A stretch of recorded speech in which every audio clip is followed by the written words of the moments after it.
I know that you are in the field of computer, but if you're, Yes. oh, there we go. If you're Hello. struggling, I can use my racial bonus to tech support. Oh, is that what you get? You get a racial bonus to that? So Nice. I'm the kind of person who like I've just gone through life and I've never like gotten proficiency skill in computers. I've just been riding that racial bonus That of all makes IT. sense. IT. I don't know what my racial bonus is. I'm just like generic white guy. So like, what do I get? I mean, your name is Thor. That is true. I I think you get have a that. racial bonus to axes. You have Nice. racial bonus to hair. That's true. I do have that. I Right? have that So bonus. racial bonus Yeah. to axes and hair. Possibly drinking. Maybe. I do have a high tolerance. I just don't use it. Yeah. So that's So, you know. it's funny as How you hell. been, man? So you're doing good. Yeah, doing really good. In fact, I've been able to execute on pretty much all the things that I wanted to over the last like. When was the last time we talked? How many months has it Dude, been? it's been a while, but I absolutely loved our conversation. I have no idea what, I Yeah. don't remember what we talked about, but I remember just thoroughly enjoying it. Yeah, it was super awesome actually. A lot of the community pops in all the time. They're like, "I just saw your Dr. K video. It's super awesome." So like, no, it was super fun to talk about, man. I really enjoyed it as well. Gave me a lot of stuff to think about and kind of doubled down on all the things that I was doing. So, Oh, really? yeah. Interesting. Can you tell me about that? Yeah. Yeah, so like the stuff that I was doing with the ferret rescue, right? Mm-hmm. So I've kind of expanded the idea out for that now, where we're going to be building the largest ferret rescue in the United States, is the idea. I've gotten a piece of land, so I moved, or I'm in the process of moving. We're waiting on the county has finally approved the project to be able to build fiber there, which is huge. Oh, wow. So we're going to be able to build a building that is going to be the largest ferret rescue in the United States. I'm going all in on that, having a lot of fun with it, and hiring in people that are going to be full time veterinary work and management for that, so they can run it, and then we can have that as a side thing. And yeah, that's kind of like the big thing that I'm doing with that. The game jam that I was running actually exploded, so we did 1,400 games for that. We ended up giving out $30,000 to the winners of that, so we've helped fund those new aspiring studios for that. So that was a huge winning for that. And then I'm looking into either building a publishing house or working with a publishing house to try and direct that to help with new indies wanting to get published in that direction. So that's made me pretty happy with that. That's a really long-term goal of mine that I had, and it's much more attainable now. Also, I hired on all of my moderators, so everybody is now, well, 6 of them are salaried right now. We're starting with half the team, then we're going to do the other half of the team once we make sure that all this is financially stable enough to do it. And they all get benefits, so medical benefits, dental, vision, all the healthcare stuff that I can throw at it, basically, and retirement as well for all of that. And I've set it up in a corporation, so the corporation's finally done. Did an S corp, so there's no way that I could ever IPO it. It has to be, I can never go back on that promise. We structured in that way to get rid of any perceptions that could happen, and then made sure that all of that was done in a way where basically the employees are going to be taken care of as much as possible, because I can't do this without them. They can't do it without me. That's So, yeah. awesome, dude. So Basically, just executed on everything I wanted to. yeah. So can you tell me a little bit about what is Game Jam? So a game jam is a whole lot of people want to make video games, right? And they may not have sort of the drive to do it. They're like, I don't know if I want to do this. I don't know how to start. I don't know where to do this. So you give them a 2-week period and you say, you have a theme. This is the theme for the game jam. It'll be something ridiculous. Our last one was it's spreading, right? So like you're going to make a game around spreading mechanics in some way, whatever it's going to be. And they build that game as a prototype, and then they submit it, and then we vote on it, and then we give them feedback, and we try to basically build this environment where they feel safe failing. You should fail doing this. It's likely that you will not succeed. So you get a really good, safe environment to fail at. You learn a bunch of stuff, and then you move forward as a game dev. And if you win, it is likely that you will be able to take that to be a game that you can go and sell on Steam or show other people or whatever we want to do with it at that point. You get a bunch of accolades and things like that. So people build a game in 2 weeks? Yes. Oh, yeah. And it'll usually be a prototype that's kind of junky, right? Yeah. But like they get the core of an idea of something that's really good, really compelling, and then they can expand that out into the future. And we've already gotten dozens of games that have contacted us and said like, hey, I'm planning on building a studio out of this now. Thank you for doing the game jam. I'm so inspired to do this. Or people that say, Wow, I didn't finish, or like, but I never felt like I was comfortable enough to make a game. I didn't think I could. So they went and did it. The first one I ever did like this, I actually tricked our community into learning, which was quite funny. So many people were like, I don't want to do that. I can't make a game. I can't program. And I was like, okay, then we won't do a game jam about making a video game. We'll do a game jam about what you would do if you did make a video game. So they created what's called a game design document, which is you make a piece of paper that says everything you would do if you made a game, all the tools you would work with, all the things that you would learn, everything you needed to know, how you would plan it out. And then that was the first week of the game jam. I was like, it's just a week-long jam. After the week was over, I said, okay, second week, bonus round, go make the prototype. And they went, well, I already know how. I'm not afraid anymore. I did all the research. Now it's easy. And they went and did it. We had, I think it was 98% of the teams actually went forward and made a prototype on our first game jam. Wow, as a result that's of it. awesome, dude. Yeah, it was huge. It's also interesting because that reminds me of something that we do in psychotherapy, which is, so if someone doesn't want to talk about something, we use this technique called going meta. So if someone says like, oh, I don't want to talk about my relationships, and, you know, it's totally fine to respect boundaries. We don't the goal isn't to push. But what we'll do is we'll ask people, can you help me understand why you don't want to talk about it? Totally fine. We don't have to talk about it, but what's your reason? So what we do is like, here is the thing that is psychologically activating. And what we want to do is move one layer like meta or one layer like removed from it and talk about the obstacle to the thing that is scary. And it almost sounds like y'all stumbled into that or thought of that, right? Which is like, okay, we're not going to actually make a game. We're going to do something else that feels emotionally safer and moves us closer to the topic. And then we oftentimes find that that's very effective at getting people to like open up. Yeah, the basic idea I had about it was like, because I have a background in social engineering, right? It's part of my job, part of my work. And I was like, the one thing that's stopping people is they're afraid. And they're mostly afraid not because of anything other than they just don't know what it takes. And because they don't know what it takes, they're worried about failing. So it's like, well, what if we structure that around exposing them to what it takes and do it in a way where it doesn't matter if they fail or not? And it worked. It ended up working really, really well. So it was kind of stumbling into that, frankly. Yeah, that's super cool. General understanding. What is social engineering? So social engineering is when you are trying to either manipulate a situation to get a certain outcome with another person, right? Or I use it more often to try and figure out what somebody needs in order to move forward or move past the thing that's blocking them. A lot of times I used it when I was in, offensive security to try and get into areas of access that I wasn't supposed to be in. I role play as a character or I do anything like that to try and move forward to do that, to try and trick them into letting me have access where I shouldn't have access or get information out of an employee that I shouldn't have. A good example of this is, let's say you're a customer service representative and I call in. And while I'm talking to you about my customer service problem that I have, I say, hey, I'm thinking about applying at your business. And I'm wondering, I can't really cook. I'm not good at that. Can you tell me where like the best places to eat in the area? Because I'll be there pretty soon for an interview. And then you tell me where you eat in the area. And now I know where to go to be able to clone your badge if I need to break into your office. That is part of social engineering. It's starting kind of a situation like that for an ulterior motive is the idea. And that's kind of what that first game jam was. The ulterior motive was to get people to learn, so you can do it for good reasons. But that's so interesting. So so this is not coding. What you're social engineering is it's people dissection, right? Yeah, it's behavioral analysis. Freaking? No, freaking is phone hacking. So this is behavioral analysis. Social engineering is. It's a very common thing. It usually comes down to acting and understanding body language and behavior, but a lot of it is done by intuition, not through reading. It is through learning that over time. I learned it hilariously from playing Dungeons and Dragons because I role play as a DM. Like I'm a DM and I have to role play a bunch of characters and I can see the immediate emotional response from my players. So I know how to act in certain ways. Streaming does the same thing for you as well. You immediately react to how chat is reacting. You see the things that you say, if they function or don't function, and how you say things, the inflection that you use, all of that kind of stuff. Yeah, super important. That's so fascinating because you said role play as a DM, and I was like, oh, that's interesting. Yeah. Were you playing role play characters character as a DM? Yeah, who was pretending to be a DM? Like that would be pretending to be one. Yeah, no, definitely. I pretend to be a DM. Yeah, and I do sometimes. It's good. Yeah. That's so fascinating. So it sounds like you've and the social engineering stuff is I think a really interesting topic of discussion because that too is something that so it sounds like a lot of what you do is very similar actually in a lot of ways to what we do or what I do, which is also trying to help people understand what makes them tick and how to make tasks easier for you to complete, how to understand your mind and like how it works in your brain. And so that's super cool. What?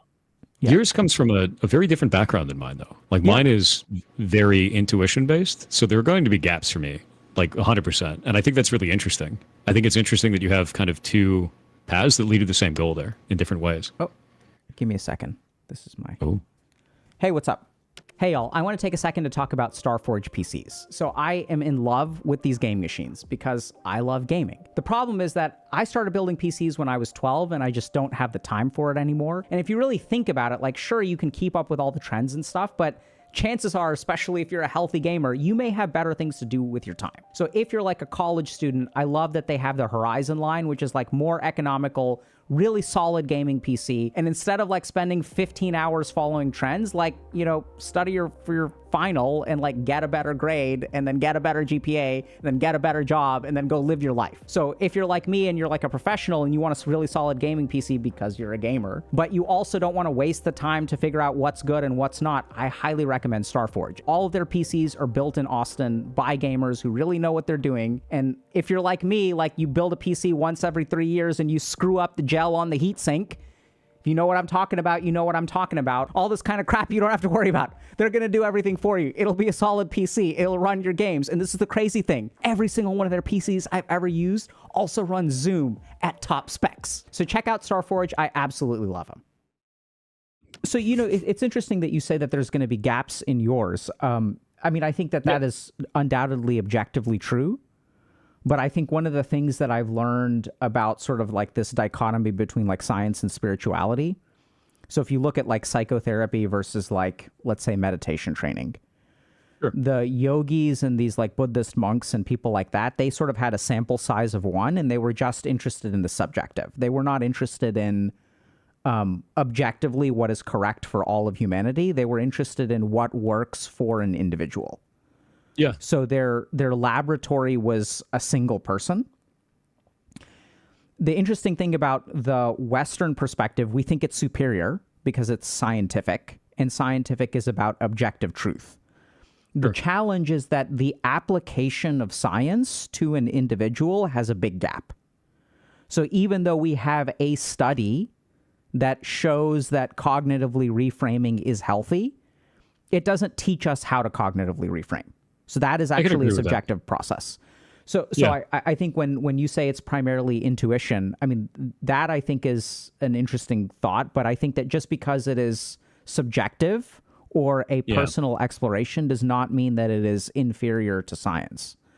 I think it's experiential more, I guess is better than the intuition way of saying that. It's more experiential. So it's based on my experiences, and it's based in not in a clinical setting. It's more in a you know, out in the world setting. Yeah. So that makes more sense. Definitely. Yeah, it'd be interesting to kind of compare notes. Definitely. I think the biggest gap that I get in that regard is terminology.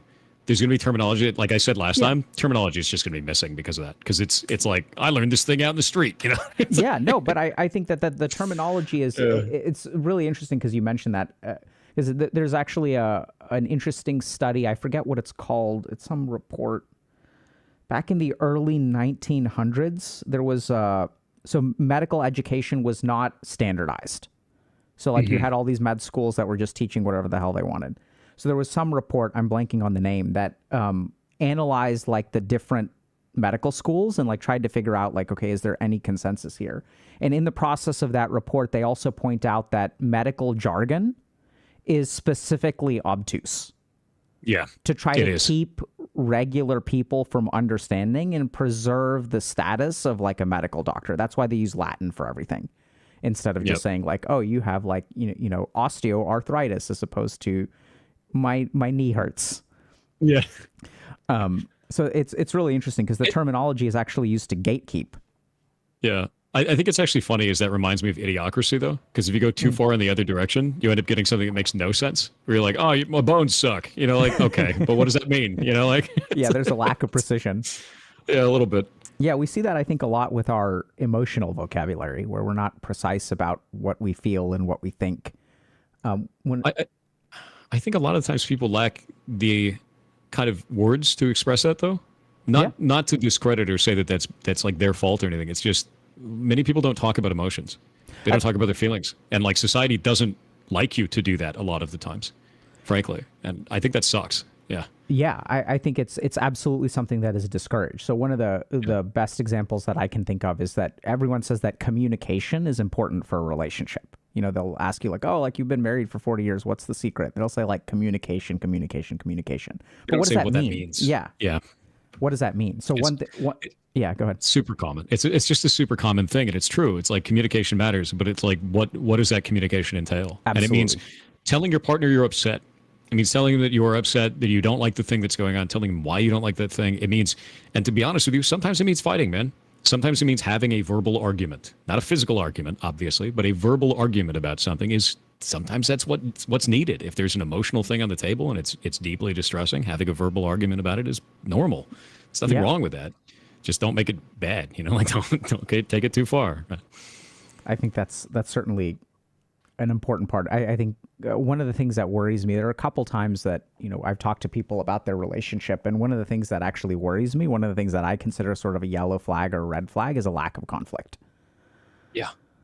So oftentimes, I learned that in the past in relationships of mine. It's like, wow, it's perfect until it wasn't. And we didn't have any practice fighting. We had no practice having arguments the entire time. And then we had an argument and it was real bombastic. And that sucked, and it self-destructed the relationship because it was like, we went from this whiplash of just like perfect, everything's fine to we fought, verbal argument real bad, couldn't recover from it because there's no like getting rid of the stress over time. It was just like a powder keg. It was like a pressure cooker, right? Yeah. So it all goes off at once. You have to argue sometimes. You have to make that shit known. It's interesting. I did a lecture a couple months ago. I think we uploaded it to YouTube about how red flags early in relationships are good. So like this. Really? Yeah, interesting. So it's super fascinating. So I would say 50% of successful relationships that I've seen as a psychiatrist, I don't do a whole lot of couples counseling, so I have a lot of patients who have very healthy relationships. And when I ask them about like the start of their relationship, they're usually red flags. Like in half of the cases, they're like solid red flags. So in one case, 22-year-old. What kind? Yeah, so 22-year-old with basically no career prospects, asking out a 16-year-old, right? So big no-no. Whoa. With parental awareness, so there was nothing shady. So like the person like went over to the 16-year-old's house and was like, "Hey, I would like to take your daughter on a date," and parents were actually like okay with it. And how old was the person? 22. Oh man, maybe 21. Even then, yeah. So right, that's what I'm saying. Nah. And they're happily married now, and like they've been married for like 20 some odd years, and they've got kids and a life and all this good stuff. Like it's crazy. Started weird. And the interesting thing is that the parents were really like because the guy was quite. I mean, they were like quite impressed, and they're like, this guy seems like respectful and decent. And also, like, seems like to really care about, she's 16. I'd be like that. Hey, look, I'm telling y'all, it's red flag is early. I'm not suggesting that you date 16-year-olds. That's like the largest red flag. Yeah. I've seen it. Weird. So another really good one is like, so two people met at a professional event, like a conference, and then they like text back and forth, and they like make it a point to like go to conferences where like one person is. And that's like the start of their relationship where like, hey, are you going to this conference? Okay. Like if you're coming, then I'm coming. And it's like, they're not dating. They're just texting back and forth. And then they like show up. And for a period of like a year, they're just meeting randomly at conferences for like, every 2 or 3 months. And so that's the kind of thing where it's like, flying halfway across the country to see someone that you're not dating, and you've got a professional reason to do it. Like you can go to the conference and make it worthwhile, but to do that repeatedly, like, another red flag. It's a little weird. I don't know if that one's as big of a red flag to me. It's just a little strange. Yeah. It's there's various kinds. Yeah, there's definitely different kinds. I think the interesting thing is that when you have a red flag early, it gives you an opportunity to like work through some negativity. Sure. And so what tends to happen when we look for green flags is exactly what you described, which is like, oh, this person's great, and there aren't like challenges. And then when a challenge comes along, like your ability to deal with challenges is like underleveled. Whereas when you're with someone who there's some kind of conflict early on, like it lets you level up your conflict resolution skills. I think that actually happens over time with multiple relationships too. Like as you have relationships throughout your life, you will have ones that fail and you learn stuff from each one of those and you get better at conflict resolution, you get better at communicating, you get better at finding out what's the line in the sand for you, right? Of like what works for you as a person and what you need in a relationship. And I think many people don't really realize that. They're like, I had a bad relationship. No, I'll never have one again. It's like, no, you will. You'll have more. You should have more. And you'll get better at it. It's a skill like everything else, right? Yeah, I think this theme of being safe to fail, I think that's the challenge. I see that so much in relationships, whereas people, instead of thinking about it as something that you will get better at over time, you have a relationship, and if one person considers you unworthy of love, then a lot of people will make a conclusion in their mind, once again, not their fault, that I am unlovable. It's funny, you see the same thing in work, as odd as that is, when someone gets laid off from a job. It's very similar in terms of the reaction, which is, I got laid off from a job, I am worthless, because I tied my emotional self to the status of that job, or I tied my emotional self to the status of that relationship. That's never healthy. I never think that is at all. Like, you are still an individual person outside of that. And I find that happens far often, very, very often. Yeah, so there's a lot of interesting neuroscience, evolutionary psychology, and kind of like yogic stuff around that. So the tying of the self to a particular aspect is something that, speaking of terminology, in Sanskrit is called the ahamkara, or the ego, right? Okay. So like we have this... That's one I actually know. Oh, okay. So that's one I actually know. Yeah. So the ego is when our ego gets tied up into something, and I think this is something that's so confusing for people, is that they don't realize that they are not their ego. So I have a conception of who I am, which is not who I am. It is just a conception. I found some of that is also very cultural. So like I've been to France before, and something I found in France is if you ask someone, what do you do? They don't tell you their job. They tell you their hobbies. They tell you their interests. They tell you things that they like. And you're like, no, but what do you do? But here in America, you say, what do you do? And they're like, oh, this is my job. Yeah. So like it's a defining factor here where it's not a defining factor there of what you do for a living, right? And I think that ties the emotional status to that much more, because like your title, your role is who you are here. And that's not the same everywhere. It's a great point. I think it's absolutely cultural. Yeah. Anyway, and I don't think either one is wrong. They're just different, you know? Yeah, so the yogis would say that all identification on some level is wrong, whether you identify with being... Yeah. So... Interesting. Yeah. How do you have a sense of... I guess you don't have a sense of self at that point. You wouldn't have one. No, all you have is a sense of self. You don't have an identity. What's the sense of self without identity. I understand. Okay, I think I understand what you mean. So sense of self completely without identity. You don't have the extraneous factor defining who you are. Yeah. Just the internal factor. Okay. So the best way I would describe it is like if you're on a desert island for an hour and you close your eyes and you just exist on the desert island. And imagine that in that hour, what you experience is the entirety of your life. Okay. Right? So then you're not going to have a social... Like, you'll exist. You'll be there. You'll perceive things. You'll enjoy things. You'll be frustrated by things. But this overarching sense of identity that carries over from day to day, you just exist for that 1 hour, right? You don't have that broader identity. You don't have a social identity. And then the really interesting thing is that if you really look at your life is a string of those hours. Right, your life is just existing this moment, and then existing, and then all of our sense of identity is actually abstractions that are strung together. They're not based on our experiences.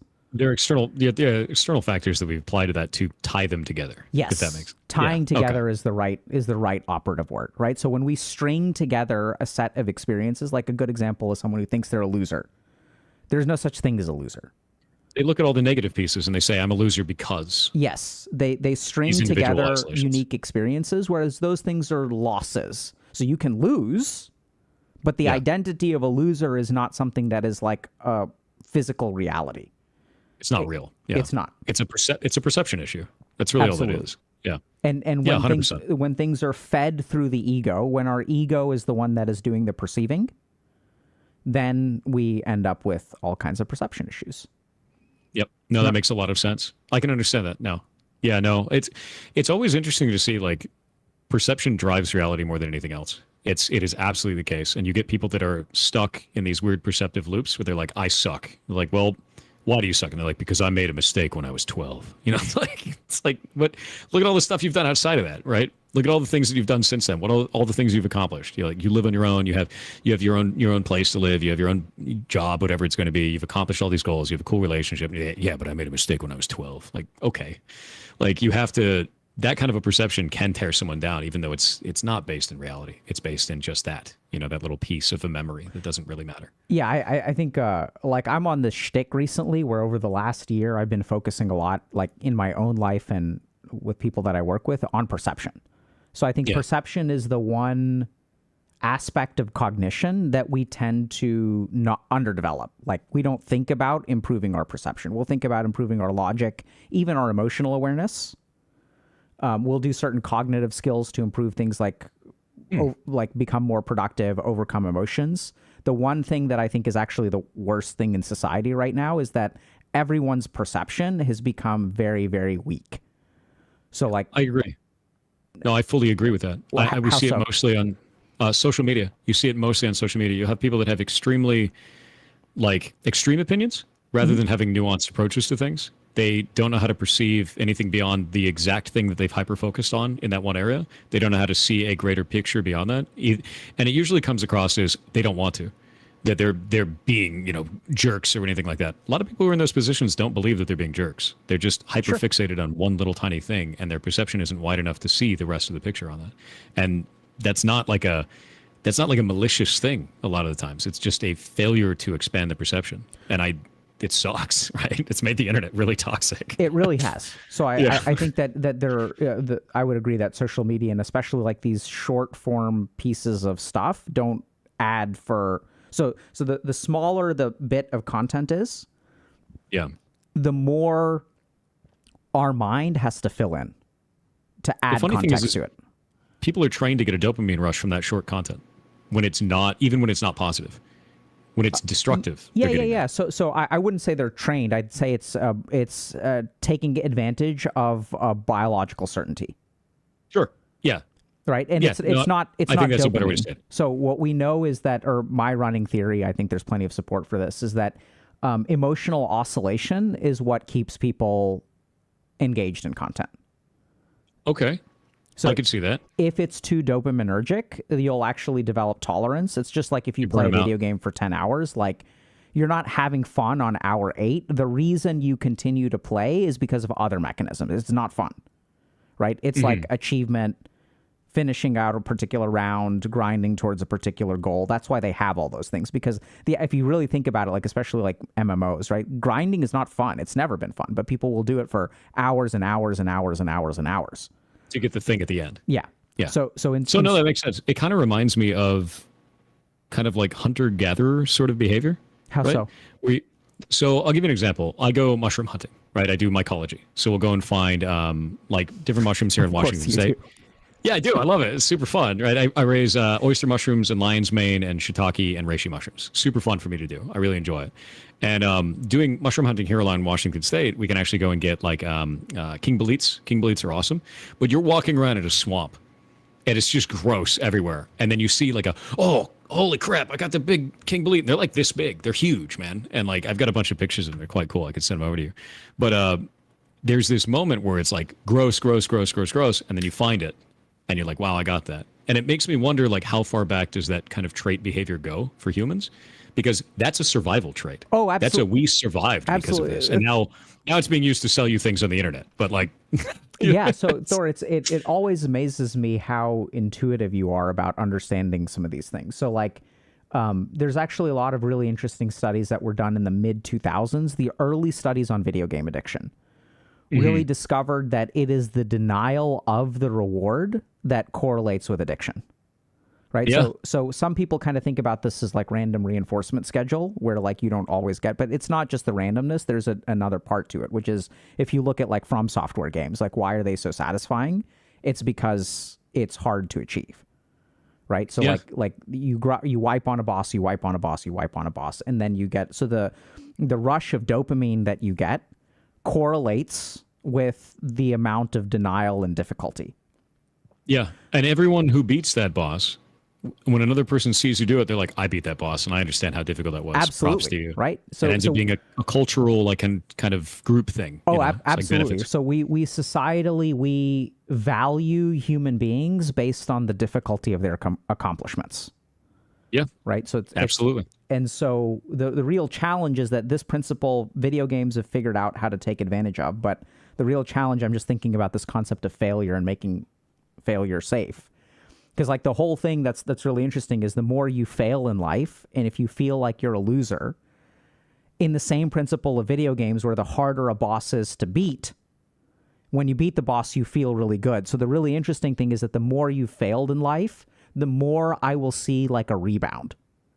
So when people are super, super behind and they get one break, you will be amazed at how quickly they can catch up. Yeah, that's me. I got my ass kicked for a long time. Yeah. And that's the real tragedy, is that people who think that they're losers in life, they think that there is a linear, like, you know, the race is linear, right? But it's not. You can you absolutely have this weird potential energy, which is like building up. So I'm thinking about one particular patient of mine who was like 32 years old when I started working with them. And they had struggled with addiction their whole life. I think they finished undergrad.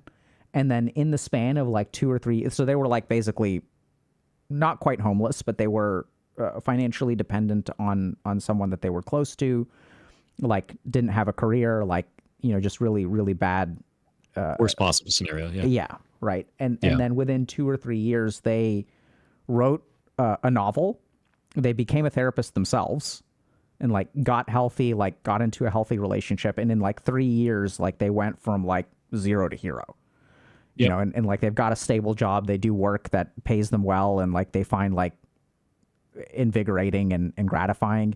And in addition to working 32 clinical hours a week, they spend 30 hours a week working on their like fiction novel, and they like wrote a novel.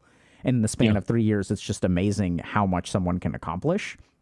And looking at what they were, how they were at the age of 35, like you would never know that this person was behind. Like that. Yeah. It's the same thing. Like I've got a buddy on here, Primogen. He's another streamer, streams programming. He talks about it all the time. He was a meth addict, right? He was addicted to meth, and he managed to dig himself out of that. Went to work at Netflix, awesome programmer. Now he's quit Netflix and now does this stuff full time and is like kicking a huge amount of ass. Dude is amazing. Yeah. And it shows you, and it's funny too, because people contact me, they're like, I struggle with addiction.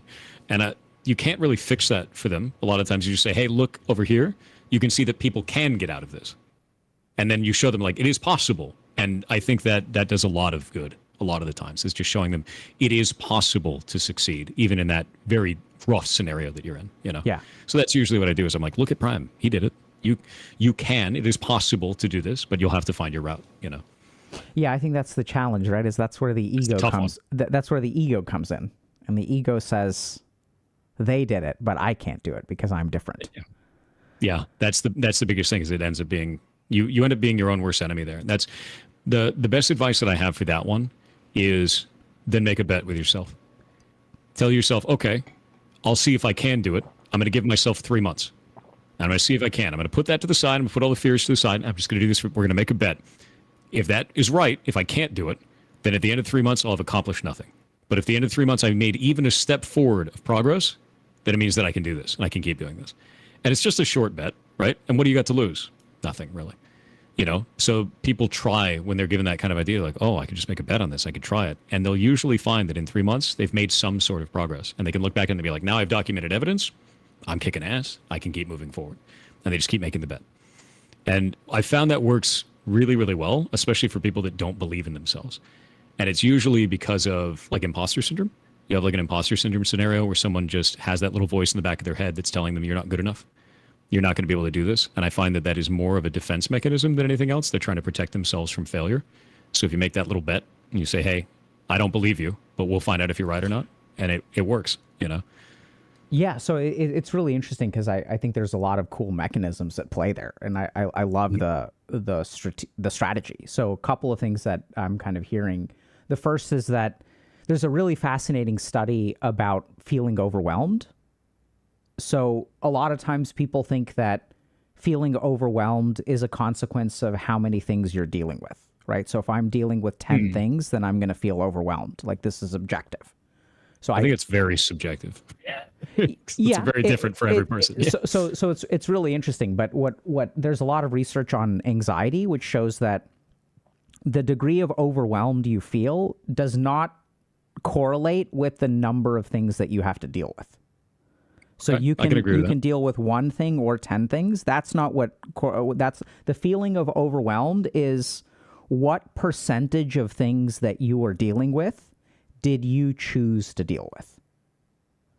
I agree with that. So there's this concept called active challenges and passive challenges. Passive challenges are like aggro. Like they're like challenges in your life that aggroed you when you were like walking down the street. So things like, oh, my parents have cancer or something like that. Like, or some, aggro, Jesus. Yeah, that's bad aggro. Yeah. Like, some negative downturn in the economy, like things that you can't control. So the really interesting thing is that there's your mind keeps a ratio, like subconsciously, of stuff that I signed up for, stuff that I didn't sign up for. And when the majority of my life is doing things that I did not sign up for, this is what leads to burnout. So the really crazy thing is, and feeling overwhelmed, and then like not actually being able to deal with those things. So the crazy thing is that if you're feeling overwhelmed in life, the right move is not to do less. It's actually to take on more that is intentional. Things that you can control. Absolutely. So if there are like 5 things that I'm dealing with that are outside of my control, to take on 2 things will actually improve my performance over time. I actually really like that. That's not something that I've ever thought about in that direction. I think that's really interesting, because usually when it's something like that, I had never drawn the correlation between things that you did control or did not control. And it's true. I've seen that for myself many times, right? Where I'm dealing with a whole bunch of things and I can handle a whole bunch of projects, spin a bunch of plates, no problem. And then you have something that's like throwing a wrench into the machine, and it's like, it's like, now I got to handle this thing. It's so irritating. Yeah. And I think it's I get it. I'm sorry. Go ahead. I was saying I get that. That actually makes complete sense. And it's not something I ever thought about. Yeah. Yeah. No, so that's good. I think when when I first heard what you've been up to, it sounds like you had done this Ferret Reserve, this game jam. You're working on their publishing house. It also sounds like you're streaming. I don't know if you have like a job. This is the job. Okay. Yeah. So you're a full-time streamer. I don't know. Oh yeah. So it's interesting because someone will look at that and they'll think like, oh my God, like this person is doing so much. How is Thor superhuman? Well, he does have that. I sleep 5 hours a day. That's the superhuman part. That's the mutant. Right? But I think that's what I tend to find is that when people take on more, they tend to do better. And the other really interesting thing is that when you give someone this 3-month challenge, it moves them out of the realm of cognition and into the realm of action. And any shift from cognition to action is almost always a good one. And when people are just stuck in their own head, like what's going to happen is your mind will play through all these different scenarios that'll be hypothetical, but you won't ever actually get additional data to counter your perceptions. That's the biggest problem with it is you have to have evidence. Otherwise, the perception is just going to take over. Like if you're sitting there telling yourself you can't do it all day and you don't have any evidence to the contrary, you're probably going to believe it. And if you give yourself even a moment to have any type of evidence, you can defeat that immediately. Like, well, what about that? And then it just disappears. It floats away. So I think it's challenging because depending on your mind will shape the evidence. So what happens for a lot of people is that, they will try things and in their mind they acted, but it's so challenging because our mind can shape our experience. Yeah.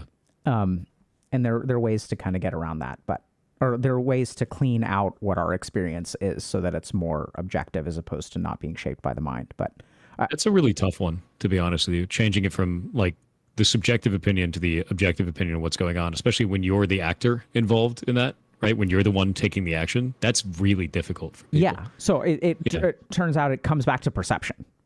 So if you look at like any action that you take, there is the objective reality, and then there is what your mind adds to the reality. So what is the significance of someone not calling you back today?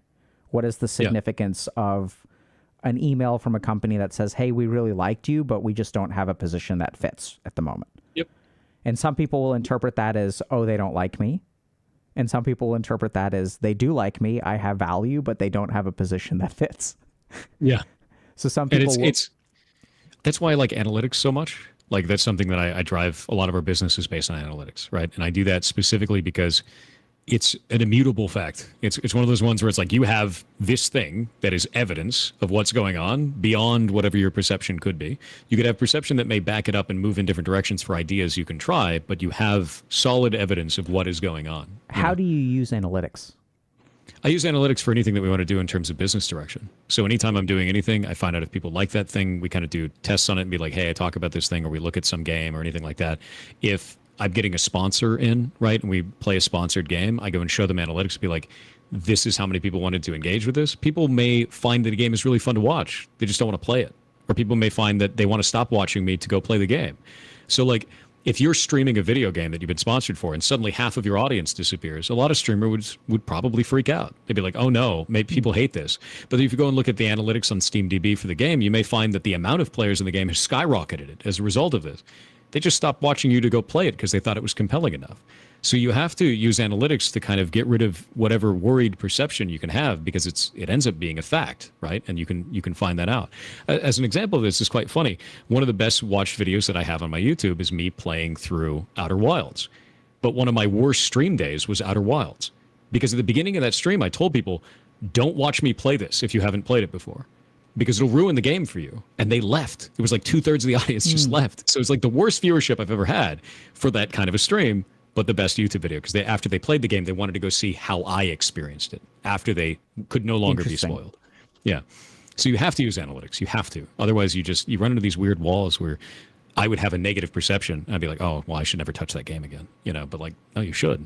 You should learn about that, Yeah, so it was interesting. I gave a talk at, I think, GDC about 2 or 3 years ago. I forget. Yeah.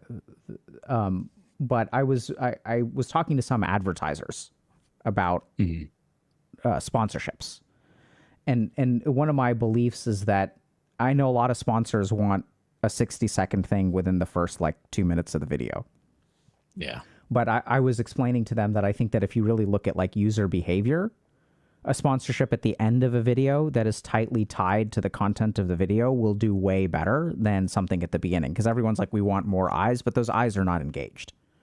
Right. Yeah. So people are like, oh, this is they'll just skip past it. Whereas if you have a sponsorship that is at the end of the video related to the topic of the video, I suspect that the user behavior will be a lot better. In terms of what people like, even though fewer people will watch the ad, their ability to engage with whatever the advertiser or the sponsor ultimately wants may actually be way higher. So I think there's a lot of challenges with the way that we get data. And we see this a lot in the content creator, burnout management stuff that we do, where the internet gives us, and platforms give us a lot of data that I don't think is actually helpful. They just give it because that's what they can measure. This is the big problem with dating apps, is that they can't measure the things that actually correlate with success in a relationship. They can just upload pictures and you can write things about yourself, but there are no studies that show that making a good bio correlates with relationship. I mean, I'm sure that would be true in a sense, because it's got to get you more dates. But if you look at the things that correlate with success in relationships, they're not things that dating apps can detect or select for. You also get a lot of really weird gotcha images and things online that I find, where people will be like, look at how many times I had to send out a thing before I got one reply. And it'll be like, look, 5,000, dates, and it's one relationship. And I think those are pretty misleading as well, because it doesn't show you the full story there of each of those interactions, like how many swipes you did or anything. None of that matters, frankly. Well, I find that to be very. I think it's incredibly misleading for a whole host of other reasons. Oh yeah, there's a lot of reasons that it's misleading, but I think that one is demoralizing to people in a way that's weird, really bad. It's not benefiting anyone to put that out. Have you heard of this concept of the missing reasons? No. So this is so fascinating. I got to send you all this link. This is one of the most brilliant psychological explorations that I've seen. I sent you the mushrooms, by the way. Okay, cool. Thank you. Try that. So there's if you look at posts online, especially about relationships, there's this great psychologist, I think, or maybe it's not even a psychologist, who wrote this book about the missing reasons. So it is, so basically when someone shares a story online, there will be things missing from the story. And the things that Yes. are missing from the story are really where the money is. Right? So someone will say, oh, like I've been married for 30 years and then my partner just woke up and just walked out of the house and took my kids. They refused to talk to me. They blocked me on all my numbers, you know, like, and then they'll like frame things in some kind of like victim mentality, but there's like stuff missing from the story. Yeah. And so I think it's That all is this. so common. Yeah. So common. Yeah. And even in our own lives, if you really pay attention to the ego, the cool thing about the ego is that the ego believes it's logical, but it's very selective. So the nature of the ego is to ignore information that does not align with what your ego wants in that moment. And so and even Carl Jung, I know I'm kind of bouncing all over the place, but Carl Jung, I think, discovered this when he was talking about this concept of the shadow, which is even within our own psychology and in our own psyche. There are parts of our psyche that we actively suppress or ignore. And if you want to grow, those are the things that you need to confront, because that's really where the problem is. And if you kind of think about if there's a part of life that you're not looking at, if that part of life is not fixed, you will never be able to fix it. And so a lot of times people don't realize that, you know, they're living this life that things are going bad, things are going bad, things are going bad, and they feel like they're a victim because this person screwed me over, this person screwed me over, this person screwed me over. But You know what's the funniest thing about that? Yeah. Oh, sorry. Keep Go ahead. going. No, go for it. I think the funniest thing about that is you can equate it to League of Legends or any competitive game. Oh, If you're in bronze, it is more likely that you're going to blame the rest of your entire team for your team failing when you're not focusing on you doing better at the video game, which is going to increase your elo. so And this happens all the time in competitive games. Like, 100%. If you're in bronze, you deserve to be in bronze. I've got a cool paper to show you. Hell Give me yeah. a second. But that's really what that is like you need to focus on improving yourself and improving your own performance there, not tearing down your teammates. So Like, this- it's not going to help you. I gotta find it, but What do you mean it's always my team? No, it ain't. it's come on, where's this paper? I know I've got it. Come on. You still can't carry 4 people? No, that's true. You can't carry all of your team all of the time. But in Here it times is. where you could make a difference, your performance is what matters. And you'll win more often that way. And then you'll climb. So I gotta do some shenanigans on my stream setup because I got a screen share with you on Discord. Shenanigans. I can watch the stream. I can do that if that's easier. Well, I want to show people too. So let me see if I can do this. Browser plus 2cam. Does this work? Oh, sweet. Oh my God. Dude, mods for the win. Fucking, this is great. So now I can still see you and show this. So this is great. Hell yeah. So, cognitive flexibility and decision making predicts expertise in the MOBA esport League of Legends. So look at this. So you're saying that, like, you know, when you blame your teammates all the time. So there's one thing that correlates with rank, okay? So data was analyzed by a means of correlation and multiple regression analysis. Results showed that cognitive flexibility was positively related to rank percentile, p less than 0.011. So this is a pretty big confidence interval. So I don't know exactly how they measure this, but it seems like it correlates a lot with rank because this number is big, but it's That's very very wide. interesting. Right. So, and what we're talking about is like the ability to pay attention, like the ability to not think the way that you're thinking. That's what cognitive flexibility is. So when people constantly blame their teammates, there's no cognitive flexibility, right? My team sucks, my team sucks, my team sucks. They're not flexible. Let me just make sure. Yeah, we don't need this one. If you turn around and you go, but maybe I suck. And then Yeah. you work on it. You go and look at the analytics and you find out where were you sucking. You find out like if your build is even making sense. Were you building, magic into MR, right? Basic stuff like that. Like you have to think about your own performance because you can't control your teammates' performance, but you definitely can control yours. And that's the best thing you can start at. And then if you're doing that, you can set an example for your teammates and maybe they modify their behavior well, and then you win. Yeah, so I want to make this video one day. I've been recording myself playing Dota and recalibrating on rank. I mentioned this on stream a couple times, but I basically had an experiment. So a lot of people will say, like, if you want to climb in video games, like, don't, like, mute everybody because you'll tilt. Doesn't work. That doesn't work. So I did this cool experiment. I had 2 accounts, one that I use for streaming so that it doesn't leak my Steam information, and then I have a second account, but Dota recently cracked down, so I stopped doing this. But so I basically calibrated to both, at the same time. But in one, So you tried I to be was the most toxic teammate? Is that what you're saying? And then not, are you saying that you played both sides? Or you like no, no, no. So I played. I did my calibration matches because you can recalibrate like every year. So I did my calibration matches on both accounts, but in one I was muted, and in one I was talking. I thought you were trying to say you were toxic in one and not toxic in the other. I was like, no, well, I mean, wow. I could be toxic. I'm sure that would be a greater MMR variation, but like it's amazing. I mean, I think it was like an 800 MMR difference, which is, like a couple of ranks. I want to say it's like 20 percentile points. On HealthyGamerGG, it's finally happening. And when you learn how to communicate in games, like it's amazing. You will gain like 1,000 MMR, and there are all kinds of things. Speaking of relationships, it's like the same stuff. Like you got to learn. Like one thing that I found is instead of telling like my carry player to like stop going to some part of the map after they die 3 times in that part of the map, I will ask them, hey, do you want me to place wards so you don't die there again? Or do you want to play around where I have wards? Like, tell me what you want me to do. And like 90% of the time when I ask them, what do you want me to do? And I point out like, hey, I can play around this and place wards where you keep fucking dying. Do you want me to do that? What they'll actually do is just switch to the right part of the map. Yep. But if you tell make it them, a question hey, that is posed to them. Yeah, dumbass, stop going there. You keep dying. They'll be like, I'm going to do it twice as much now. Yeah, and that's what they do. Yeah. And that makes sense, because like if you had somebody come and attack you for playing the way that you are when you were failing, especially in the most vulnerable moment, where deep inside you know that you're screwing up and you want to lash out at everyone around you, and then you give them a target to lash out at. Of course they're going to lash out at you. It's just going to spiral the whole team out. It's so bad. You can't do that. Yeah. It's amazing. Sometimes I'll have teammates who are so good, and I wonder how are they at the same rank as me, and it's because they're just so toxic.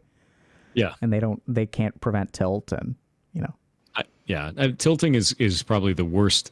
It's funny because there's the meme inside of League for a long time, which is like, oh, it's 4v6 right now, that kind of a thing. It's like there's one of your players has moved to the enemy team. When you're saying that, you're the one on the enemy team. Absolutely. The really crazy thing that I've started to realize is I really do think we can learn just about everything that we need in real life from video games. Like I think the microcosm of gaming, I think, is sufficient. Like the stuff around cognitive flexibility, how to not tilt. I mean, here we are talking about making it safe to fail, right? And what's the purpose of that? It's because we don't realize that we're like tilted IRL. Like feeling overwhelmed, you're tilted IRL. Like we blame our teammates, right? So my situation in my life is not my own making. It's a bad upbringing. It's bad friends. It's bad spouses. And there's a ton of data that shows that adverse childhood experiences correlate with trauma and depression and things like that. So people do sometimes have bad situations. But even the ability to rise above those situations depends a lot on these like core video game skills. Yeah. I think that's actually true. I think it's funny because video games taught me a lot growing up. What did they teach you? All kinds of things. Like to be real with you, being able to solve through problems, being able to analyze problems and find different ways to do it. Because the game doesn't care what your emotional state is. The game is always the same. So if you're going to approach a problem emotionally, largely the game doesn't care about that. You're going to lose. You're not going to solve the puzzle. So it taught me to take the emotional feeling that I had, put it on the side for a moment, take a logical approach to it, and then kind of work my way through that. That's where I learned that. It was from games. That's why I do that today, and I do that for everything now.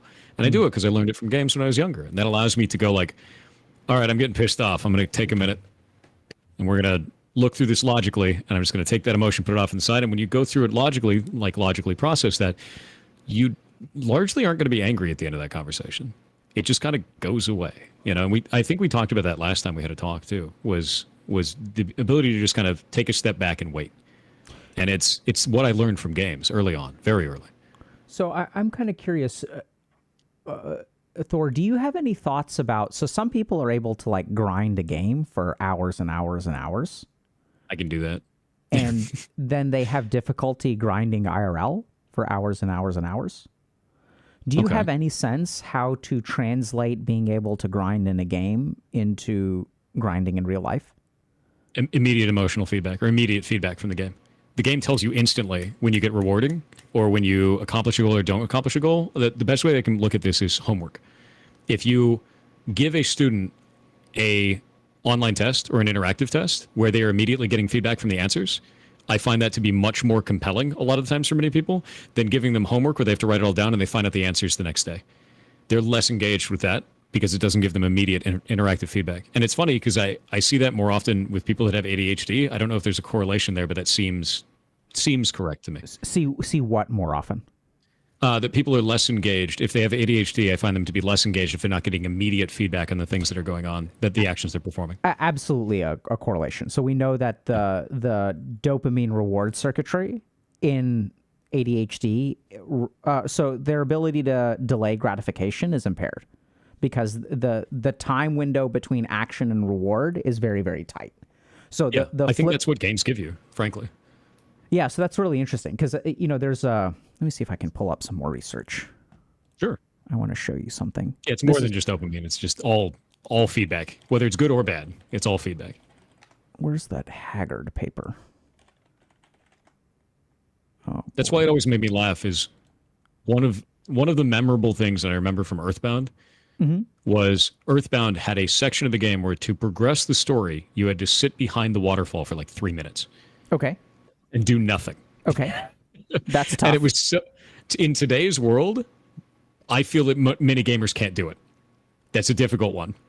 Like, I really feel it's not a thing that's like super common where waiting is the solution, which is quite funny. So like I always wondered, like in games like Earthbound, how did they ever figure that out? So, so like I played, did you play the old Castlevanias? Oh, yeah. So like you played Simon's Quest? I don't know specifically which ones I played, but I played Castlevania when I was younger. Castlevania 2 is just an amazing game. So it was like... So now I want to go back and play these. it was, I think, the first game where... I don't know if you played like Symphony of the Night. I did. Yeah. Yes. So, Symphony of the Night, yes. Simon's Quest, I think, was like the first game... I guess they had Metroid, so they sort of like turned the level-based Castlevania into like a more Metroidvania kind of game. I don't know if I played Simon's Quest. It's so good, dude. And there was this one part of the game where you have to find some item, and then you have to walk up to a wall, and you have to duck in front of the wall. And you just have to duck and hold it there. And if you hold it for like 30 seconds or 60 seconds, a whirlwind shows up out of nowhere, picks you up, and carries you through the wall. And like I remember we saw that because we had a subscription to Nintendo Power where they like explained this because that's where there was no internet, so you couldn't like Google things. But I always wondered like how on earth are people supposed to... And there was someone who like gave you a clue in town, but this was like poorly translated from Japanese, so like the English speaking there's like no way, like it doesn't make any sense. You gave yourself the answer there though. Yeah, we had to use Nintendo Power. But beyond that, you get Nintendo Power, you have the solution. You go to school, and now you got the solution. You tell all your friends about it. You're the cool kid. Yeah, that was like, there was a lot of like discussion. Kind of the way. So yeah. I wonder how did they figure these things out? Probably that way. The interesting thing that I wanted to mention is there's a really cool. You mentioned this immediate feedback. So there's a really cool principle or like scientific thing called intentional binding, which is what are the things that you can do to increase the repetition of a behavior? Okay, so like if I work out today, what increases the chance that I will work out tomorrow? Now, a lot of people think that the reward that you get from working out correlates with a repetition of the action, right? So if I get rewarded, I will do it again. And there's absolutely a component of that. Really fascinating thing is that there's a particular researcher named Haggard who does a lot of research on intentional binding. And what he discovered was super cool. Like there are a bunch of studies that show that there are 3 things that you can do to increase... I want to just find the fucking paper. That increase the likelihood that you will... damn it. Okay. That will increase the likelihood of repeating the behavior. And the interesting thing is that this effect is independent of the outcome of the behavior. So people have done scientific studies where no matter what you choose, the outcome is the same.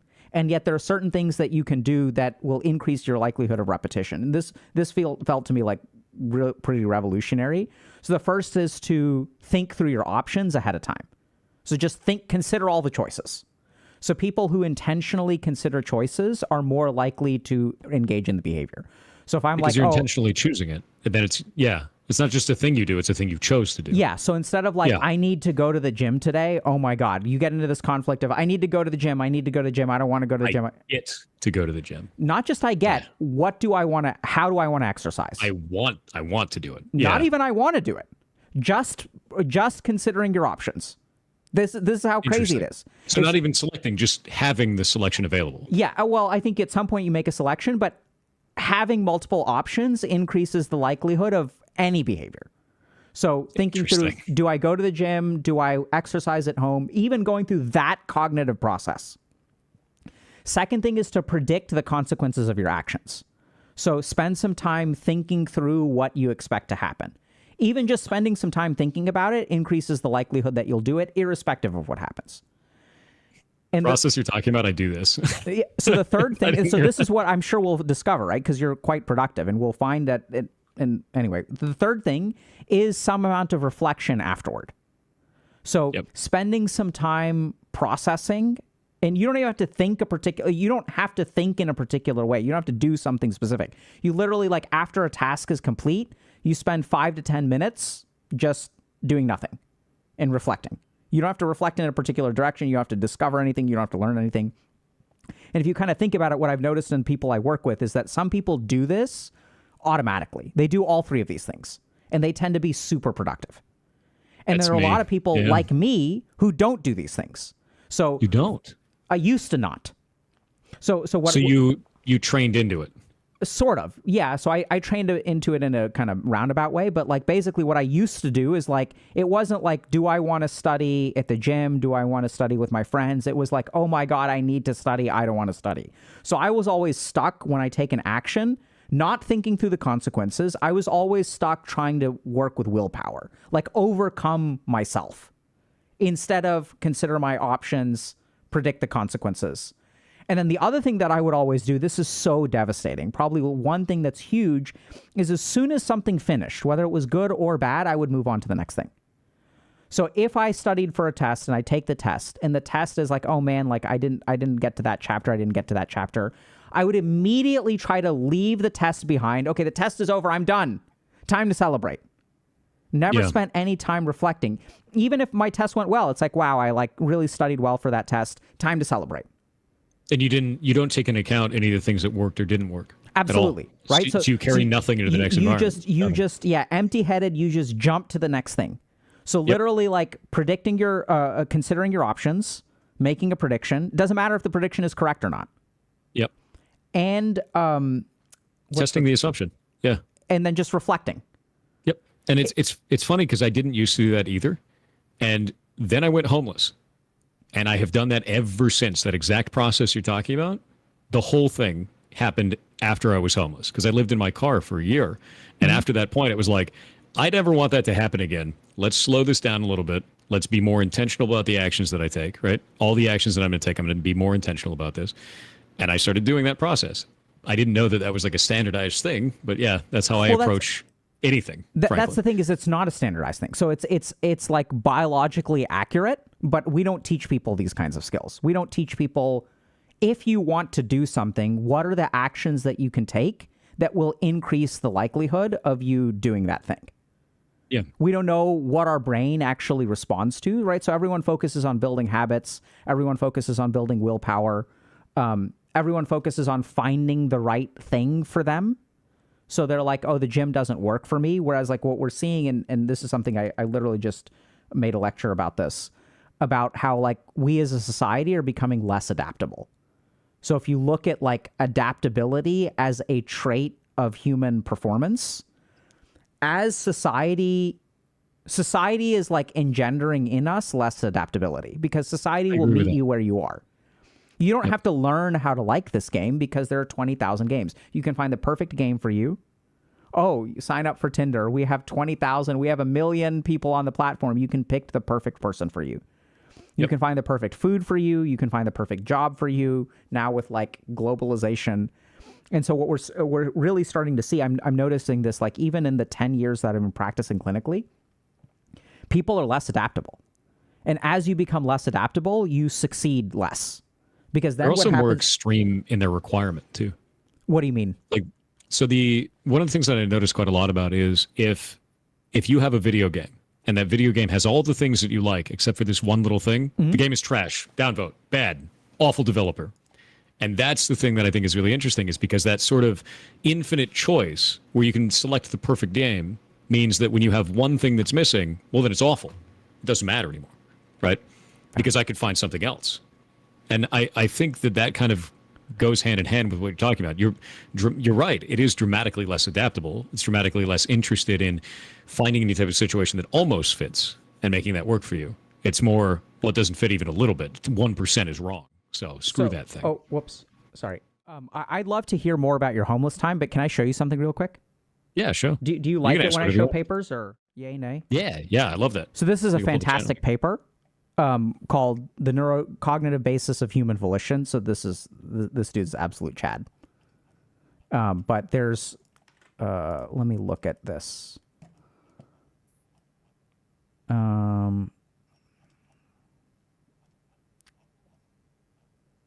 So mechanisms of human volition in the brain.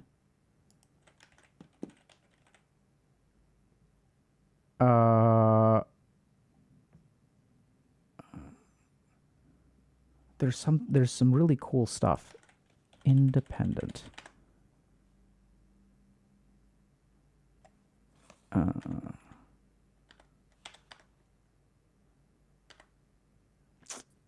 Oh, I think it's here. Reading chat. Yeah, it's going wild with Chad, dude. It's such a good. This paper is just so long and dense. Yeah. I read medical papers all day. Okay. A lot. So, crucially, this binding effect is found only for outcomes that follow one's volitional actions and is absent when the voluntary keep has blah blah. Okay, I think this is the section. Give me a second. It's worth the wait, I promise y'all. Okay, so first, several studies confirm that the ability to choose among several possible actions increases intentional binding. So, just if you have lots of options, it increases the likelihood that you will do the thing. So here, okay, so this is what's crazy. Interestingly, this effect of free choice was found both when all possible actions led to the same outcome and when they led to different outcomes. So this is what's crazy. The outcome, this is independent of the actual outcome of your action. So simply thinking through things, like literally like different increases, routes for the same place. Yeah. Yeah. And so I think that's what's so interesting when I kind of hear you, like, you know, in some of the stuff you've like really stumbled into, like this idea of like, let's make things less fearful. And the cool thing is, like, it doesn't matter whether they actually build something or they don't build something, because everyone is thinking like, oh, I have to build something to get positively reinforced, where that's not it, right? And you're talking about there's an emotional component to it. Absolutely. And it's not just about failure. It's like literally like the parts of your brain that urge you to act will get boosted if you think through options, if you engage in some kind of behavior. It doesn't matter. Like, it doesn't matter if it goes well, doesn't go well, whatever. Like it's kind of funny because people come to me all the time and they're like, I don't feel like I want to do anything today, but I have all these things to do. And I was like, have you tried writing them down? Put them on a list. And then one of the things I always tell them is, like, a list can be kind of overwhelming for someone at first, right? So you got like 5 items in a list. Make the first item in the list you creating that list. So then you have, at the end of you creating the list, you mark that one off. You're like, I already accomplished one. And now I have all these other options of what I could do. So I think that fits in exactly with what you're talking about. Yeah. Because that's the piece of advice I'm always giving people, and it works. It works really well for a lot of people. Not everybody. Nothing works for everybody. But the grand majority of people are like, hey, that helped me a lot. I got a ton of shit done today. It's like, yeah. So one thing that I realized that liberated my list making and helped me so much with lists is that lists don't have to be complete. They also don't have to be completed in order. Yeah. So like I started doing this thing a couple years ago where I would make these lists because I was so overwhelmed, and I would have like 15 things on there. And then I would do a couple and I would check a couple things, and I'd look at my list and I'd be like, oh my God, there's so much left to do. I have literally a pile of incomplete lists, or like lists that I've not finished off, and I don't even need to finish them. I realized recently it doesn't matter. Because at the end of it, like just getting all this stuff on paper and then like doing a couple things and losing the list tomorrow, it doesn't matter. I'll just make a new list. The process of making a list helps me so much.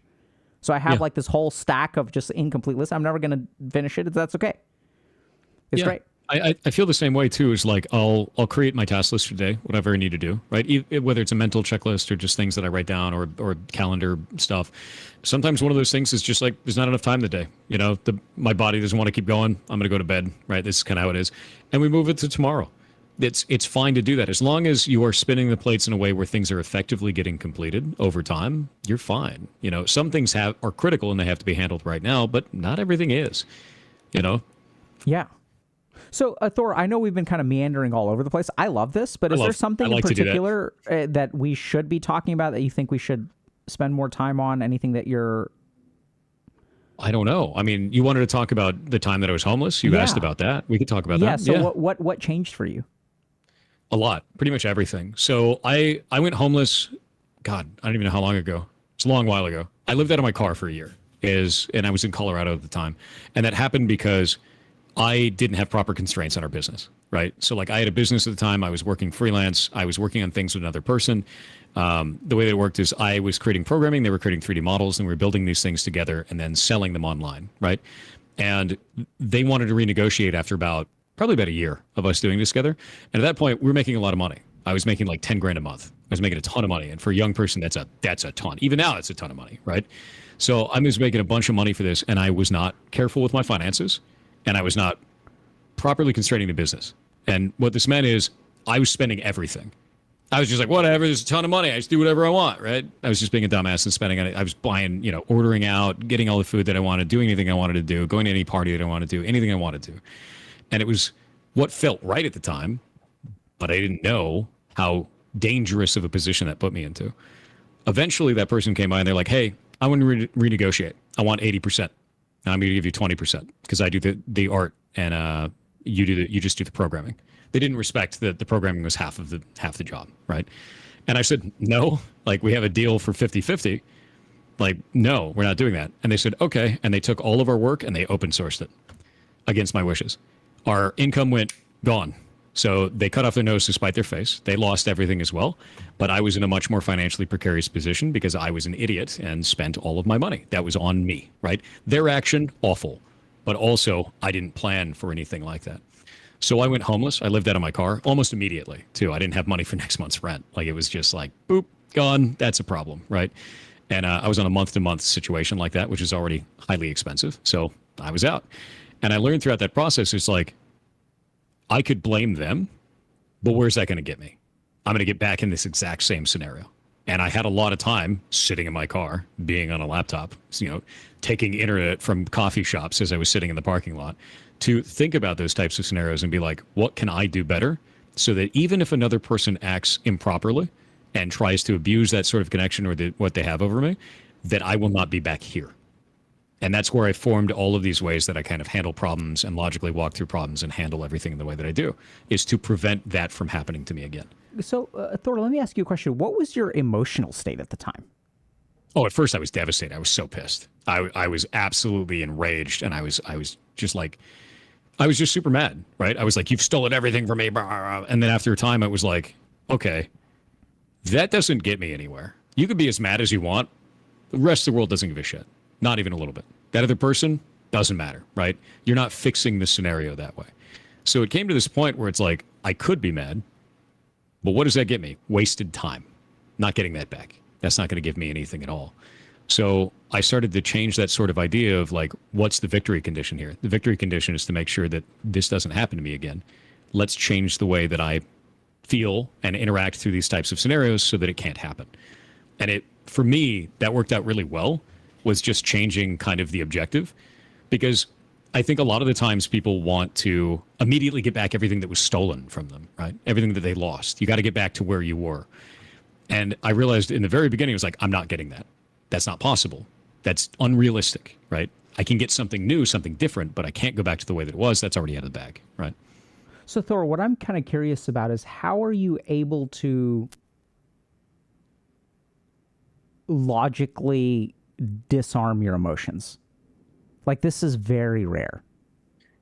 I think it's effective. Anyone can do it. But I mean, most people, when they get enraged, they can't just, like, I love your framing of like, what's my victory condition? I think that's such a powerful way to deal with emotions. Like, I think you've really stumbled onto something there. I think you stumbled on a lot of things. But what I'm curious about is, I work with a lot of people who they require help to decompress their emotions. So I'm curious, like, what your internal experience of, like, this emotion is not useful, let me discard it. Like, how does that I honestly work? feel like, because it doesn't lead to anything attained that is beneficial. I could sit there and be enraged. I could, when I'm mad at someone on the phone, I could throw my phone, right? I could have an emotional reaction. I could throw my phone. It'd break my phone. Does that solve my problems, or does it make more? Every time you have the violent emotional reaction in the beginning, I don't think that solves anything. I think it always just creates more problems. And at that point, I didn't want more problems. I still don't want more problems. So the way that I felt about it, and the way I still feel about it, is take the emotional thing and kind of put it into a box off on the side, and then look at it and be like, does that make sense? Like, is that going to create more problems? Let's look at all the routes that could come out of that emotional response. Are those routes beneficial? Does this matter right now? Does this have meaning? Does this actually get me anywhere that makes sense? Is it okay to feel that? Because if I do feel it in the way that it is, in the exact way that it is, where does it lead? And that's kind of what I got out of that, is being able to dissect that sort of response before letting it go fully forward. And before that, I was just like, whatever, do anything, who cares, right? So did that change for you when you had this experience of homelessness, or have you always been like that? I think it got more defined that way. I was always kind of like that when I was younger. Like, I was more like, more logically thinking, more siding with the logic, but I still have, emotional outbursts as a human being, right? And I had that for a long time until I became homeless. And then after that, it was like, never again. Not allowing that to be a thing. That was a big defining moment for me, was realizing that I'm an adult now, and there are real consequences to not planning. There are real consequences to not thinking about my actions and thinking about what can come out of that, and thinking about, routes and where things lead. And that was like no one's going to catch me now. So I have to be my own safety net. I need to take this seriously and think about this, That, I mean, so that sounds like, like traumatic, but like in a good way. Oh yeah. Yes. No, most definitely. For me, it was terrifying. I was like, what if the car breaks down? What am I going to do? Right. Like, everything was terrifying. So everything was I'm terrifying. curious, what is your kind of emotional valence now? Like, Like, do I feel emotions, or? Yeah, like what's your relationship with your emotions now? Oh yeah, no, absolutely. The only time that kind of like kicks in for like, hey, wait a minute, is when I'm having an extreme emotion. When it's like normal, it's like, oh, I'm happy about this, I'm sad about this. Like, it's normal to feel sad. I think that's fine. There's nothing wrong with that. There's never an arm's length for every emotion, but it's like I am very angry right now. Wait a minute. I am very sad right now. Wait a minute. Does this make sense? Because I find that when I have a very extreme emotion, if I just kind of let that go and don't think about what could happen in that moment, like, what if I'm really, really sad, like in anguish or something, and I want to break something? Just break something off the wall, right? You have one of those types of violent outbursts because of a strong emotion. Is that going to help you? No. Probably going to hurt your hand. It's going to break the thing on the wall. Everything's going to suck. You have more problems. So when I have a very extreme emotion, and I can feel that it's an extreme emotion for something, then I hold back and I go, wait a minute, this is too much, right? And we got to wait now and figure out what that is. But for normal, average emotion stuff, I guess there's like a filter in place, if that makes sense. Like, there's a filter that says, that's a bit much. Hold up, too far, I guess is the best way to put it. And how do you see what you're doing in the world? Like, how do you see, like, tell me about what you think about your life. I think that's an external perspective a lot of the times, of like the effect that I'm having on those around me or any of that type of stuff. I do a lot of that I try to do that through objective means. Like I said, analytics before. Things that people are saying, things that people are feeling, things that are, interactions that people are making, because it is hard to form a subjective opinion, especially in social media, especially online, right? It is difficult to form an opinion of how I am doing when there are, as an example, the stream has 3.5 million average viewers per month, right? 3.5 million unique viewers. Grand majority of those people don't say anything. I have no idea how they feel about it, right? But they show up, they watch the stream, they engage with some of the content, and we get a bunch of people into the stream, into the Discord, and I can get at least a gauge on how effective I am being with the types of things that I'm trying to do, how much that resonates with other people. That gives me a kind of basis of understanding for that, even though I don't have the full complete picture. And I don't think there's any way to get the full complete picture, if that makes sense. Yeah. So what I'm kind of curious about is like, so you know, when we were talking about being homeless, you said I did those three things. I thought about my choices, I predicted my actions, and I kind of reflected on the consequences. So what I'm really curious about is when you have these like things that you're doing, right? So you're a streamer, you have Game Jam, publishing house, Ferret Reserve. What, I guess I'm not so interested in the word, motivation isn't really the right word, but I think it's a place to start. So like, what motivates you? Like, what is your driving force when you do this stuff? Like, what goes on? What I'm really curious about is what is the mechanism? Like, what is the experience of motivation for you? Not necessarily like what motivates you. Like, oh, I mean, like when you wake up, right, there's some kind of driver that gets you out of bed in the morning. And I'm kind of curious about what is that? It's kind of interesting, actually, because I think for me, it's definitely not one of those things like, oh, I have to do it, right? Yeah. I feel like a lot of people get the, I don't get that at all. I don't have that. And I think I used to for some things, but I've kind of crafted my life around the things that I just like doing, right? For instance, the ferret rescue. Ferret rescue is something that I didn't plan on doing originally. Never planned on doing that. I just knew I lived in California, and in California, ferrets are illegal. So when I moved up to Washington, I wanted to get ferrets. I got 2 ferrets from University of Washington. Their names are Snails and Loki. Loki is still alive today. She's like 6 years old. Snails died 3 years later. She had a heart condition. Ferrets largely have heart conditions here. And one of the things that I realized in that moment is like, I'm very sad about this. This sucks.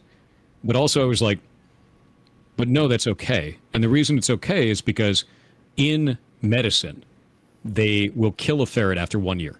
That's how it works, right? Because these were laboratory animals. And I took it in laboratory animals. She lived through 3+ years extra on top of what would have been her lifespan. And I realized this is awesome, actually. It's awful that she died, but she got 3 extra years. Her lifespan was quadrupled, right? Over what it could have been. And in that moment, I was like, I feel good about this. I want to do this more. And then I started looking into other rescues. I was like, what is the biggest thing that plagues rescues? Where do people fail doing this? Where do other groups have problems doing this? So I started to break that down, and I found most of the time they go the route of being a 501c3. So they're a nonprofit, and they have issues with funding the entire time until eventually it closes. Because ferrets are exotic animals. They're incredibly expensive. It's difficult to take care of them, and they collapse over time. There's very few ferret rescues that are out there as a result of this. It ends up being really difficult. I said, how do we fix that? The community started asking, hey, can I see your ferrets? Hey, can I see your ferrets? And I was like, I'm going to put them on stream and just see what happens. So I ran a test. It was like, maybe this could make a little bit of money to help get rid of that kind of a problem. Well, now today we sit at around 1,200 viewers on there, and it makes enough money so that I can run, eventually, the largest ferret rescue in the United States. The ad revenue from that alone solved that entire problem. So that was me going, I like this thing from an emotional standpoint. I think it does objective good. Other people seem to like it as well. Let's do a test to see if we can do business in a different way so that it can support itself. Let's try that. It worked. Let's keep going, right? And that's kind of how I walked my way through that entire process. And it started with, this is an emotional fulfillment thing for me. How do I have that emotional fulfillment thing in a sustainable way, if that makes sense? In a way where I can make sure that I don't cause harm to these animals by putting a financially inviable situation forward and then failing later on and just having a huge problem for a bunch of animals that I was supposed to be taking care of, right? So that's kind of my whole process for walking through that, if that makes sense. That does. So I'm kind of curious and even a little bit skeptical is not quite the right word, but I'm curious if there's more. So you're saying you do this for emotional fulfillment? That one definitely, most definitely. There's something. What about the others? Oh, okay, yeah, say more. Yeah. I don't know how to describe this to you. There's nothing nicer than like laying on the floor with all these freaking ferrets, right? And they're just awesome animals. It's just really cool. There's a deep emotional thing for me for that. And I cannot place where that comes from, but knowing that I have extended the life of all of these creatures and they're having better conditions than they did before. Because I do a lot of medical research for this. I look into all the different ways we can treat them. Part of what I do is nutrition and medical research to try and form new treatments for them. And in many cases, I've been able to find ways that we can pass that off to the veterinarians that we work with. They enacted a plan for them and we've saved their lives. That isn't a financial incentive for me. That is 100% an emotional incentive for me. That feels very good. because I know that I'm making a difference in a way that isn't like a financial gain difference. It's in a this animal gets to live. That's really nice. And especially in situations where people treat them really badly. So I know that I can correct the situation and fix it in a way that extends something's life, right? So I'm curious, Thor, do you find that there are two layers of your, and I'm kind of like asking a leading question here. Sure. So you strike me as someone who is not very emotionally driven, right? Usually not. And so what I'm kind of curious about, so that's why I'm kind of like a little bit confused. It's and rare. I kind of have a hypothesis, but I'm kind of curious whether you find that there's two layers. Would you say that there's two layers of your emotional experience? There's like one where you're kind of, it's not like, you have a lot of exercise over it. And then there's another layer of emotions that feels different, right? Because gratification of your positive emotions. Okay. I don't think there's a multi-layer system there. I think that to me, it's one of those things where it's like, I understand that this is a positive thing for me. I think that I am getting positive kind of feedback from this in a way that's emotional for me, but also can I do that more in a way that adds for other people and adds for these animals? It's a mutual benefit thing at that point. The animals win, the viewers win, I win. Does that make sense? It makes a lot of sense. I think anything you'll see that across everything that I try to do is like, I don't like the idea of one person winning. It's the whole thing of, rising tide raises all ships. Anytime that's going on, like that's why I brought the moderators on full time. That's why I do all the free knowledge that we can do on the Discord. Everything that I try to do is with that, because this is funny because it feels greasy otherwise. It feels wrong, right? If you like the way that I feel about it is if I become a millionaire, I probably screwed up. I did something wrong, right? It's like put it into other things that actually have meaning and do something of tangible benefit. And the ferret rescue to me is definitely an emotional fulfillment thing. But when having something like that where the stakes are so high, where things can go wrong and then animals can be hurt because you didn't plan ahead, there has to be that logical component of making sure it's self-sustainable, which is exactly what the stream is for. So it's the logic side ensuring that the situation is safe enough for me to get the emotional fulfillment and do something that I think is good that helps other things like the animals, the ferrets, and the community. Because we also spread a bunch of knowledge in that too. Try to spread it around. Can I think for a second? Sure.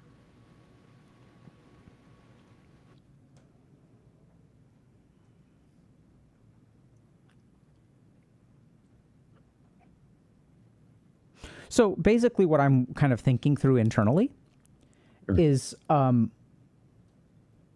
slightly more esoteric concepts. So I'm kind of hunting for an answer. And like, so when I see your life, I see a lot of two things, Dharma and Karma. So Dharma is Dharma. Are you familiar with that term? Yes. So that's the things that you are obligated to do, that you're intended to do, versus the things, or it gets translated as duty usually. Yeah. Duty. Yeah. Okay. But I think it's a different emotional valence from should. So I think it's and then the other thing is karma. So like that what is happening in your life feels to me like a chemical reaction that is playing out. That a couple of pieces were put in a few, and there was a predisposition for something, and you're kind of leaning into that. That's kind of why I ask about this double layer of emotion. So I find that for a lot of the work that I do, there is like sort of a different feeling. So one is like a deeper sense of dharma, or a feeling of like rightness, which can be emotionally gratifying. But I think that the fluctuation of the emotional experience of those things is almost like independent of this other quality. And in fact, I think that it's the second thing that allows me to sustain the emotional variance, right? So like if I loved streaming and I did it for positive emotions, then that would not work, because the emotions are not always positive. Sometimes they're negative.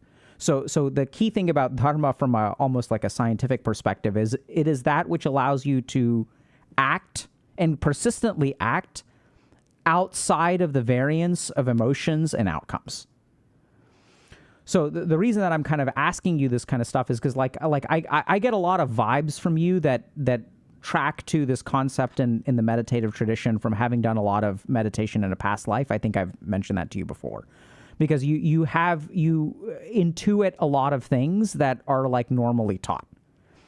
And so when they say like, okay, like, so if you spawn and you're level like 50 as opposed to level 10, how do we understand that? Oh, like you just XP'd up prior to spawn, and then you carry over. When you respawn, you carry over some experience. You're saying I'm on New Game Plus. Okay. You're on New Game Plus. Yeah. Beautifully said. Beautifully said. Yeah. Right. So many of the things in your life feel very New Game Plus-ish to me. So your capacity for like discrimination, and by that I mean like being able to like, and your internal awareness, your capacity to like think through, okay, like is this a good thing or is this not a good thing? Let me abandon it. That's very rare. So like most of us, when we think through things and it's a bad thing, we still keep doing it. I can't do that. Right? So that's what I learned at that moment when I was telling you, when I was homeless, is like, I didn't do that before that. Not really. Not to the capacity I do now. Fair enough. So and this is where I don't know if like, I have a particular way of viewing the world. It doesn't make it correct. And we could ultimately say that everything comes down to there's just one layer of like emotional valence, and that's what it is. But really, like everything you're describing like screams to me of these two concepts. And I was just curious if you have encountered those before, if you think about it, because I don't. I've never encountered that. I guess that to me that kind of splits between like emotion and logic, because the emotional need is like, hey, this feels great to do this. I feel fulfilled doing this, but it's beyond that. There's like something else there, if that makes sense. Yeah. It's hard to describe. That's what I'm talking about. So is there a third variable? And the logic is about the implementation. So once the driver is there, the logic is like, like how do we do it? Exactly. Yeah. It's the how. It's not the what direction you're going in. And, for me, it's like I have the thing is like, why do I want to do this? How do I want to do this? And then at the end of it, it's like, okay, if I do this, does that make me drop anything else? That's a big one. Does it get in the way of any other things, objectives that I have? Can I make it so that it's sustainable in a way that I can step away from it and it works? Can I make this so it expands? Like there's so many different things that go into that. It's a lot of pieces, if that makes sense. Yeah, but all that comes afterward. Yeah. Do you get what I'm saying? All of it comes afterward? So let me ask you this. Is the reason you do it because it needs to be done? I think the world is an objectively better place if I do it. So it becomes a compelling factor. How do you understand the specificity of how you make the world a better place? Like, why do you care to make the world a better place in particular ways? I can't make the world a better place in all ways. I can do it within my purview. There is a limit to what I can do as an individual. So because of that, I want to do that specifically, in this case, because I can make a difference here. It is possible within what I know, my knowledge of it, my interests, and my means, if that makes sense. So, but there are many ways in which you could make a difference. How do you decide which ones to do? Is that your emotional response to a particular thing? Like, why ferrets as opposed to anything else? So, for instance, if I decided to get very deeply into an aspect of something that I don't know anything about right now, it'd be very hard to make a difference inside of that area. The reason why is because there would be a perception that I'm not an expert in that area. The perception from the general public means that it's much harder for you to make a change there, make a difference, a real difference. By going down this route and showing all this stuff with ferrets and doing everything that I have and having all this information and all these things that I'm doing, it makes it much easier to make a difference, because now we have something that is widely seen as being positive force inside of that area. Now I can actually make a difference. But if it's an area that I'm starting from scratch on, there's all those pieces that have to fall into place first before people trust you enough that you can make a difference, if that makes sense. It makes a lot of sense. So I'm kind of curious, because my Geiger counter is going off the charts, but when I talk to you about it, it doesn't seem accurate, right? Okay. So I'll just like share my own perspective, and I think this is just something I just got to ask you. Waiting for the golden question to uncrack, because maybe there's like a piece that's missing there that I don't understand. I don't think there is a piece that you misunderstand. That's why what I'm going to do is just share my perspective, and I'm curious what you think about it. Sure. So I have a logical mind. I have an emotional mind. So if we look at emotions, like we also know that there's like two basic kinds of emotions. There's our more primitive emotions like anger, fear, and then we actually have a second layer of emotions called social cognitive emotions, completely different part of the brain. Pride, shame, guilt. That second layer of higher human order emotions requires other humans to be present. So a reptile, I don't know if a reptile ever is capable of feeling guilty, but a reptile can feel anger or fear. Mm-hmm. So these are the layers of the self. So in my experience, there is a third layer of stuff. So this is where I would say dharma and karma operate. So sometimes when I'm meditating, for example, like I have a particular like insight, and then I will sometimes act on that insight, and it's weird. Like sometimes I will not have spoken to someone in many, many years, and I'll reach out to them, and there's something kind of going on in their life, and it's kind of like spooky. So like there's something about my experience of life makes me think that there's a third layer of stuff. And when I think about the work that I do, I think about what is logically good, and I think about what is emotionally fulfilling. And clinical practice is sufficient. So in clinical practice, I would make way more money than I make now, because doctors get paid very well in the United States. And then I find the work very fulfilling. Like it's great. Like I love doing it. I trained really hard at this. Every day is like fun, really. Yeah. I tend to work with people for maybe a year or two. So I don't usually work with people for like 10 years. It's like people come in, we help them, and then like I get to meet new people. Very intellectually stimulating. I can work a lot in a short amount of time, plenty of space for leisure activities, emotionally gratifying. And yet something about that was not fulfilling, right? So I guess that's maybe the dimension that I'm kind of talking about, is like there's a third dimension of emotional valence and what is logically a good idea or a bad idea. Did you feel like I guess at that point, like beat the level sort of a thing? Too comfortable? Not necessarily. So actually it was fulfilling. So this is where I experienced what I can best be described as a calling, right? Okay. So we use some of these words like calling, and I think that tracks to things like dharma or karma, and now it makes sense to me. Like, so I have a karmic debt to pay to the internet. And there's the golden word. What? The calling. So tell me about that. It felt like this is correct. Yes. Yeah. So see, that's the thing. So this is correct. That doesn't come, I'm making a statement here, a hypothesis, which I'm asking you to agree or disagree with. In my experience, and what I would venture for you, is that this doesn't come from logic or emotion. No. It was a totally outside thing. Where does it come from? I have absolutely no idea. Because when that happened, that this is correct, that was the moment where I understood that snails died, but she had lived 3 extra years. And that was the moment where I was like, this is the correct thing. I want to do this more. It wasn't even I want to do this more. It's I'm going to do this more. Yes. How do we make that work?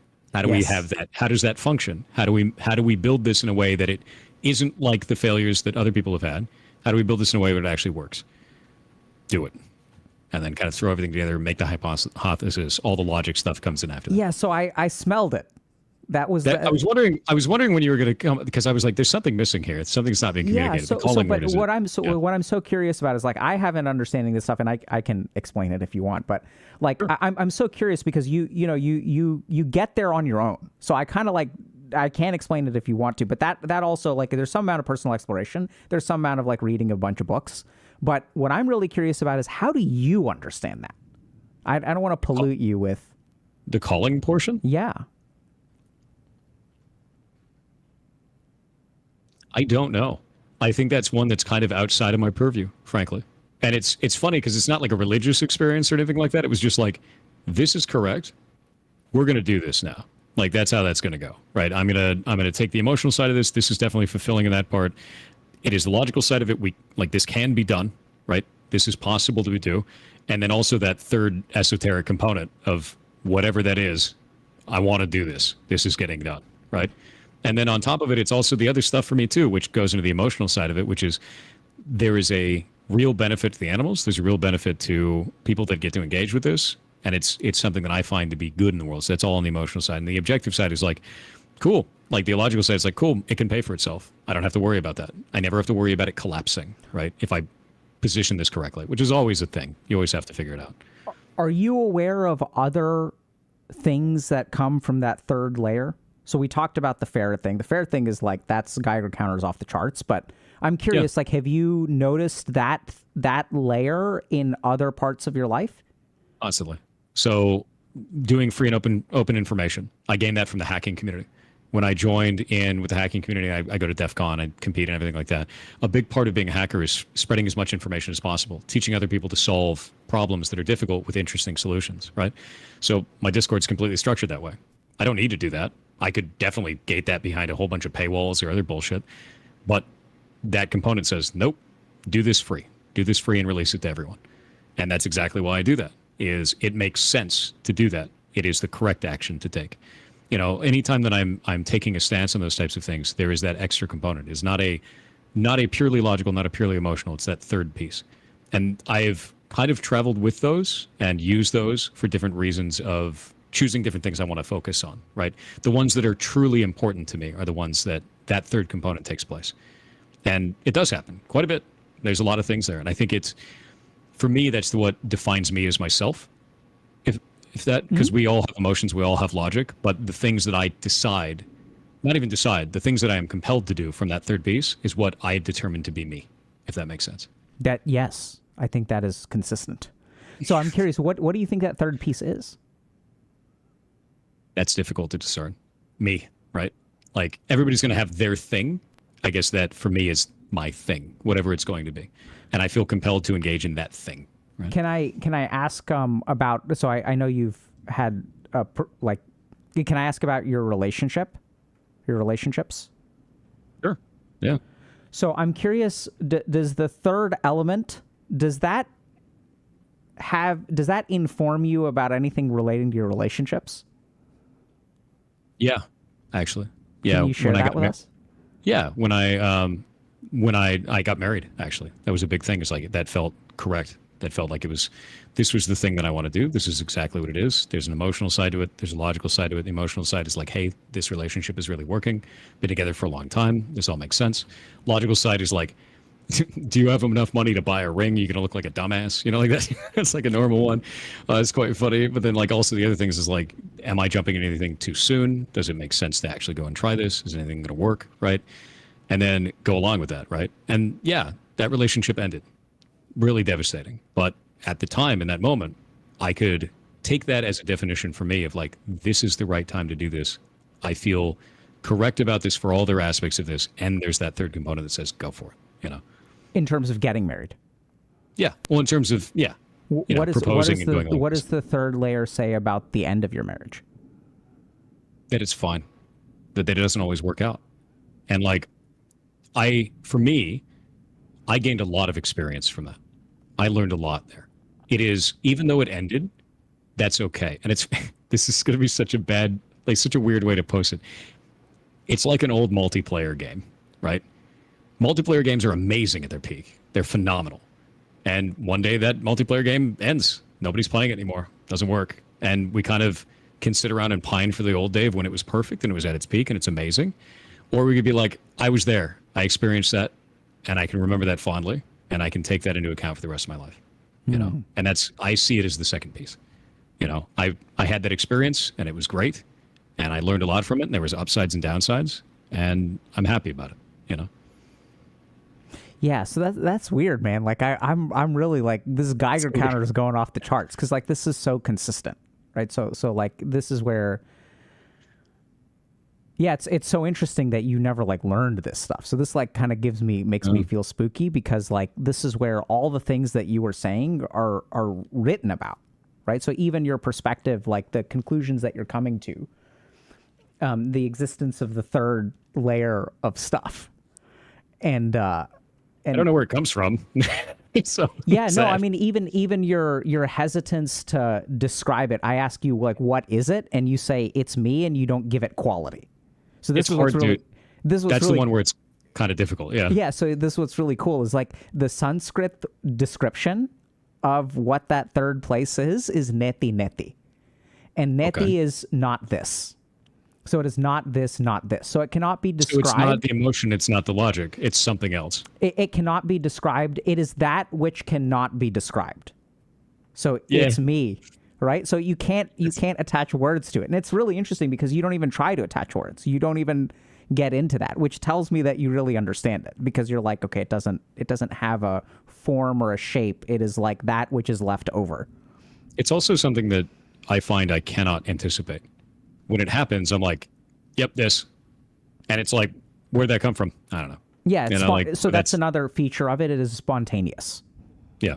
So, and there's no way to plan for it. It's an extra variable that shows up, I guess is the best way to put it. Yeah. Yeah, so I'm curious, though, have you found things that get you closer to it?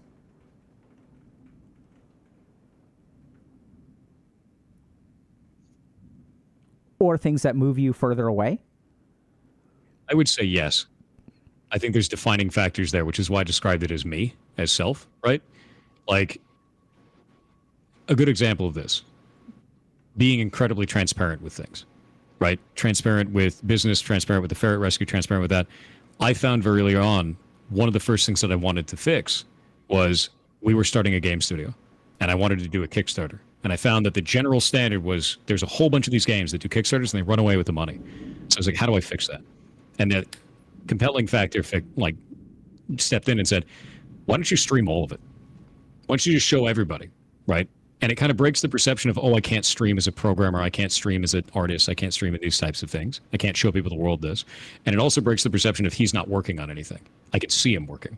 It removes any whispers of that immediately because people can see it. There's a track record for that. And I think it was the first thing that I was like, okay, that worked here. What if that works over here? What if that works over here? Now it makes sense. Now it starts stepping away from just being a compulsion there where it's like, this is a standard for me now, is make sure that this is always part of things that I do as a carrying thread, because it's not just that it works, it's that it is correct, if that makes sense. Mm-hmm. It is a correct thing in the way that I have defined things. It is correct, right? And I feel like that is a better option. In fact, I've even seen other people implement that. We actually have a veterinarian here where they have glass windows on everything. For absolutely everything, you can watch your pet in surgery anytime. You can see everything that all of the attendants are doing all the way in the back, which is a wild concept. That's not something you ever see. But they have this set up, and the customers, like the people who come in with their animals, and they're super nervous, they're way less stressed out because they see what's going on. They know what's happening. They may be upset because it's a crisis situation, but they can see. And they don't have to sit there wondering, is something going to go wrong? Are they going to come out and tell me my dog is dead? They can see what's happening. They know in real time. And it's actually really interesting. It's like a really interesting thing. So I've seen other people implement the same thing, and it makes sense, right? So that's why it feels that way to me. Yeah, so it's once again interesting. So I think like there's what you described as transparency, I would describe using the Sanskrit word satya, which means truthfulness. Okay. So there's also like weird angles to this, and I'm just kind of curious. But like so I also noticed that you're accumulating a lot of shakti or energy. So there's like all these like texts that say that when you start living in accordance with satya, you will accumulate like energy and things will begin to manifest around you. And this is very like spooky and gets turned into, The Secret and this stuff for like Oprah's book club. I don't put a whole lot of stock into that. That's okay. But I it's so interesting to see so many principles that I've learned about or studied about. And it seems like you're kind of like living them. So like when you live a life of truthfulness, I certainly found that it has been very, very like good for me too. So I started like intentionally becoming more and more truthful. And there's a really interesting. See, a lot of people don't realize that being truthful in life actually makes your life better and makes you more powerful. So if we think about lying is all about the avoidance of consequences. And if lying is about the avoidance of consequences, then you can continue engaging in behavior that you don't have to pay the consequences for. And you should be, because it's usually more inefficient, whatever it is that's going on. Yeah. And so the really interesting thing is that when I kind of like stopped lying, I think maybe once in a blue moon I'll lie. Like I want to say maybe 2 or 3 times a year. But are you lying right now? I don't think so. Maybe this is one of the 2 or 3. But what I really found is that once you stop lying, it changes your behavior. So if you take lying off of the table, the way that you have to live your life changes. Yeah. And I used to lie all the time oftentimes- as a kid. Constantly. What? When I was a kid, I lied constantly. I was constantly worried of consequence. I was like trying to avoid all that, lie about everything, right? Like, and I realized over time, I was like, this is a lot of energy to like upkeep all this shit. Like, because you're constantly like trying to spin the plates on like which lie did you tell to who, and it just turns into this web of just like, why? It's just waste. It's all wasted energy. It's ridiculously wasted energy.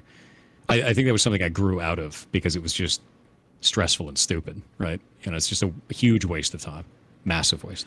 Yeah, so that's interesting because that's a very logical take. Yeah. And that's where in sort of these Eastern systems, there's like a weird esoteric take, which is that when you say it's a waste of energy, they also equate out that leakage of energy with like less manifestation in the world. Yeah, I mean, that's absolutely, I could see that being absolutely true, but not in a How? manifestation way. The way that I see it true is like this. If you are spending all of your time upkeeping the web of lies that you've created, how are you forwarding your life? Where do you have time for that? Where do you have time to put it into things that could give you benefits going forward? You're spending all this time maintaining this bullshit that doesn't actually give you anything tangible when But you could be doesn't- learning a skill. But doesn't Right. lying to people advance you in many ways? Like, Sometimes, but not forever. And that's the biggest problem with that, is if you get caught in a lie, it can set you all the way back to ground zero, or before that, you could lose everything. When if you spend the time on actually learning something, you could spend the same amount of energy doing that, you keep that forever. And that's kind of where that went for me. It's like, yeah, I can understand that being a aspect of manifestation, but it's not really a manifestation. It's it's I am localized adding- to you. Yeah, it's localized to you. There's no And you are- connection to outside things. That's how it feels to me. Yeah. Yeah. You are creating scenarios in which you have more chance of succeeding because you are spending time on cultivating keys for all these doors that you might, arrive to, if that makes sense. And otherwise you're just spending time on nothing, right? You're spending time on maintaining this big bullshit around you. Yeah, It doesn't make any sense. I think there's that. I think that's a fair take. I'm still somewhat conflicted about whether there is some kind of connection to outer things or there is some kind of manifestation, and that also gets to this this third layer, because where does the third layer exist? It could be, right? Do you think that the third I layer can see is completely localized to you? That I don't know, right? That's something that is an impossible question to answer. It could be a feeling thing. It could be like, wow, there's like, I think a lot of people describe that as like kind of divine intervention, right? Like I had God told me this thing and I went and did the thing because I felt compelled to do it and that came from God, right? But I'm not really all that religious. So for me, it's like, well, if that is a religious experience, I could describe it as a religious experience. But in reality, for me, it's like, does that make sense for me? Not really, because I don't spend a lot of time on that, right? So it's one of those things where it's like, this came from somewhere. I don't know where. And that's like you said, it's the not this, not this. So what is this? Don't know.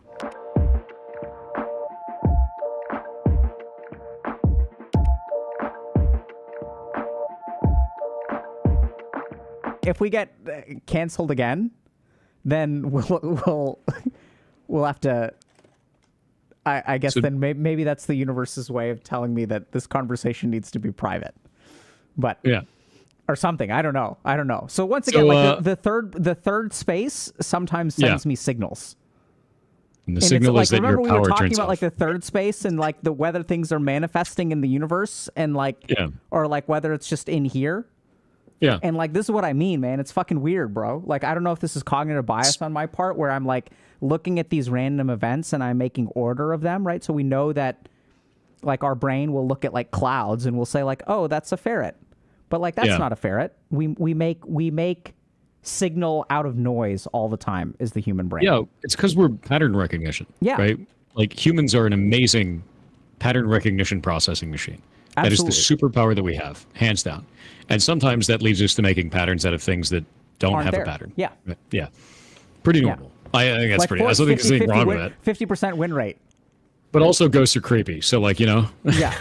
So what and sorry, I lost my kind of train of thought, which I think is perfect because Now tell me what would your turn. I asked a bunch of questions. What would I like to know? I think we've gotten to where I wanted to go.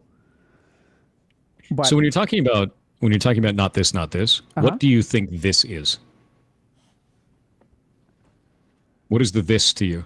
So this is, I'll give you like a personal answer, and then I'll give you a like a more like academic answer if you want. So the first That's exactly what I want. This is experience. So if we look at the nature of reality, okay? So we know that there's like a physical, and now we're going to like leave science behind, okay? So now there's some maybe scientific stuff where people like to talk about the quantum, but I find that most people who talk about the quantum don't know what they're talking about, and they're like just full of BS. So we're leaving science behind for a moment. If there's some science to be added, we can talk about that. Like we can talk about some scientific correlates of what I'm going to say. But if we look at it basically, like we think about the world as primarily material, right? So like the world like is what I can see, is what I can touch, etc. But there is a layer of existence that is experience. So when I experience a thought, when I experience emotion, when I taste a strawberry, sure, there are taste buds, though there's like different nerves in my tongue that go to my gustatory cortex, travel to my thalamus, travel to some part of my brain where I experience taste. We know that all of that electrical activity is happening. But if we look at like, this is a little bit more philosophical, not my area of expertise, so I'm probably going to butcher it. So like there's this concept of like qualia or qualia, which is like the fundamental like differentness of different kinds of things. So experience is fundamentally different from objects in the same way that like matter and energy are like different. So that's where this is. So and if you look at it like experience, just like matter, so matter can be collected in different forms. Okay. Mm-hmm. So like, for example, like there's this concept of a molecule, which is just matter. And then I can put molecules together to make a cell. And then I can put cells together to make a person. I could put molecules together to make a cup, right? So this is like silicon oxide. And so like there's all kinds of stuff that objects can assemble, but at the end of the day, it all breaks down into matter. Yep. So experience is the same way, where experience can be broken down into its individual basic components, into its atomic nature. And the third layer is in that direction. Now, the interesting thing is that generally speaking, when we break down matter into its constituent components, we tend to think about a reduction in complexity. But there's this concept, and now we get a little bit more. So I think what that thing is tapping closer into pure experience. So that's the thing, right? It's not logical, but it's absolutely experiential. Like you feel it. You get better at it over time. Yes. The more that you learn. And so I would say that for me, that's where like I call them knowings. So sometimes when I work with people like in a more spiritual way, like we'll talk a little bit about a particular kind of spiritual practice that I do that increases your connection to this thing. And there are all kinds of other like weird manifestations to this, but so this thing, this third layer of stuff, it's actually like kind of like this infinite potential is the way that I would describe it. So even any manifestation or form is actually a reduction. So if you kind of think about like, a blank piece of paper, like, or actually a better example is a block of wood. So one of my favorite books is this book called In Search of Schrodinger's Cat. And at the end of the book, it's a book about quantum mechanics and physics. And I think it's like pretty accurate. I don't think it's one of these like, spirituality, quantum mechanics things. I think it's written by a physicist. And so, at the end of the book, they have this beautiful analogy that they're talking about things like the particle wave duality. And they say that if I show you a block of wood and I say, Thor, your face is inside the block of wood. And you're like, that's crazy. And then sure enough, like I take a chisel and I take a hammer and I chisel away and we find your face. Look, it was there all along. So there's kind of this idea in physics that, the world gets shaped by the way that we look at it. The perception. But in its core form, it is undifferentiated. So I don't really understand this stuff, but there's some stuff about like, the universe existing is a probability waveform and then the act of... And then it collapses when you view it. Yeah, when you view it, right? So like, and some people will say, oh, that is proof of this like Eastern concept of undifferentiated consciousness that then collapses into form, Sanskrit, which is roop, right? So this thing doesn't have roop. People also use it as a basis for saying the universe is a simulation and part of a computer. Yeah, Same thing. So I can't comment on the physics connection to that. I think it seems to make sense to me, but I'm not an expert in it. Mm-hmm. So that's what this third thing is. This third thing is, and so in the academic sense, we have a couple of different states of consciousness. We have sleep, we have dreams, we have wakefulness, and then we have, or sleep can also be unconscious. And then there's this fourth state of consciousness called turiya. Turiya is a state of consciousness without object. So the sense of self. So right now, as we go through the world, I am here and you are there. So if I'm playing a video game, like I am playing the game and things are happening in the game. But even when I worked with like esports teams, we kind of talk about becoming like a divine incarnation of a player where you are one with the game. And you'll see like some of these players like make these just amazing moves. And it's like they reach some transcendent level of skill where I'm sure there's a neurologic correlate. But when we talk about how to do that consistently, it is becoming one with the game. Yeah. So even we see that in other ways too, like pretty much any athlete or even ones like NASCAR. You know, like it's even funny because we kind of explain that in certain oddities around the world where like you get in a car accident. It's not they hit my car, they hit me. You know, and so there's little pieces of that in other stuff, which is interesting. That actually is considered a misidentification. So we'll talk about that. But so the main thing is that so the closer you get to this thing, the better you will be. So even in terms of like flow state is like one step closer to this thing because in the flow state, and you said it. Yeah. Let me do this. Let me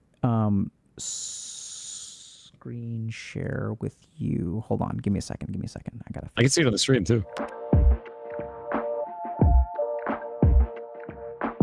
When people hear that we offer coaching at HG, their first question is like, what on earth even is that? So here's the basic problem.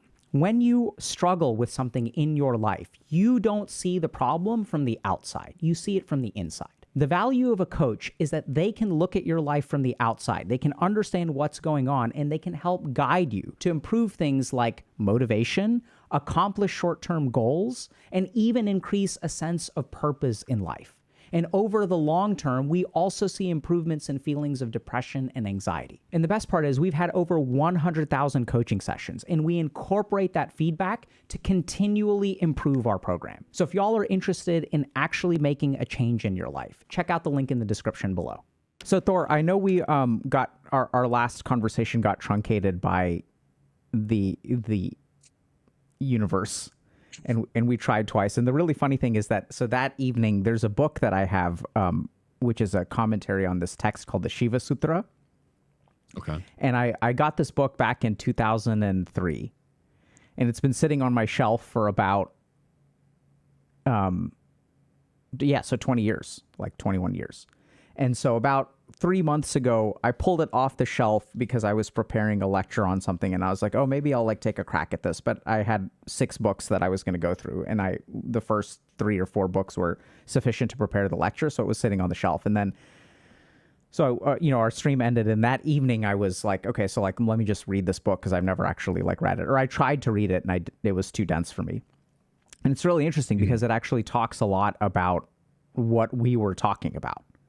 And so I thought it was like quite coincidental. And then the part of my brain that looks at a cloud and sees a dog that generates patterns out of randomness made me really wonder in like kind of like a spooky way. I was like, oh, maybe I was supposed to read this thing before I talked to you. And so maybe we can I'll ask you kind of where we left off and what you remember. But I hope that your power doesn't explode this time. I don't think it will. So I think now that I have prepared by reading the Shiva Sutra, and I've also like looked at I've got a couple of research articles pulled up. So hopefully we can kind of pick up where we left off, but also like if that doesn't, if we kind of lost the thread of it, so be it. But can you just remind us and help me remember kind of where we were in the conversation and what we were about to embark on?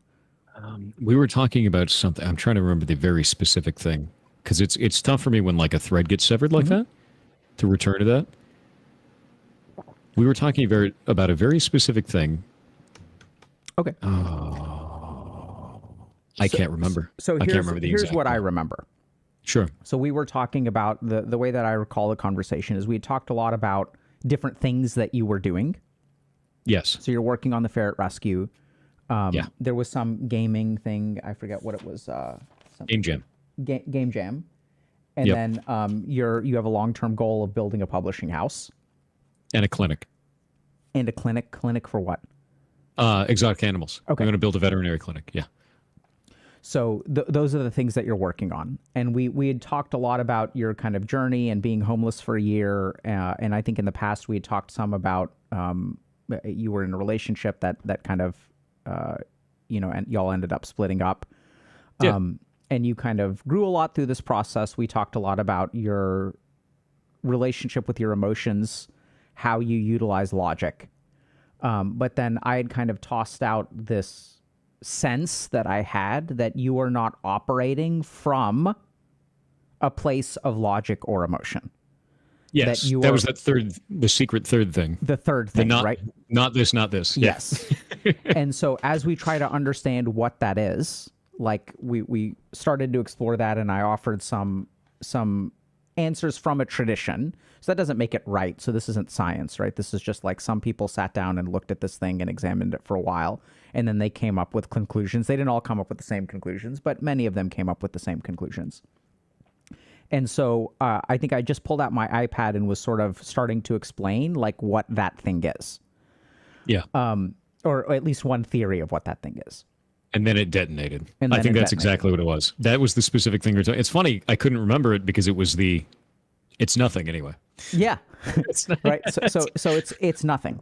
So, and then the other thing that I know we DM'd a little bit back and forth about, rescheduling and stuff. And then the other thing that you mentioned is that a large part of your community is actually progressing very nicely from like a professional standpoint, right? Like, Yeah, I've gotten a ton of people that are messaging me, tons and tons of people around the world that are like, I put the things that you said to action and I got an amazing job. And it just keeps happening over and over. There's like hundreds of people that are messaging me, reaching out on Twitter, reaching out on DMs on Discord, which I can't answer all of them. There's just so many.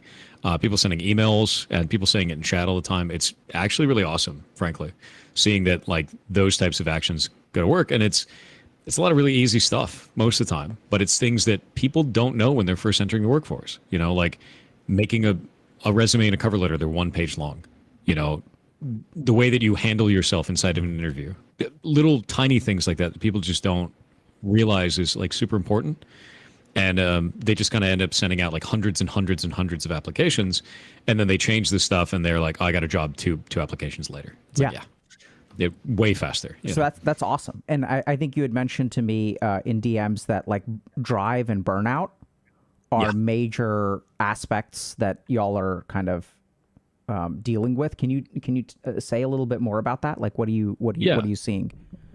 Some of the largest trends in people asking me questions usually around drive and burnout. They're like, I don't have drive. I don't have the drive to go and do something, or I have pushed myself too hard and I'm burning out, or I love doing this thing so much that I don't want to do it anymore. They don't realize that they're hitting that burnout threshold where they're pushing themselves in a weird way, or like the environment is bad for doing that work, so then they don't want to do it, or they're doing it too many hours a day. Or they're trying to. A really common one is, I want to quit my day job to go do my hobby full time. And a lot of times people don't realize when you do that hobby full time, you now have added a ton of pressure to yourself of like, I need to be financially viable doing this thing now. And now you hate it, right? So like, there's all kinds of stuff like that where it's little things like that all the time. And those are generally the things that I give advice on like how to fix this, because it's super common, crazy common. Yeah. So here's what I'd kind of imagined for today. And like, this is like, welcome to modify, disagree completely, go off the rails. So what I was sort of thinking is that, so I think these two things are related. So the first is when we think a little bit about, drive and burnout, both of these things are signals from within us. And if we understand, It's an alarm. Huh? A lot of times it's an alarm. It's like, hey, you're doing something that you shouldn't be. This feels bad. And people don't Yeah, realize that sure. that's an alarm bell going off. Yeah, absolutely. Right. What I was kind of referring to is that not even the quality of the signal that it's an alarm, but that this is something that comes from within. So drive and burnout are not necessarily created by the outside world. They are created by something within us. And so I think that the really interesting thing is that I'd love to hear what your advice is for those kinds of cases. And then I think the other thing that we can do is try to better understand your experience of what drives you, what protects you from burnout. And then what I've kind of done is prepare a little bit about like my understanding of kind of this like Eastern concept of the self, which I think is quite robust, quite correct, like even scientifically. And then I think there's also a lot of like cool stuff in understanding drive and burnout from the neuroscience research. And specifically, I'm not sure if you're familiar with the concept of hedonics versus eudaimonics. I am not. Okay. So we'll talk a little bit about that. I'll kind of give you kind of a quick TLDR. So if you look at human happiness, what we call happiness. So happiness is actually a lot of discrete things. So one kind of happiness, and this is something that Aristotle actually, I think, originally coined. So he sort of noticed that there's two kinds of like happiness. There's like fun and pleasure, and then there's a sense of like well-being and satisfaction.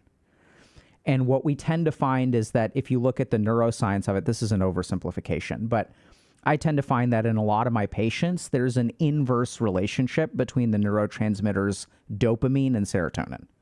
So what we think of as dopamine is like the pleasure neurotransmitter. So this comes from this part of our brain called the nucleus accumbens. So when we use opiates or we play a video game, we get a rush of pleasure.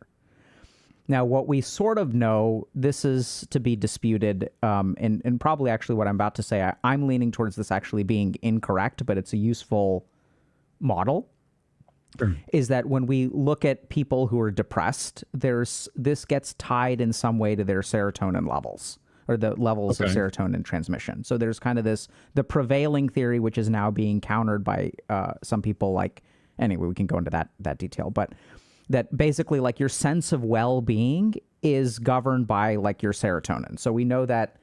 That's why we use SSRIs. Yes, that's one of the reasons we use SSRIs. Okay. Yes. And so what we sort of find, like if you take someone who has an addiction, for example, like they actually get a fair amount of dopaminergic transmission, right? So I'm playing video games all day. I'm using marijuana on a daily basis, but my sense of well-being and happiness in life actually declines. And what we oftentimes find is that people who are working hard and even denying themselves pleasure, right? So like when I'm driven towards, I don't know, like running a game jam or something like that, that is not like a pleasurable activity. It's not fun. I mean, there may be parts of it that are fun, but there's a large like effort investment, but it increases your sense of well-being. So there's this inverse relationship between dopamine and serotonin that once again is really a neuroscientific oversimplification that we can pick apart very easily, but I think it's useful to think about.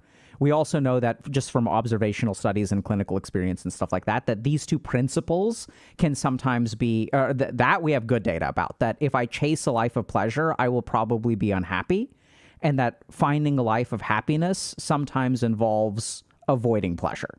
So that there's good data about, but we don't quite know that the neuroscience lines up.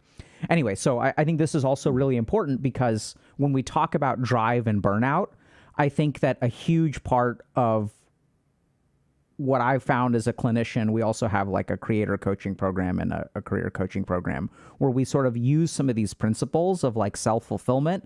People have better outcomes and they reduce their unhealthy behaviors, which are usually dopaminergic in nature. And oftentimes what we will discover is that drive and burnout come from listening to a particular part of yourself that doesn't consider these kinds of things. So like, I want to become something. I feel like I've fallen behind in life. I need to prove something. And as a result, like I'm going to push myself, and I'll end up burning out even though I'm like moving towards my goals. So yeah. I don't know exactly how we're going to do this. I don't know if it's going to happen, but like what I was sort of thinking about is we could understand your experience of this third thing and teach people potentially how to operate from that space more. because I get the sense that you work very hard, you are driven, and you don't burn out. And then we can also lean into your personal advice and your personal experience of like how you've created that. And I am very confident that whatever answers you have, I will be able to provide a framework or research support for whatever you already do. Makes sense. Yeah, it makes complete sense. I think the biggest thing for me is, yeah, you're right. I don't burn out. Like people laugh about it all the time. They're like, oh, he's going to burn out. He's going to do this. Because I work 16 to 19 hours a day. I sleep 5 hours a day. I work all day, do all that kind of stuff. But the thing that I found that started that chain to make that possible, I can see the impact of my work. One of the things that I find a lot of the times is when someone's in a workplace and they feel really bad about going to work, sometimes it's the working environment, sometimes it's the people they work with, but very often I found they don't see why their job matters. They don't see what their job does. And you'll see this quite a lot for a lot of weird kind of areas, or maybe they look down on the impact of the work. Let's say you work at fast food and you think your fast food job is worthless because you work at fast food, right? You work in McDonald's or something like that. Some people can see like, hey, working at McDonald's is actually a really positive thing because I'm feeding people and that gets them through the day. And then they feel better about the job. Some people just go, oh, I just work at fast food. It's a dead end job. They feel like garbage about it, right? So like, I think impact is a really big starting point, if that makes sense. And that's usually the first thing that I look for is like, do you see the impact of your work? Okay. Most of the time, the people who have burnt out completely are like, no, I don't see the impact of my work at all. And I'm like, okay, now we can work on that piece. What I'm going to do, Thor, is I'm going to take notes. Okay. Okay. And we're going to start. So I'm going to just, so burnout correlates with lack of impact. That's one. Yeah. I think that's an aspect of it. And then in your case, the way that Thor avoids burnout is by seeing the impact. Yes. Okay, great. Seeing impact is huge. That's actually one of the reasons I look into analytics for stuff. It is something that gets beyond the idea of having imposter syndrome, right? The little voice in the back of your head that tells you, hey, you know, you shouldn't be doing that, or you're not good enough, or any of this. I see that kind of as a defense mechanism that's overachieving, right? It's sitting there telling you, like, you shouldn't do this because if you do it, you'll fail. And if you fail, then we'll feel bad. So don't do that, right? But in reality, you should do that thing. You should try that thing and see if it works. So I'll usually tell people, like, hey, if you're getting that overwhelming you and it's stopping you from doing things in the first place, it gives you that failure to start, make a bet with it. Say, I'm going to do this for 3 months. I'm going to wait and see, and then we're going to go back and review everything and see if I did better than when I first started. And if I did, then the imposter syndrome's wrong. Because I look at my analytics all the time, because I see all the feedback that people are giving, all the things that people say, how they see that, you know, how they say the advice is actually helping them through things. I don't have to deal with that because I can see the impact, and that's immediate evidence to say, like, imposter syndrome sit in the corner, right? Because I have evidence that it's not correct. So that goes away. That's the second layer of that. You've got the impact for your work, and then you've also got imposter syndrome being, you know, pushed to the side for that. Okay. Trying to think of some other things. Another one is environment for me. I create zones. So I have a zone for actually doing work. I have a zone for when I want to rest. I have a zone for when I want to do entertainment. These are physical areas of my space, right? And I've talked to people in the past. They're like, well, I don't have any areas. I was like, do you got a couch? They're like, yeah. I was like, do you got a laptop? And they're like, yeah, I do stuff on a laptop. It's like, okay, when you're playing games, sit on the left side of the couch. When you're working on something, sit on the right side of the couch. The reason that I learned that is because I was trying to do everything from a laptop in bed. And what I found was when I was working on things, I wanted to go to sleep. And when I wanted to go to sleep, I couldn't stop thinking about work. And it created this like weird mixed thing for me. I don't know if that's the same for everyone, but for me, environmental mixing was a problem. And I had to separate environmental areas to make sure that I was focused on the task for that area, if that makes sense. So Thor, when you see analytics that are not going well, what happens within you? I want to know why. I'm not upset. I just want to know why. Like, and I try to form a number of different possibilities for that, things that could be the solution to that. And then I try to isolate those in a way where it is possible for me to test it. So, okay, I'm going to jump in for a second. Sure. So, why don't you feel bad? Because it's a chance to learn something. And then I can use that for every other situation. If I can solve why that thing went wrong, and then use it to my advantage, use, the information from that to my advantage, I can win not only that situation, but many others that come beyond it. Okay. All right, cool. Is it okay if I interrupt you? Yeah, go for it. Okay. So we're going to map this out, and we're going to try to we're going to do everything that you're already doing. We're just going to provide some support for it. Okay. So, you mentioned environment. Okay. What drives you? A lot of different things. It really depends on the situation, though. I think different situations have different driving factors, if that makes sense. Yeah.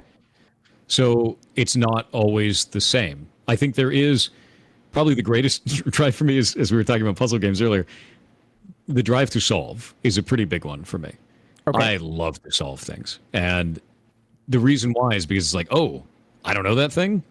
Let me see if I can learn something from this. Because I found that there's so much kind of like cross-pollination between things that you learn, and you can apply those skills anywhere else in your life. And it makes me more adaptive, I find. Okay. All right. So now we get a little bit potentially into the weirder area. So we had talked about. So here's Thor. And Thor has logic. Thor has emotion. Thor has maybe something called personality. Maybe. Right? So no one's proven that yet.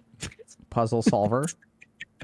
Right? So empty husk with a nice head of hair. Yeah, there we go. And then there's this like third thing. The secret third thing. The secret third thing, right? And I get the sense that a lot of your drive, so here's what I think the order of operation is. Here's you. The third thing starts, and then what happens is it sends signals to your logical mind, and it sends signals to your emotional mind. And then what these things do is they structure your activity. So these will give this thing, which is formless, they will give it some kind of shape. And then this shape is very dependent on you. Like someone else may have this drive, but based on your desire to solve puzzles, based on the logical conclusions, based on certain values that you hold, it gives this thing a particular manifestation that suits you. And since this thing is suiting you, this leads to success. And the more things that I learn, the more ways I can make that happen in different scenarios. Sure. So then what happens is that so the more that these things get enhanced, I'm going to call learning. I'm going to say that learning is over here. Right? Makes sense. So then what happens is if you get this kind of impulse and your logic is insufficient, then you can't give this thing shape. But as your logic improves, as your emotions improve, this thing starts to take shape. As we're leveling this up, getting rid of this. I think the big thing for me, though, is when I see that, when I find one of those scenarios where it's like, I don't know enough to do this, I want to. It's like, oh, this is great. That's another thing to add to the Batman belt, right? That's kind of the way that it feels to me each time I am presented with one of those. And it's funny. All of you guys in chat, you saw me do this all day. You've seen me do this for the last 3 days in Animal Well. Every time it's like, oh, I don't know what this is. I'm going to do this. It's not even hates not knowing things. It's that I know that at the other side of that, when I finish knowing the thing, I'm going to have new ideas that I can apply to other situations. So solving all those puzzles in Animal Well, I'm going to go make some really cool ARG stuff. I can make that for Heartbound. I can make that for the Hackmud stuff that I'm doing. Anything else, I can apply that all over the place. And I can solve other puzzles in the future. Yeah. So, Thor, was there a time where you weren't like that?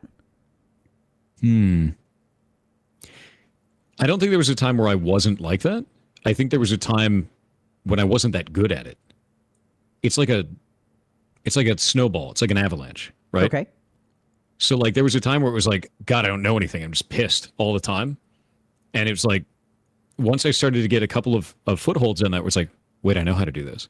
Wait, I can apply it this way. Wait, I can try this way. Then it was like, well, I know how to solve a lot of things, but I don't know how to talk to people. And I'm not good at that. what do you do when you feel a negative emotion? So you said you used to be pissed. What happens to that emotion? I think when I was younger, it was a lot harder to manage because emotions kind of came out of nowhere, and it was like really, really kind of rough, you know? Because I think growing up, and I'm sure a lot of people can understand this. Growing up, there was like, don't be over emotional, you know, you're a guy, you know, suppress that sort of a thing. So for me, when I was younger, it was a lot of that. It was a lot of like, be a manly man. Don't do that. Don't show that off. And then as I got older, it was like, no, it just makes sense to do that. It's fine. And I kind of evolved out of that, if that makes sense. So I think that made it more difficult to handle that side of things in the early days. But over time, I realized that was okay. And it made it how easier. did you evolve out of it? Do you know? It's funny because it keeps going back to that sort of inflection point of homeless for a year, right? I think it was like the most devastating thing that could happen, and it was a hard reset for me, frankly. Okay. If that makes sense. Yeah. Yeah. So, who did you think you were before you were homeless? I had a very kind of grand vision of myself, way grandiose, way larger than life, frankly, in an absurdist sort of way. I thought I was top of the world. I thought I was kick-ass all the time, and it humbled the shit out of me, frankly. It's the best way to put that. Okay. Yeah. Okay. Great. So, do you have any questions for me so far? No, I think this is cool so far. Okay. So now It's interesting to see like my whole mental process. Yeah. Listed Oh, out on yeah. the whiteboard, So you know? I think what we're gonna do is like what we're gonna do is use you as a test case to generalize certain principles of the mental process, and we're gonna see if we can figure out the code that results in some kind of like outcome, right? So like if I'm like typing "hello world" or whatever, there's something I can type and we can get a particular outcome. Sure. So tell me. I do. Yeah. Oh. Go ahead. I was going to say, I do think it was not just that moment, though. It's every time I failed ever as well.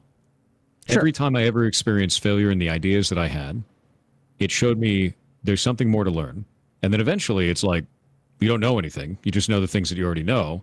And you can use those to adapt yourself to different situations and become better at discerning things and better at evolving through that. Okay. My whole thing was like, train yourself to adapt, no matter what. Okay. And failure is great because it gives you another chance to learn a new adaptation. Okay. So I'm going to point something out to you. Sure. When some people fail, they say, I am bad. And when absolutely. you fail, what do you say? I say, ooh, piece of candy. You know, it's like, it's an opportunity for me. Opportunity for what? To learn. It's an opportunity to get better. Okay. So I'm going to just keep track of this. Okay. We'll see if we can suss out what the big difference is. So actually, maybe we can do it now. What do you think is the object of this thought? Object meaning, can you define? Yeah. So where is in what it's going to be hard to, but I'll keep trying, and then you can puzzle solve your way to the answer. What is my mind looking at when I have this thought? Short term. Okay. I generally think that is a very short term sort of feeling. It is, I failed here, which means I am a failure, rather than I failed here, but look at all the things that I've overcome in my life. I don't remember all the really difficult things that I've gotten through to get to this point. I survived to here. So it's a short term, like, this happened, so I suck. It's like, no, all the other stuff that you learned, you rock, actually. The fact that you are here, that you've made it this far, means you've succeeded. Okay. You know? So I'm going to translate that into certain terminology. So I'm going to say that when you say like, okay, people only see this one thing, right? So they kind of don't take the big picture. Like they don't think about all the things that they've done. I'm going to call that zoomed in. Yeah. Okay. So this thought is zoomed in. This thought is short term. Yep. I'm going to go ahead and say that the object of this thought is your identity. So I am thinking about me. That makes sense. Okay. Yeah. Yeah. You're thinking about yourself rather than the situation. Yes. I could see that. So when you have this thought, what is the object? What am I looking at? The problem itself, for me, Okay, I guess, so the problem. and the future rather than the present. It is, I'm focusing on the goal, which is when the problem is already solved. Okay. It is a more of a long-term thing as well, because it's like, this is an opportunity for growth. It may be difficult to get through this, but at the end of this, I'm going to be way more suited to solving stuff like this, and, whatever it's going to be. And I think I learned a lot of that from being a programmer, as funny as that is. How because so? Programming is 99% fixing your own bugs, frankly.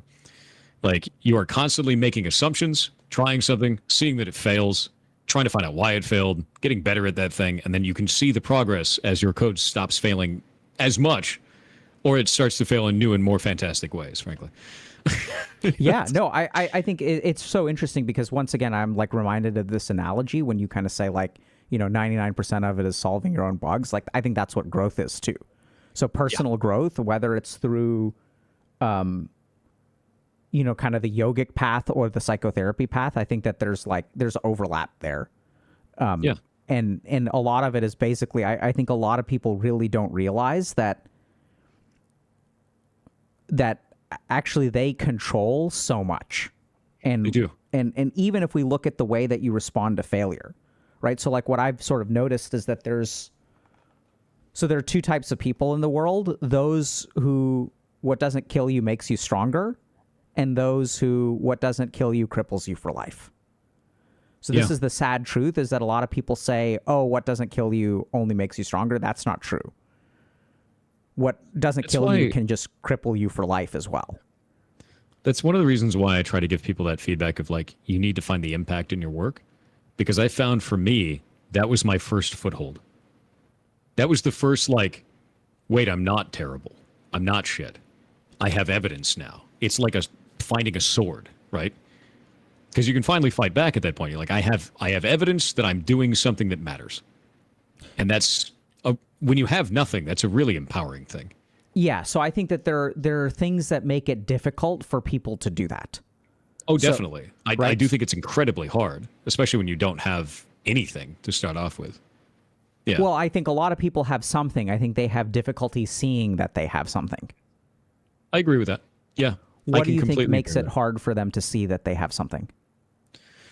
I think a lot of times it's easy to kind of fall into that path of seeing all the negative patterns, seeing that path of, I failed here, I failed there, I failed this, I failed that, and not being able to see the positive things. I'm interested in what leads someone down that sort of path, because it's quite interesting, because it's exactly the same path, but in reverse. It's the same. So I can focus on all of the successes that I have, all the things that I can do, all the things that I've learned from those failures, or I can focus on all the times that I failed and keep that as the focal point. The interesting part to me is what leads someone down one of those paths versus the other one. Let's talk about what does that. Yeah. So, what do you understand about this third thing, the nethi thing? Like, can you toss out anything? So, like, I use the word calling, and I think that was the term that kind of resonated with you. It is. Yeah, 100%. Like, how do you understand, like, what is that? Where does that come from? Just give me anything that you've got about it. And if you've got nothing, that's totally fine too. I don't even think it's nothing. There's a moment that I have where it's funny. Some people talk about it like intuition or gut instinct or anything like that, whatever it's going to be. But it really comes down to, I'm in a scenario and I go, this is the right way to handle this. And then I go, how do I logically handle this? How do I emotionally handle this? Can I do that? Is it within my ability to do so? How is that going to affect everyone around me? Does everyone win when we do this? And it starts cascading down all the possibilities of the different routes of ways that this could be handled, pieces that I could touch, how the puzzle gets solved. Where do all the puzzle pieces lay? And does it hurt anyone along the way? Okay. That's the biggest one. So here's what I want to point out to you. But that first piece is just... Yeah. So the right answer precedes the logic. Yes, that is correct. How does that work? I don't know. Okay. Yeah. Right. I got nothing on that one. So this, if people want to understand why they are burnt out, if you can understand this, that the right answer comes first, then all kinds of problems will be solved. So let's like talk about a couple of different problems that arise from not knowing what the right answer is. So the first simplest example is like want versus should, right? So like, let's say you've got someone who's like, okay, like I'm unhappy in my career or I'm unhappy with something. It doesn't matter what, relationship, career, job, whatever. And then what happens is that logic and emotion enter the picture. There's no North Star to begin with. And then logic and emotion fight. Okay? So emotion says, I want to do this. I don't want to work. I don't want to do this. I want to play video games. And then logic says, but I should play video games. And then there's internal conflict. And then we get to this really interesting principle of ambivalence. So human beings are conflicted in their nature. Or not actually in their nature, but in the psychology of understanding human behavioral change, this is what we've sort of figured out. Human beings are ambivalent. So right now I have like a plus minus over here, and I have a different plus minus over here. So this may sound kind of weird, but I'll explain. So like if I move, so anytime I have a conflict, there are benefits of doing what I want, and there are costs of doing what I want, and there are benefits of doing what I should do, and there are costs of doing what I should do. So we start in the middle. And the interesting thing is, as you move in one direction, this becomes small and the costs start increasing. It doesn't matter which direction you move in. Anytime you move towards an action, this is what the science of ambivalence tells us. Let's say like I think about do I want to play a video game or do I want to go to the gym? And if I go to the gym, like what happens is the thought of going to the gym and the experience of going to the gym are different. When I'm thinking about going to the gym or I'm thinking about eating a salad, once I sit down to eat the salad, I have to eat the salad.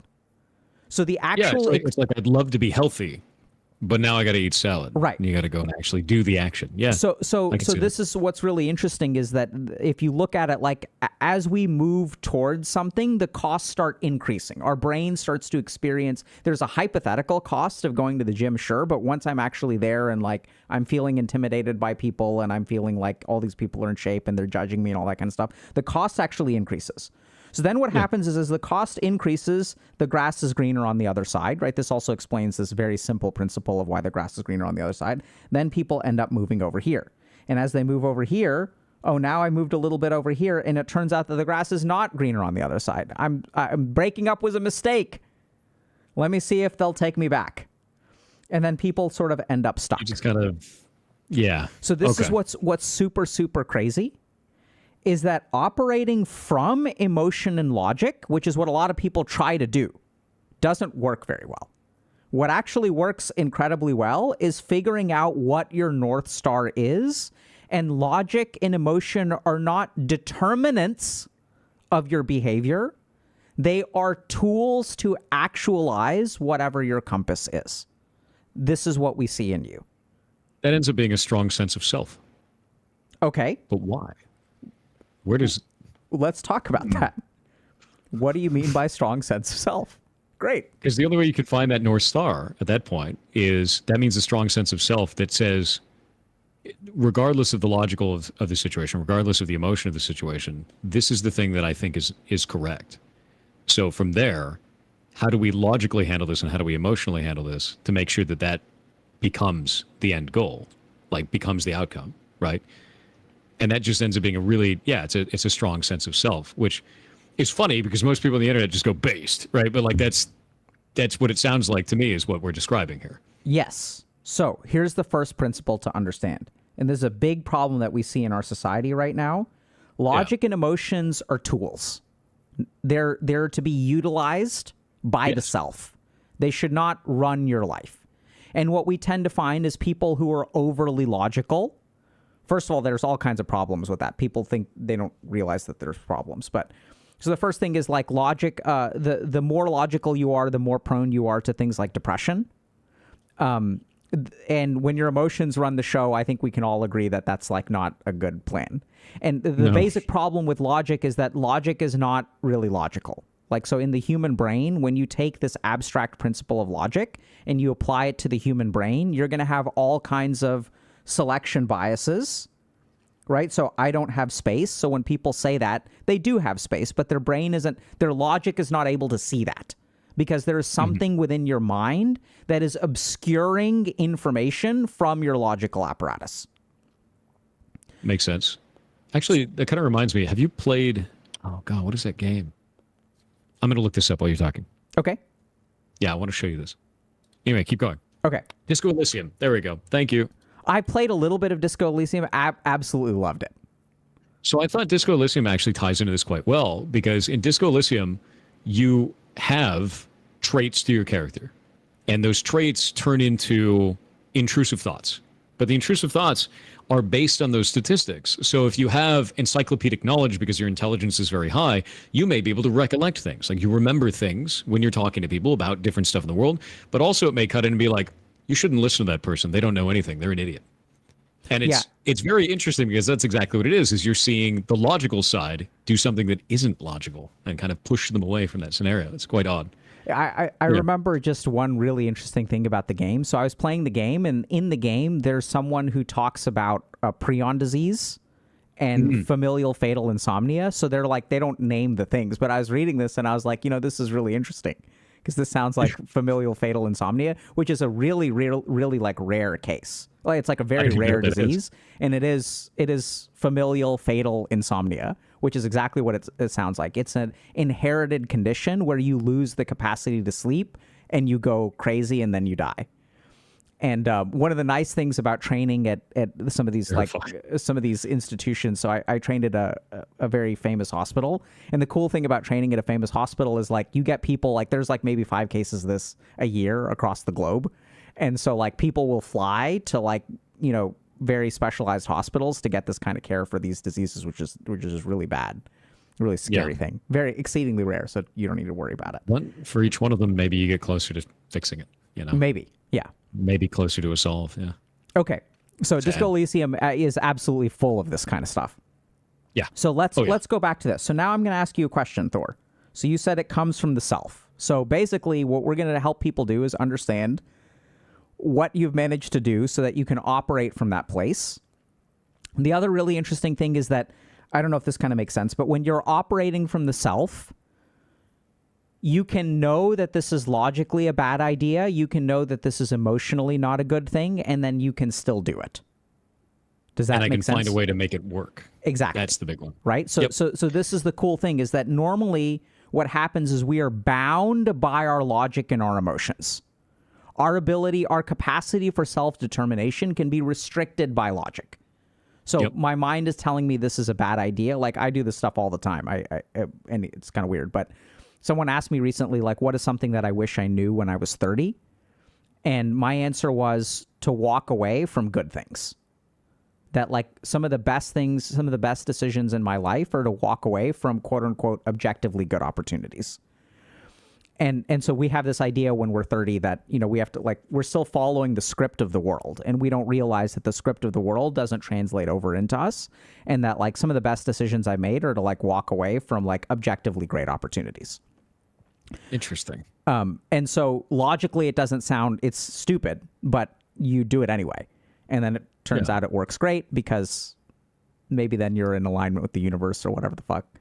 Anyway, so I think the interesting part about that is if you're doing that, you're choosing to have more hardship, which means you're choosing to have more scenarios in which you can adapt and learn to adapt better, which is going to make long-term to make it easier, frankly.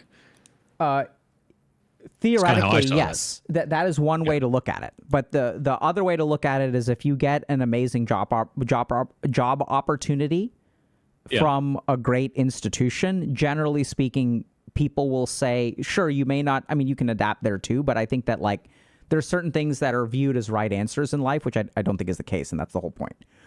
But makes sense. What I'm kind of going to zero in on and tunnel down on is like if you're someone who is struggling in life with burnout or drive, you cannot come up with an answer from logic or emotion. Or if you come up with that answer from logic or emotion, if you start to implement it, it is going to, the experience is going to be like this, which is not unsolvable. You can get through that.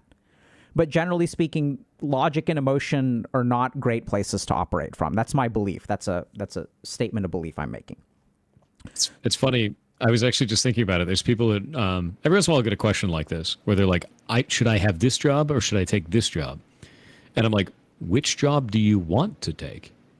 And the moment you ask somebody that, they sit there and they go, I never asked that of myself. Yeah, absolutely. Right. So they're operating from a place of logic or emotion instead of operating from a place of self. Now, I've got a question for you. So you said this comes from you. Yeah. Now, you mentioned that you had a grandiose version of yourself in your mind. What is the relationship between the grandiose version and self? In your, I think the grandiose it's whatever version of answer you myself come is up that. with. Okay, I'm just curious. I think the grandiose version of myself when I was younger, the fatal flaw that I had with that was I can do anything and it doesn't matter. I can do anything at all, and it wouldn't matter. I don't need to think about it. I can just do it. Who cares, right? And that doesn't make any damn sense, because when I did that, I didn't know why I succeeded. I didn't know why I failed, and I didn't care, and I learned nothing from it, frankly. And I found that to be, it's kind of like gambling, frankly. You're just gambling the whole time, and you're not learning anything from it, so you don't get any long-term benefits from that. You just get kind of the luck of the draw, frankly, because you're just throwing things at the wall, and you're not even seeing what sticks. You're just throwing things constantly. Okay, that's very useful. We're going to tie that into something in a second. Sure. But when you say grandiose version of yourself, I'm curious, what is so like you have this voice inside you, right? Sure. That says this is right. Yep. And then, by the way, can you see what I'm screen sharing with you? Yes, I can. Okay, yeah, I can see it all. And what is the relationship, right? So like I can come up with, I can keep on using language and framing this because what I'm asking is kind of confusing. What is the relationship between, like, what is that? What is the grandiose version of the self? And this is right. Like, this is right comes from the self, and then you have the grandiose version of the self. Are these the same thing? Are these different things? Like, how do you understand this? And if you don't, that's perfectly fine, because I'll offer a hypothesis. I would say those are different things. Okay. And I think that there's a little bit of that in there. There has to be. You have to be strong enough to say, this is right, regardless of any other pieces that may come after that, like logic and emotion telling you, no, this isn't right, right? It's the driving force. It's the one that says, this is what we're doing. Let's use everything else as a tool set to make sure that happens. So there is a little bit of like kind of domineering aspect to that, right? Okay. But it's not, I guess the best thing to say there is it got tempered. So before I went homeless, it was just like, yeah, we're just going to do it. Who cares about the consequence? Who cares about how it affects anybody else? Who cares about how it affects me later? It's going to work right now, so who cares, right? And that changed completely. Now it's like, okay, we're going to do this. How do we do it in the right way? That was the big shift between those two things. How do we do it in the way that actually benefits the most for everybody? Okay. That was the difference. So now I'm going to offer a couple things. The first thing is I want you to notice this statement and this statement. What do you notice about these two statements? They're pretty polar opposite. That's absolutely true. And I would say that they are very similar, because what is the object of this statement? It's I. Yeah. Right? So this is where a lot of people get mixed up. We look at this and we see that this is at the end and this is at the end, and these two things are opposites. And if this one is bad, then this one must be good. But it turns out that the yogis would say, no. Both of these statements are equally bad. Yep. So now we get to the true nature of self. So deep within you, you have Turiya, the self, the Atman, the soul. I don't know what this is, right? So this is Neti Neti. You have a voice within you. Some people call it divinity. Yep. It's described as kind of a divine force, things like that. Yeah. And there is some transcendental quality. Now, if we want to take a biological reductionist perspective, we say nothing like this exists. And this is simply subconscious processing or unconscious processing. You could say that, yeah. Okay. I personally don't believe that, but that I think is a very scientifically valid argument, Because not only does this thing have no words that can describe it, it has no capacity to be measured. Makes sense. Okay? Yeah, so science will never detect this, in my opinion. For me, I don't have an answer there, and I think not having an answer is okay. Yeah. That makes sense. So, and then you can make an argument that it sort of doesn't matter, but we'll get to this a little bit later. I think it matters greatly. I just don't have an answer. I think it does. I think it does too. So, then what happens is we have this thing called the ahamkara, or the ego. Now, this is where these statements come in. I can do anything. I am bad. And if we ask you, Thor, how did you become the person that you say today? You cite one inflection point, which is a point of basically abandoning your ego, right? So you even use the word humbling, incredibly humbling. So prior to this, you had a very, very powerful ego. And then the humbling, same thing with me, by the way. So I was like pre-med and I was going to become, I was going to go to Harvard and I was going to be one of the best doctors on the planet and all this kind of shit. And then like I had a very, very humbling experience over the course of years and years and years, got rid of my ego. And the big irony is I wound up training there anyway, but like I didn't, it wasn't a goal for me then. It was just, it felt right. So now here's a lot of very important things to understand, right? So now that we've entered into the ego, now a couple of things happen. If the ego controls your logic and manages your emotions, then these tools will result in like different kinds of problems. This is also where we see the seed of burnout and drive. So if your drive comes from here,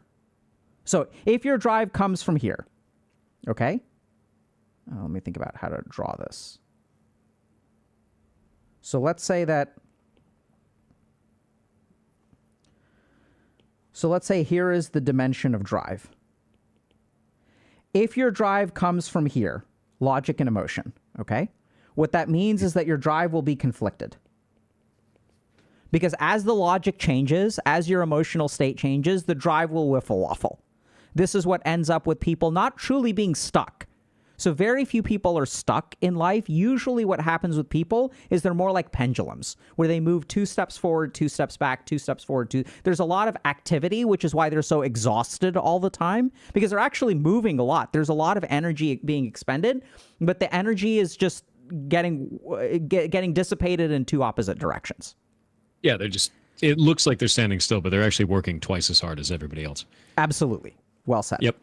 So if your drive comes from ahamkara or ego, this can lead to a lot of accomplishment, but it will oftentimes lead to unhappiness, a sense of fragility, a lack of contentment. So this is what I see with a lot of people who have things like imposter syndrome or people who are in banking, and they have this idea, I want to be something one day. So I want to be successful. I want to be respected. I want to be sexy. I want to do this. I. And that can used to be me. Used to be me too. Yeah. So that can drive us very effectively. So we'll see a lot of very successful, I'm not going to name names, but I think you can look at like the internet and Twitter and you can see a lot of people who have a lot of objective measures of success. But if you just pay attention to them, they don't seem happy. Because they're getting upset about stuff. They're getting into fights with like people, like, they just don't seem content. Like someone who's content. Fighting on social media all the time. Yeah. Right. So there are people who can let negativity like kind of slough off them like a roof with rain. Like it just, it falls on you and it kind of sloughs off. And then there are people who like really, despite the fact that they're very successful, they don't appear to be content. Yeah. And that's because ego can absolutely drive us and can lead to good outcomes. And this is where a lot of people get confused because they want those things. The problem is that when we're operating from ego and when we're driven by ego, the ego controls the emotion and the logic. So we end up doing things that are not good for us and end up leading to burnout. So for example, let's say I'm a programmer. So we had a great interview maybe about a year and a half ago with someone who was like dealing with a lot of burnout. And this programmer was very successful.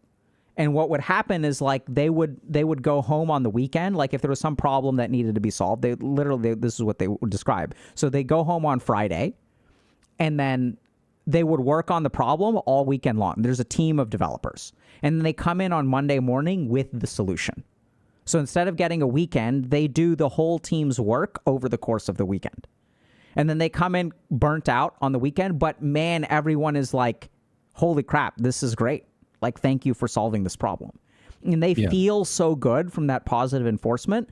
They have this desire to be, and what we sort of discovered with them is they have the desire to be the hero. Like, I want to be the hero. It feels good to be the hero, but the hero is an aspect of my ego. So what happens when I operate from ego, I want to be something, is it causes us to make, generally speaking, unhealthy trades. So we value something so much and we're willing to sacrifice. I don't want to disappoint my boss. I want my boss to love me. I want my boss to respect me. So I'm never going to set a boundary with them. Yeah, that makes sense. Okay. So I think a lot of the times that's kind of interesting, because I think a lot of the times that's the same sort of traits where it stops you from wanting to do things like take breaks when you really need to, or be able to go on vacation. Like, one of the things I learned pretty early is I do work a lot. I really enjoy working. But when I need a break, I listen to myself, and I'm like, I'm not going to stream today. Today, I'm going to take it chill. I'm going to walk away for a minute, because you need to do that. Everybody, no matter how driven you are, you have to do that. Absolutely. Yeah. Right. So I think what happens with the ego is, since it almost shapes or even suppresses logic and emotion, it leads to a very selective logic, right? So then the logical part of you that's like, hey, sometimes like you're human and you need a break, that gets suppressed. So what happens is a lot of people will cultivate this, and I see this a lot like on social media in terms of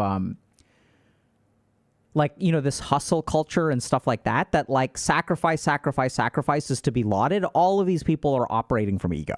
And you can it can result in a lot of positive outcomes, like materialistic outcomes, absolutely.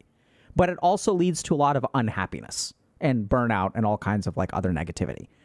I had that, actually. So when I used to work for the DOE, right, because I worked for the Department of Energy, I made an insane amount of money, right, because I was working for the federal government hacking power plants, right? Crazy well-paid job. But I was flying around the country 10 weeks a year. I wasn't home. And they wanted to change that to 30 weeks a year. And I realized, like, I could sacrifice everything. I could just have no home life. I could just never be at my house. I could just not have any friends, none of this. And I could make a ton of money doing it. But at a certain point, it was like, that's not worth it. It's absolutely not worth it. I think there might be a time and a place for that, to put yourself in an advantageous situation down the line if it's short.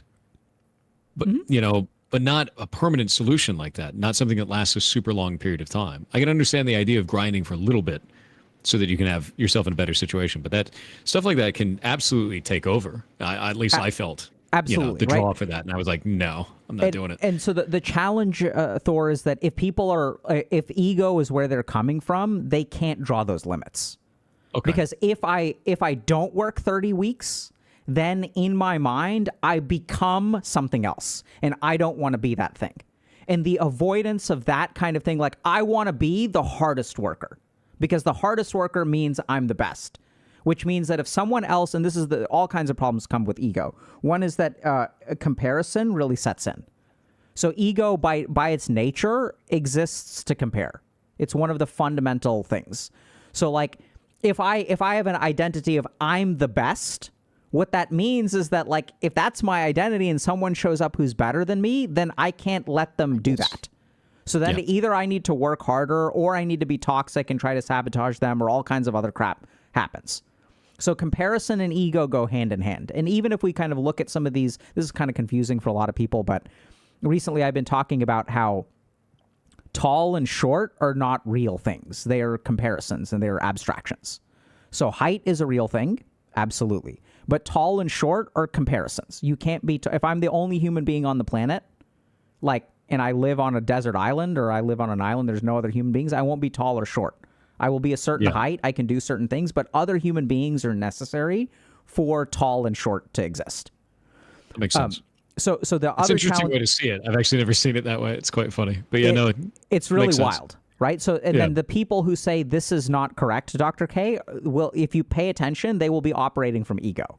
I am tall. Here is my experience of tall. Is there a reality of being of not having a particular height? Absolutely. So I can't reach particular things on the shelf. People will judge me. Absolutely. That judgment is 100% real. But this is where things get really tricky.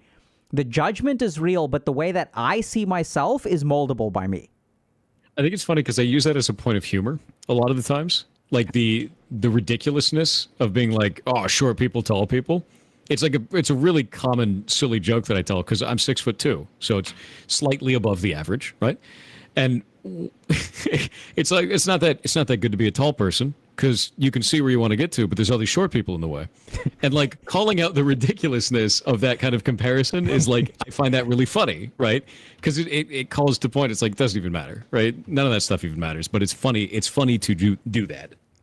So this is where there is a reality. There is a real logic to tall and short, but there is still, if we're operating from the ego, it's never going to be enough.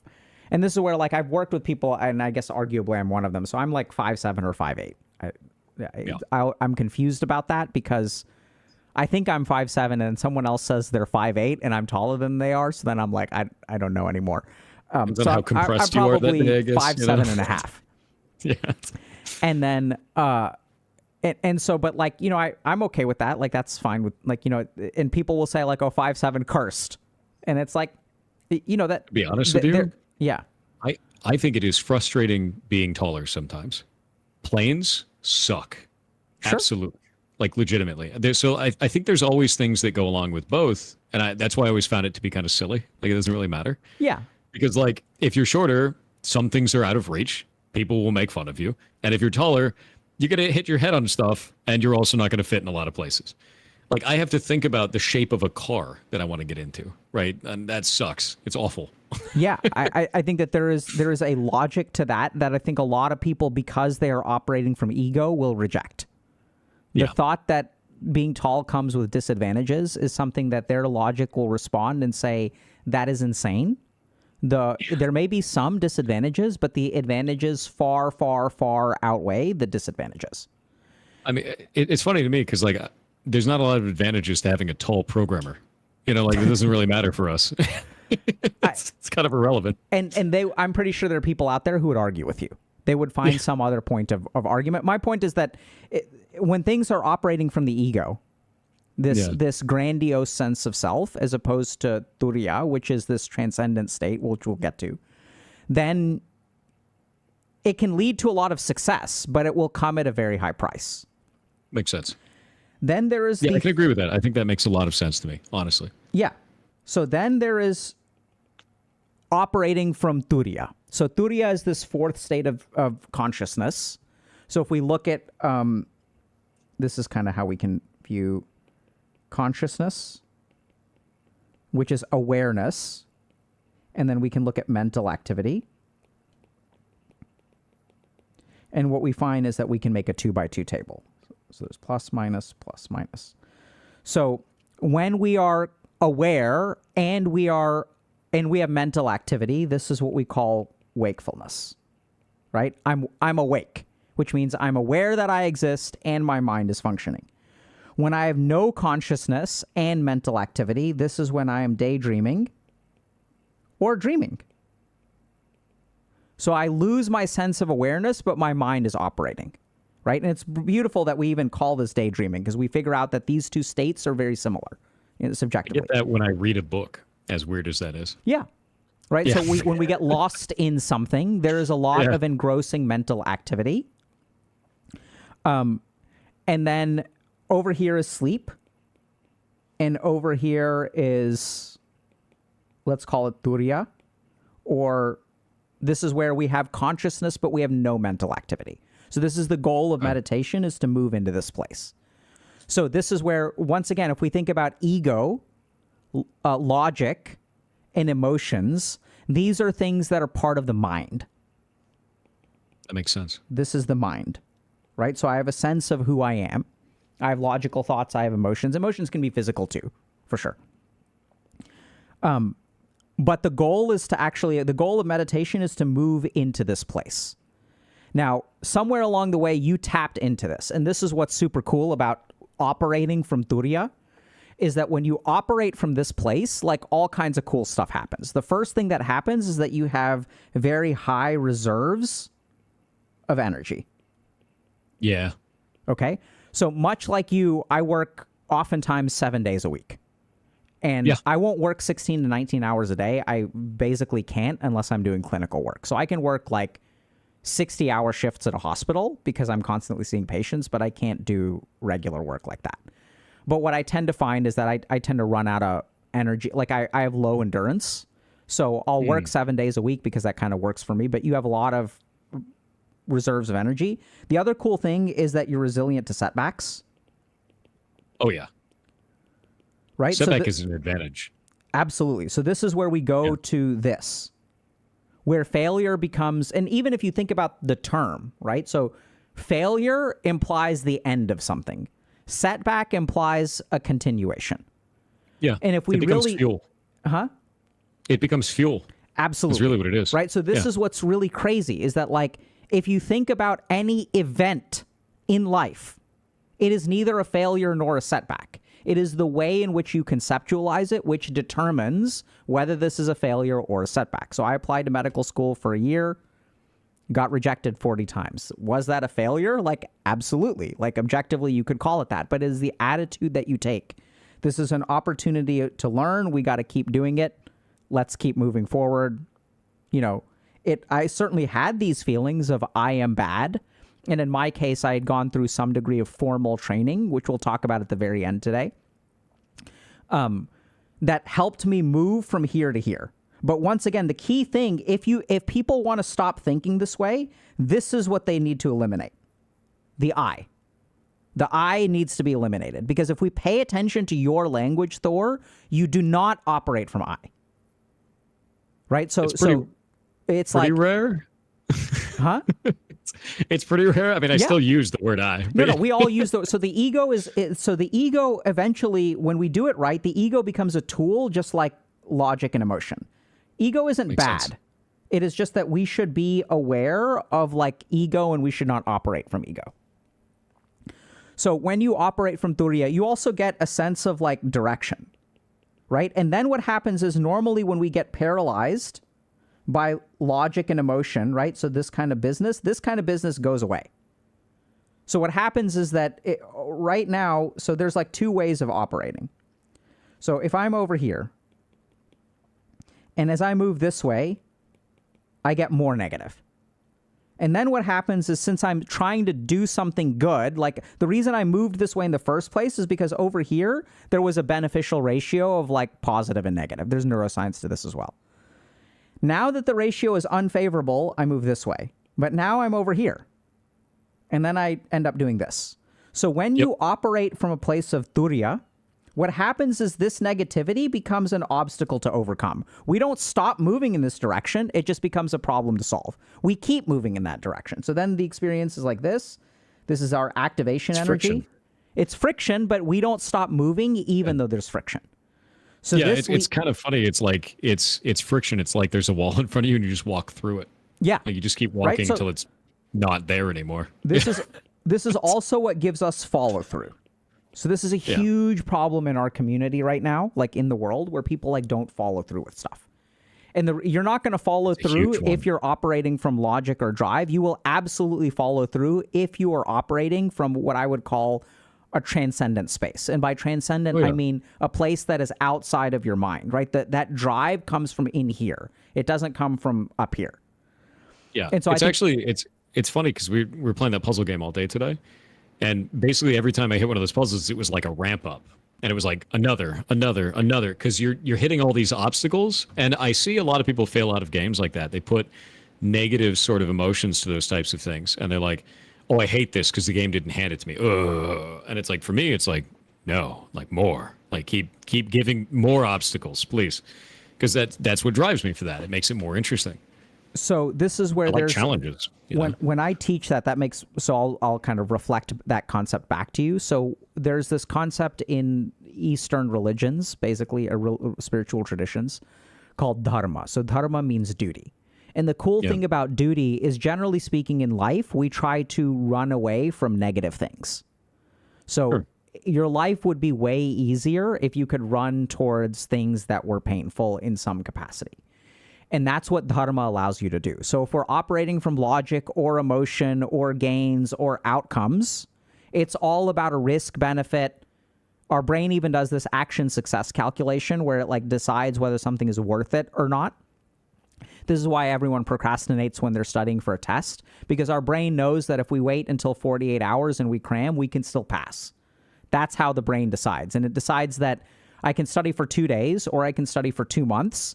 And in one case, I get a C, and in one case, I get an A. And from an actual like hourly calculation, it is more beneficial for me to procrastinate. Because a C for 2 days is a way better deal. It's way better value than 60 days of studying for an A. Yeah. So when we look at Dharma is also what allows us to do hard things. So I don't think you have kids, but I have kids, and the best example that I ferrets. Huh? I have 38 ferrets in a rescue. That's right. So actually, the ferrets are a good example. So if you think about making sacrifices like staying up or spending your money, if you do it out of a duty to your ferrets, or I do it for my kids because I don't have ferrets, then it makes it easier to stay up late, right? It makes it easier to do the dishes. It makes it easier to do laundry. It makes it beyond yourself. Yeah, absolutely. Yeah. Beyond yourself, right? So once again, this allows us, Dharma allows us to mitigate the strength of the ego. Okay? Makes sense. There's another kind of dimension which I want to kind of talk about real quick. I think I'm screen sharing with you, so hopefully y'all can see this. Sure. Yeah. So I'm going to just toss in a little bit of science because there's some support of these principles. This isn't really a one-to-one. There are other studies which we could talk about, transcendent states of consciousness and psychedelics and ego death and stuff like that. If you want to talk about that, we can. Oh, yeah. But I dig this. This is where I want to introduce this concept to people of hedonic and eudaimonics. Let me see if I can find... I've never heard those terms, actually. Yeah. So let's take a look at some brain stuff. So what we know is that there are two kinds of things that make people happy. And I think the biggest problem is that when we're operating from ego... So usually when we're operating from our base logic or emotions, this results in hedonics. Now, people may get confused because they're saying, like, logically, isn't it a good idea to... They understand with emotions, like, if I gratify emotions, like, yeah, that's like short-term pleasure. But oftentimes our logic is flawed, right? So we'll like logic ourselves, oh, yeah, like, I can get drunk today. Like, it's not that big of a deal. Like, I can do this work tomorrow. That's logical thinking, but it's in a hedonic pursuit. So what I find in people who are highly addicted to stuff is that their like logical brain is actually run by their addiction. They will constantly... So it's just in relation to hedonism, right? Absolutely. So a lot of our logical thinking actually results in a hedonistic lifestyle. And I know that runs contrary to what a lot of people would think. They're like, oh no, emotions are hedonic. And like, if I lived my life logic, that's not actually how it works. If you pay attention to eating that cookie, like your brain will give you logic as to why it's okay. Yeah. It's always like it is a way of proving to yourself, like, well, it's okay to cheat on my diet this time. Absolutely. Because of these reasons. So Absolutely. Yeah, no, that makes sense. Yeah. So that leads to hedonism, for sure. And people will call that flawed logic, but it is my experience as a psychiatrist that the abstraction of logic and code when put into a human brain is no longer objective. Like, that's just not doable. Yeah. I think it's always the first reaction, too. It's not the... well, I should have the cookie. It's like, no, I have to convince myself. I have to give myself a reasoning for why it should be okay. Right? So your brain will do that. Yeah. Like, you'll work really hard to convince the addicted part of your brain will work really hard to convince the other parts of your brain through logic that what it wants is correct. Do you think we see the same thing in kind of criminal behavior? It's like, I should do this bad thing because of these reasons, so it makes it okay. Absolutely. Not just criminal, but all behavior. Interesting. Yeah. So, I mean, we see this with all the time. So then there's this concept. So this is kind of hedonics. And the more that we operate from here, the more we're eudaimonic. This is my understanding of the neuroscience of it. And like one other way to look at this is that none of this stuff is actually existing. This is all unconscious processing. And the reason that we feel good when we operate this is because of eudaimonia. But anyway, so here's what we kind of... If hedonics is for hedonism, what is eudaimonia? What's the base of that? We're going to talk about that. So hedonics is pleasure, gratification, the fulfillment of desires, comes from the nucleus accumbens and dopamine, but I'm going to show you a paper that shows that that's not even correct. A lot of what I'm saying is like oversimplifications, because the truth is that neuroscience is incredibly complicated. Yeah, we're still figuring it out. So okay, so now here's the cool thing. So here's what we know leads to eudaimonia. Okay. First is self-determinism. Second is self-expression. Third is effort. And fourth is importance. Right? So when I see your life, now we're talking science, okay? Forget about soul and all this nonsense. Sure. When I see your life, I see all four of these things. So you are living a a life of self-determinism. You decide you want to do something, right? We'll talk about the transcendence. We're going to go to science, then we'll end up in spirituality. I'm fine with that. So there's self-determinism. There's self-expression, right? Very literally, like you are expressing yourself constantly. When we look at burnout, what we tend to find is that burnout is inversely correlated with eudaimonia. So in cases of burnout, like you were saying, people don't get recognized for their work. They don't get to do what they want in their job. And the advice that you give people is like, if you make your hobby your job, there's a chance you may not love it. And why is that? That's because when it's a hobby, it's all about self-expression and self-determination. But once you have invoices to send, once you have customer service tickets to handle, once you have all this kind of stuff, you lose that capacity for self-determination and self-expression. Yeah, another big one that I talk to people about is if you're feeling bad in your job, like you don't feel good, you don't feel like what you're doing matters, is to talk to your boss. And if your boss is good in any capacity, they'll tell you you're doing great, here's how, or you're doing badly, here's how. And either way, you have an answer which helps state that goal. Like if it's bad, then you have a target. If it's good, then you have backup, right? Yeah, so I don't think that works for most people. So I think your advice is correct. I've seen it work sometimes, but I think you're right. I think because it hinges on another person that is an outside unknown variable. And no, so I mean, I would argue that the reason that works so well, so I think it's the right advice. Sure. I think if we want to understand when people do that, they're not able to hear that, right? So I think that's what you give them. I think it's very important that you do that, Thor. I don't think it's the wrong answer. I'm saying it doesn't work for some people, and the reason is because of the ego. That I agree with. Right? No, I super agree with that. That's one of the biggest things. Is I don't think there is a silver bullet, if that makes sense. There is. Oh. So I think you found it. Right? That's what we're talking about, the silver bullet. I don't... Just because things are complex... We'll get there. But I just want to point out that if you go to your boss, and sure, that's assuming that your boss is decent, but even in the case that your boss is decent, if your boss says you're doing a bad job and here are the reasons why, for a lot of people... They'll say, I suck. Yeah. They'll go down this, and they can't go down this. So what is the difference between... That's the ego. It's framing. And right? ego. Yeah. So I think part of what you offer, which is awesome, Thor, is that you teach people this literal thinking. And the more that people think this instead of this, if this is what happens in their mind, their ego will get weaker and they will proceed. You're 100% correct. That's always why I try to frame it that way, which is when you get the answer, if the answer is negative, you need to see it as a target that you can reach to fix, to get better. And you have to see it that way. And if you don't see it that way, then it's worthless. But in that track of thinking, Thor, I invite you, I mean, this is what I see. I see no ego there. Right? I see externalization of the issue. Do you think that it's beneficial to portray that as even an option, though? Because I find a lot of the times people don't even realize that's possible. Yes, they don't.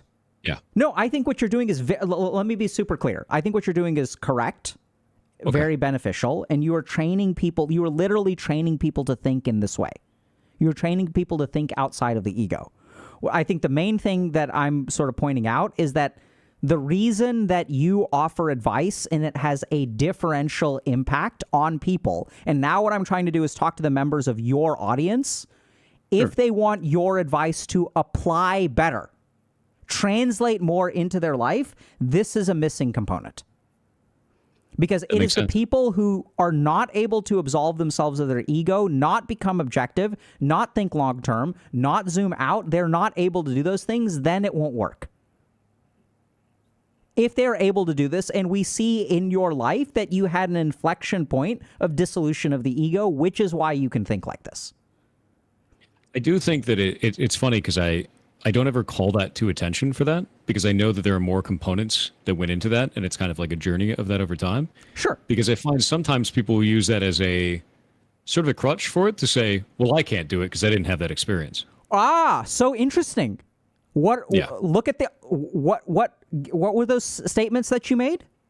Well, I can't do it because I didn't have that experience specifically. And I do see that, you know, where people Absolutely. are like, well, he had it, so he's got the special power now, you know. Yes. that's at that. The thing. It's a way to defeat any potential type of growth by saying that you're in a position where it is impossible for you without trying.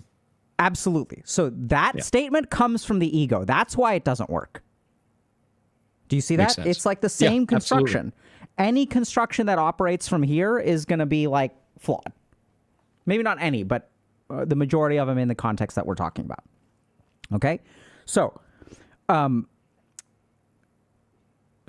think that this is like, and this is what, I'm sort of lost myself for a second. Because I love it, because that's exactly what they say, right? And now we see like the principle in play is that a lot of people go through their lives. It's interesting because you mentioned adaptability. I just put together a lecture, which hopefully will be coming out soon. And one of the key things that makes people less adaptable is they... I'll skip that for now. I think the big thing for me is you're not going to succeed in the same way as me. Mm-hmm. You're not going to succeed in the same way as somebody else. That's why I really dislike when people draw comparisons between themselves and other people's work. They're like, oh, I'm not a good artist because look at that artist over there. It doesn't make any sense. They're on a completely different journey, completely different things that they've learned. They've gone a totally different path for learning things. You have to look at yourself 3 months ago, 6 months ago, and say, where am I compared to where I was?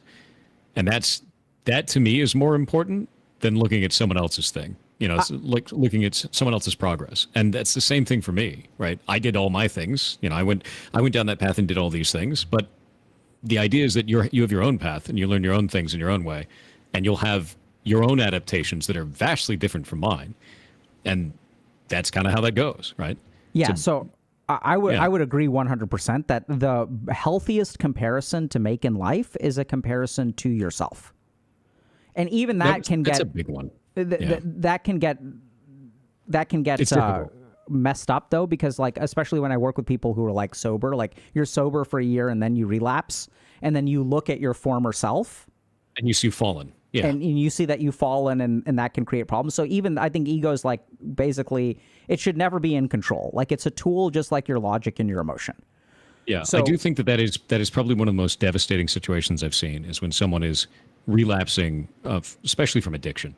You know, that's just it's so rough because that does break that entire thing of like, look at everything that I've accomplished. I've made it this far, you know, but again, it's the I. I've made it. It's the I. It's the I. It's the I. It's the I. Okay. Yep. So just one last, I mean, I'm not feeling too much of a need for science right here, but we'll just kind of talk about this very quickly. So if you look at like, this is the hedonic brain circuitry, right? So I think nucleus accumbens is going to be somewhere over here. Let's see. Yeah. So yeah, right here. It's whatever this one is. It's somewhere around here. And then what we know is that where's the eudaimonia? Anyway, eudaimonia comes from other parts of your brain, like your ventromedial prefrontal cortex. I don't see it over here. But it's like anyway. So it comes. So we know that eudaimonia comes from some areas, pleasure comes from other areas, and that basically, like, even when it comes to, let me just look at. Yeah, so in particular, the ventromedial prefrontal cortex forms these flourishing beliefs by generating positive evaluations of life circumstances like life satisfaction, the self-esteem, relationships, and goal progress. So eudaimonia is about these kinds of dimensions. Now, I know I'm talking about the ego, but I'm using ego. The reason I use ahamkar is because that's a different concept. It's actually a different thing. But the self is not ego. The ego is the construction of my identity. And what we sort of know is that the regions that are associated with hedonics and pleasure are different from the regions that are associated with, like, being satisfied with your life. We also know that, let me see if I can find this. It's not here. Okay. I was hoping to find a good paper. I think it's in a different paper that talks about what the components of eudaimonia are. I'm sure they'll have it here. Give me a second.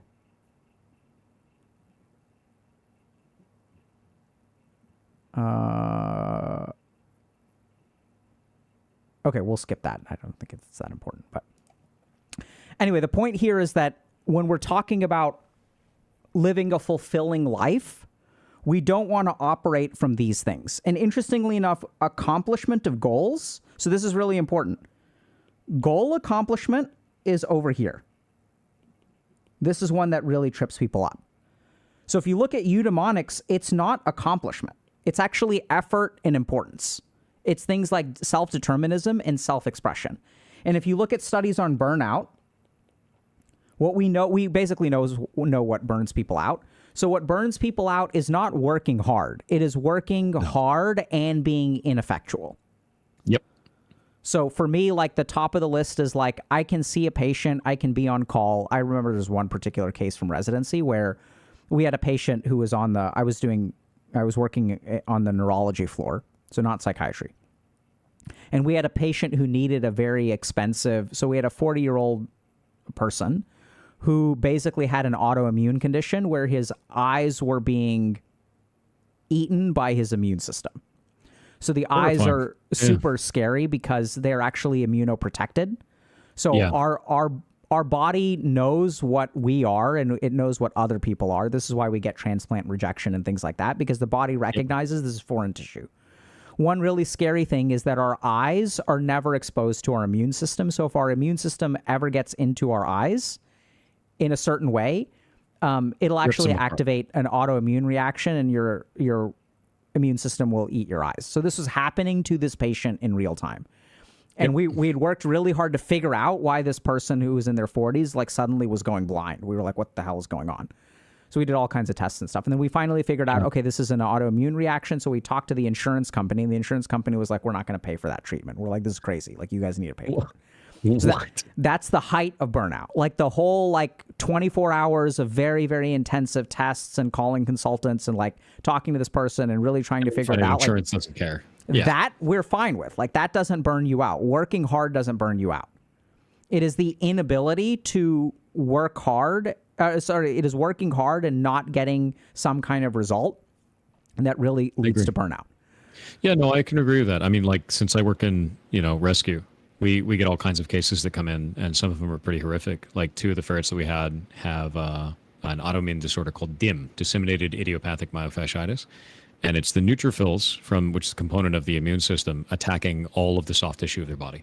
Heart, everything. And they basically just form holes everywhere and disintegrate. That's kind of how that goes. And it's horrific to watch, but I gained a lot of good feeling out of this from, like, helping them, because what we did was we reached out to the foremost veterinarian in Oregon that is dealing with this. We took that and then worked with them, and they gave us all their research, and then we worked with the ferrets to try and figure this out. And basically what we did was we gave them a chemotherapy that suppresses the bone marrow, that reduces the neutrophils in the body, and ferrets regenerate very quickly, right? So at a certain point, if you keep doing this And you do it in ways where it doesn't kill them because the bone marrow also produces red blood cells. So you don't want them to, run out of that. But thankfully, ferrets don't have they don't have blood types, so you can just do transfusions if that does happen, which is kind of cool. They get to a point where they regenerate faster than the damage being done. So now Mocha and Latte, the two that we have like this, they're totally fine. They're in remission because of it. And those types of situations are like really scary. Autoimmune situations are insane to deal with. So you just watch them deteriorate. I'm kind of curious about that. Can I ask a couple questions? Sure. You may not know but so when you say they regenerate, fair enough, from like a red blood cell perspective, but as soon as the bone marrow bounces back, don't the neutrophils start attacking the muscle tissue again? Yes, they do. So what we have to do is just keep doing testing again to see what their neutrophil count is. Generally, a ferret that's in DIM, it is a detection of exclusion, right? So they test for exclusion, they test everything else first, and then they find at the end, this is the only thing that is left, so it's usually pretty hard. Most people euthanize a ferret that has DIM, most of the time. There's been an uptick in it recently. They don't quite know the cause. There's not enough research that's being done on this, but situations like this allow us to learn more stuff, and they spread it out to all the vets that we work with and everything like that. But with this one, it was it's more interesting because when you're testing for this, you can see the neutrophil count is very high, insanely high. Normally, a ferret's going to have usually between 500 and 2,000 per blood count, and they're at like 160,000. Like crazy high numbers. We're like, this is ridiculous. What do your ferrets eat? Raw food diets. So everything is fully raw food diets. It's a freeze-dried raw food, and it's easy to control that because it's easy to figure out what their kidney and liver values are supposed to be out of that while making sure they get all the proper nutrition. I'm curious though, like when you say, fine, it's freeze-dried raw food, but what is it? Meat, 100% meat. They're obligate carnivores. Sorry. Meat and bone. Huh? It is all meat and bone. They are obligate carnivores, so meat, bone, and egg is all they can eat. Interesting. So ferrets don't eat any vegetables? No, not at all. It'll actually kill them. So if you give them even pea protein, so like protein derived from peas, it gives them kidney stones. Can't have anything other than meat, bone, and egg. Yep. No such thing as a vegan ferret. Not a thing. What percentage of their diet is egg? Oh, very low, to be honest with you. It depends. Some ferrets can have indigestion from that. Very low amounts of it can cause kind of like, well, the poops, right? They'll have diarrhea from it if they don't tolerate it very well. But it's usually seen as more of a treat. A lot of it is mostly ground meat and bone. And the biggest thing you have to target is taurine, because you have to make sure they get about 500 milligrams of taurine per day for a healthy kind of ferret. And they do self-regulate, so they won't overeat, which is interesting. Not like a dog. We'll just keep eating and eating and eating. Mm-hmm. But so you can just kind of put food in there and they'll self-regulate. But if you don't do that, you don't hit that mark, they get heart disease, and it will kill them 100% of the time. We've actually reversed some of the heart disease in ours for that. What do wild ferrets eat? Black-footed ferrets are the same. Yeah. No, but like what is their actual prey? Oh, geez, all kinds of stuff. So a ferret can actually take down an animal between 2 to 3 times its size. They can take down a chicken. They can take down other small mammals. They can take down. They're very vicious hunters, but their primary diet, the primary thing they want to take down, rabbits. They are very skilled at going into burrows and taking down rabbits. No problem. Interesting. That's a big thing that they're fantastic at it. They're actually used for hunting in Europe because of that. Do they eat reptiles, amphibians, or insects? No, not insectivores. I think in a pinch they might try to eat a reptile, but that's not like a normal thing. And amphibians also not like a normal thing. Okay. Yeah. That's really interesting. Yeah, so I was just curious because a lot of with this autoimmune stuff, at least what we know for humans, is that dietary changes have huge impacts on autoimmune status. We're seeing, as odd as this is, the last time that we had a huge uptick in specifically DIM was when they changed the formulation for what is called canine distemper vaccine. So canine distemper is 100% chance of death in ferrets. It is vicious. They don't survive whatsoever, and it spreads throughout the population very quickly because it's a fecal oral route, and it just goes through the whole thing, kills them all. So what they have to do is every ferret gets canine distemper vaccine, and something with Marshall's, they changed the formulation on it, and they had a massive increase in DIM, and then they changed the formulation again, and it dropped off again. There are still cases where they get DIM, but we don't know why quite yet. There's not enough research, and unfortunately, because so few veterinarians are actually trained on how to identify DIM in the first place, we don't get a lot of good data points on how to detect this, and we don't get a lot of good data points on how widespread it really is. Most of the time, it's ferret is lethargic, They're having these weird problems. They're not eating. They're not drinking. Euthanize, and it is very sad, but that's generally the way that it goes. So when we talk to other vets or rescues or anything like that, if we find out that they have a ferret that fits the kind of general conditions that a dim ferret could have, we go talk to your vet. Here's some paperwork, and like take this.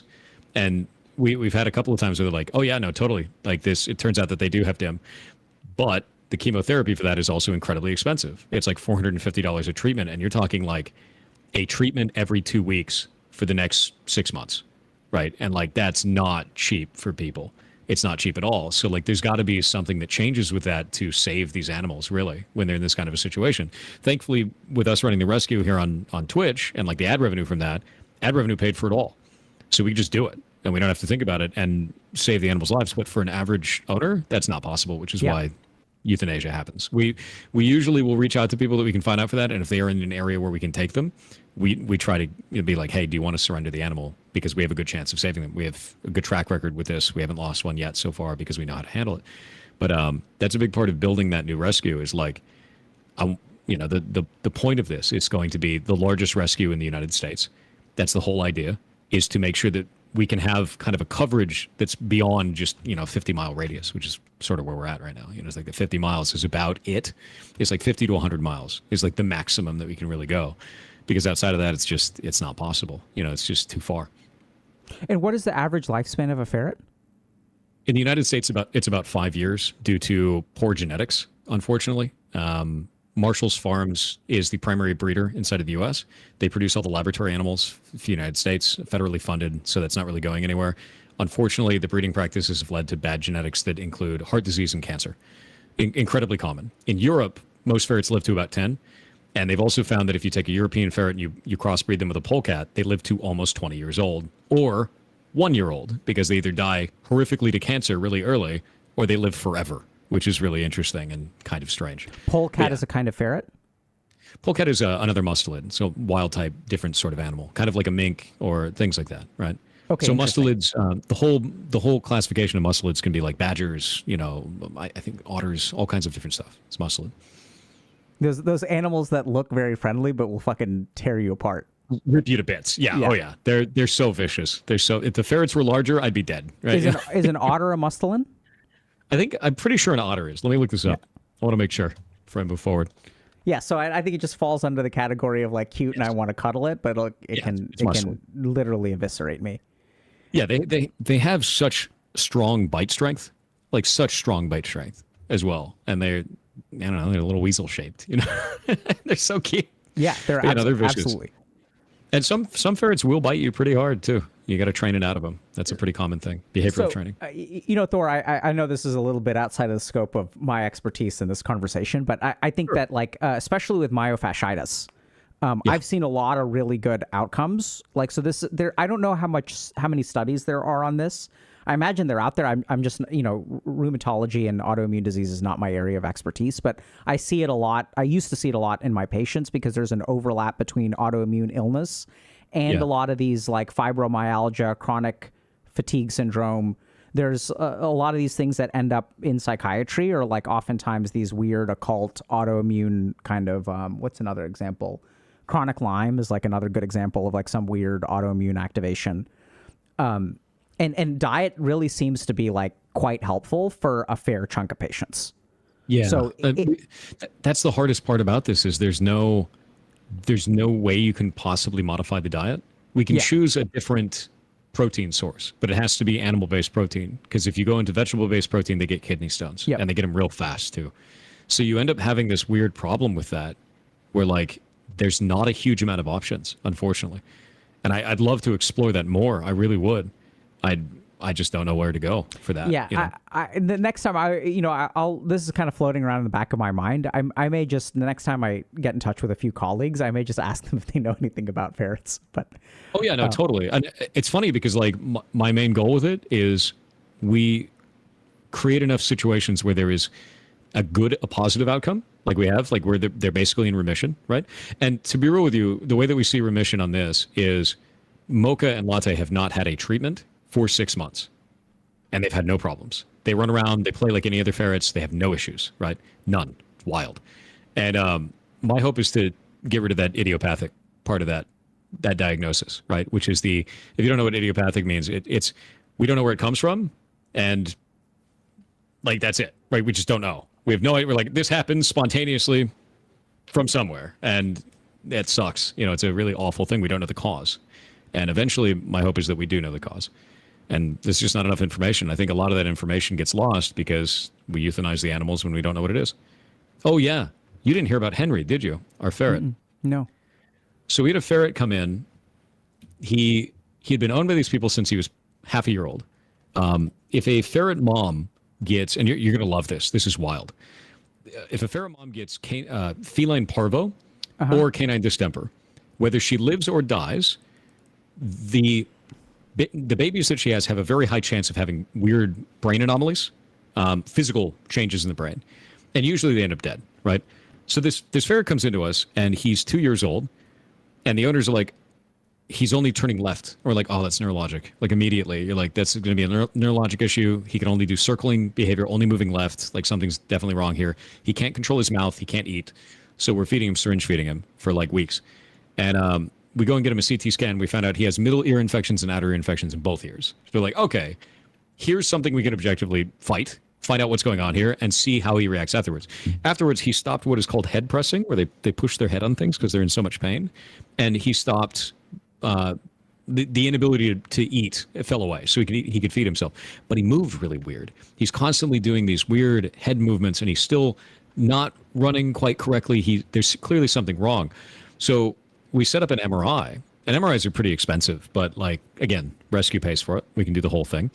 And we put him through the whole MRI. We get him out. 60% of his brain is scar tissue. 60%, and it's all through the brain. Like it's 60% of the white matter of the brain is scar tissue. And even the portions that would normally control autonomic functions, so like things like heart and lungs, totally scar tissue, which is mind-boggling. So the time that he was born was when there was whistleblowers that talked about there being a canine distemper outbreak at Marshall's, where they suddenly stopped giving ferrets to any of the vet or any of the Petcos inside of the United States. And so whistleblowers said that about 250,000 ferrets died. That time period was when he was born, which means there's a very high chance his mom got canine distemper, if that was true. He somehow survived 6 months with that kind of issue, moving like that without being detected, because they would call him if that was the case, if they found him, made it into a pet store, got bought at half a year, made it to 2 years this way, and then came to us. And then finally we find out what's wrong with him. And it's wild because we've been able to see him adopt behaviors from the other ferrets. So he can do things like digging behavior now. Didn't do that when he first came to us. He can run and jump now. He tried to groom one of the other ferrets the other day, which is new behavior. And like we can watch him being able to pick up social traits, but it's mind-boggling to see how much of his brain is damaged. It's completely. I can actually send you the. You said white matter damage, right? That is correct, 60%, and some other portions, some other structures for that it's completely annihilated, basically. So and it is fully symmetrical, the damage. So it had to have happened before he was born. So is canine distemper a parvovirus? Let me actually look that up to make sure. Because you mentioned parvo earlier, and I was feline parvo. So, it's interesting because I mean that's consistent. So it's fascinating. I love hearing that story. So here's like a couple of initial thoughts. First is you mentioned that yes, parvovirus. Yes, both of them are. So you mentioned that the ferret wasn't culled, right? So like we have to think about it kind of statistically. So it actually makes sense. Like everything in your story makes sense, and things could get better. So let's understand a couple of basics. One is so when you have, a perinatal or prenatal viral infection of the brain, generally speaking, that is very, very bad. But it sort of makes sense. It's almost like a selection bias where the ferret that, how can I say this? Out of 250,000 ferrets, if there is one ferret that happens to have the viral infection in a certain way that it is not detected early, like it kind of dodged the bullet. Does that make sense? Because if it had affected maybe the gray matter part of the brain, which we'll talk about in a second, then you're kind of like SOL, and then it would have been detected. So the fact that it did not get detected means that that's a good prognostic sign. Oh, but I think it was negligence that it wasn't detected.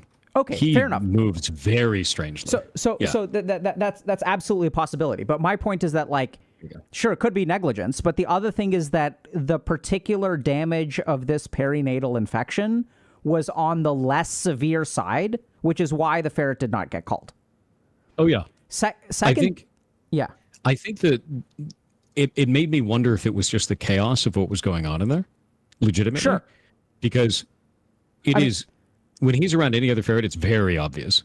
So there's all kinds of other things that could go into that, but just from just purely a medical perspective, forget about the circumstances, forget about things like that. Oh, yeah. So because we see this sometimes where there's someone who has, like, a really messed up brain. And then, but the whole thing is that even though the brain is super messed up, something about the pattern of damage is, it's kind of like, if I get shot by a gunshot wound does not have the same effect depending on where it hits my body. So even though I sent you a video just so you can see, so you can have the context. Hold on. Because I totally understand where you're coming from, but this is profound. So I don't know how to look at a ferret brain, but I definitely see. So I can walk you through the ferret brain, but the video, if you see him, oh yeah, unable you can tell to really that control this is. himself. But I mean, how do I show this? Oh, yeah. Hold on, I gotta. Like he does not move normally whatsoever. Hold on a second. And this is every action that he makes, and he's constantly, shaking. This is the first time he ever tried to groom another ferret, by the way, that video that you just saw. So the one that's white there, that's Mouse. Yeah. Mouse has what is called Waardenburg syndrome, if you've heard of that. Wallenberg or Wardenberg? Waardenburg. I've heard of Wallenberg. Oh, it's very different. Yeah, so but you can see Henry's, that head movement. That's the biggest thing, is he does that all the time, constantly. It's very, very obviously neurologic condition. Yeah, I mean, so that's why I was so is this the cerebellum?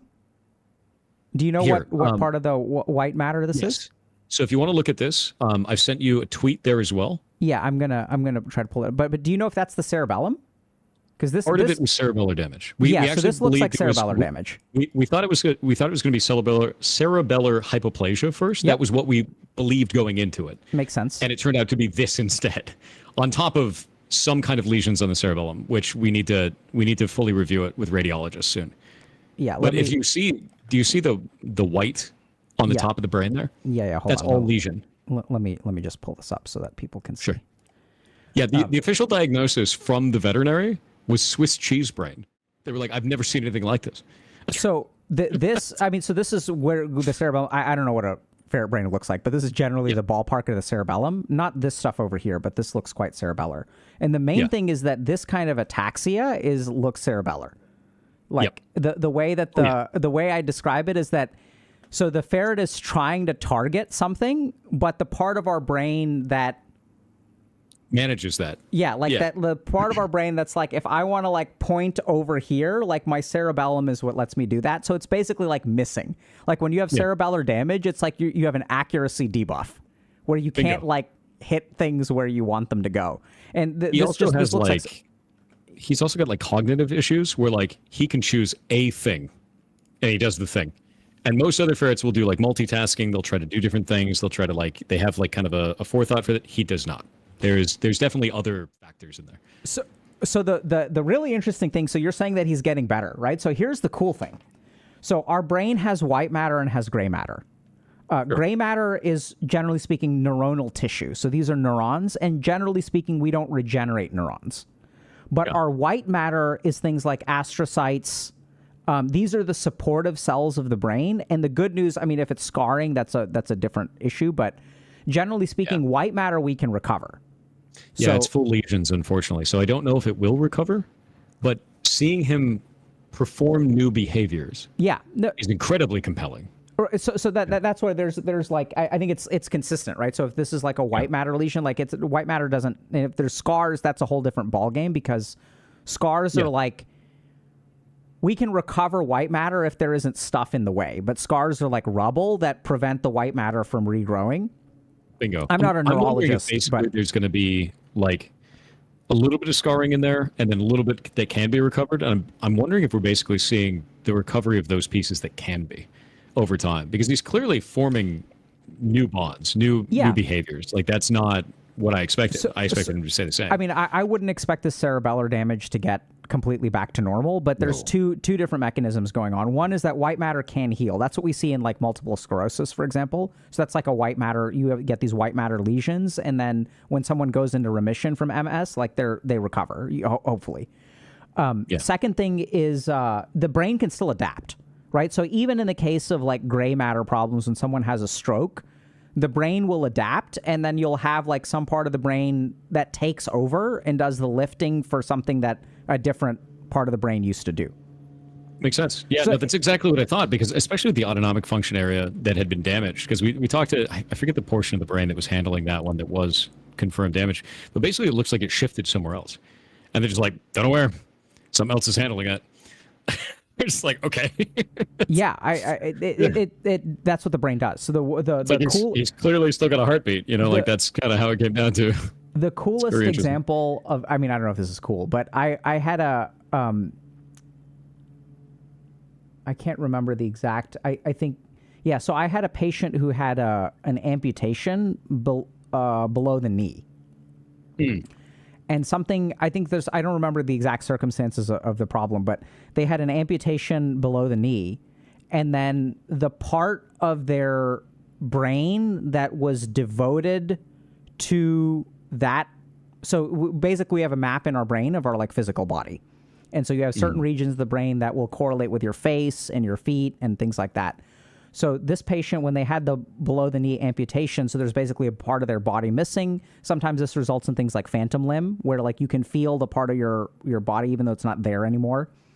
But this person, they actually, this part of their knee mapped onto the part of their brain that was devoted to the clitoris mapped onto their knee. And so what started happening is they could achieve orgasm by someone rubbing their stump. And it's amazing. Yeah, like cool it's brain. Crazy like what the brain is capable of. And a lot of people are like, wild thing. A lot of people are like, like that sounds epic, but it's actually can be quite debilitating, because when you look at a prosthetic, like, it's like how do you walk? Yeah, it's very challenging. So it was a very, very difficult case, but it's super interesting. Yeah, you can get all kinds of weird, your brain gets confused. Is wild.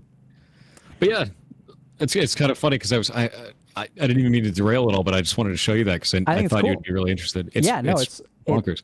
And we just found out this last week too. It's only been like a week since we found out about it, and it's like no one expected that. Everyone expected like, oh, it's probably going to be cerebellar hypoplasia. That's what we thought originally, because cats get that too. When the mama cat gets feline parvo. Very common, and they call them wobble cats online. It's usually what you see. And ferrets get the exact same outcomes. So you're like, maybe it's that. It's like, no, this is way more wild than that. Looks very cerebellar. Yeah. Anyway, going back to I love the detour. Like, this is cool. Like, it's like I haven't looked at an MRI in like a year. I mean, the last one I looked at was like a human MRI, but I don't get a whole lot of opportunities to look at MRIs. So it's nice to be able to, dust off the cobwebs a little bit. I can send you some really wild ones for this too, like just massive, like all the files. I think you'll really dig them. And it's funny because you see the exact same types of behavior in humans, depending on the portion of the brain that's damaged. Yeah, that's. I mean, I'm not a vet, right? But that looks like cerebellar problems, and that's the region of the brain, and so it makes sense. I know more about animal medicine, specifically with ferrets, than I do with humans. Yeah, so I think there's a lot that carries over, right? Like we tend to have, you mentioned inner ear stuff. I was getting hopeful there that it was like an inner ear infection that's messing with your vestibular system, so that's why the ferret is always turning left. Yeah, I was like, oh, it's makes vestibular, sense. Yeah, and it's not. Because then if you deal with the infection, it can start turning right again. Yeah, but and they usually recover, at least in ferrets, they usually recover really fast when it's vestibular. Yeah, I mean, but still, turning left is like, that's not consistent with vestibular. Usually that's like, that sounds more like hemi-neglect, which does sound more neurologic. And I don't know if y'all have seen like, pictures of hemi-neglect and clocks, but this is neuroscience. I mean, neurology is just fascinating. Yeah, it's pretty wild to watch. So this is a great example of what hemi-neglect looks like. So it's like your brain can't see. I don't know if I'm screen sharing this with you, but your brain can't. You'll basically make a whole clock face on like half of it. So this is what hemi-neglect looks like. So sometimes if we're all left, like if we can't turn right, that's because our brain can't see. So this is what hemi-neglect. If you ask someone about what they see, like they won't be able to see half of the stuff. Yeah. And if you ask them to draw a clock, their brain only recognizes like one half of the thing. I think there was a thing like this. There was a case where a guy had the two halves of his brain were severed. Do you remember that? Yeah. And he was able to like identify objects differently based on which eye it was being seen in. I have to look into that study again. It was wild. Yeah, I mean we can talk about it if you want. It's yeah, no, absolutely. It's so basically what happens is our eyes are like contralateral.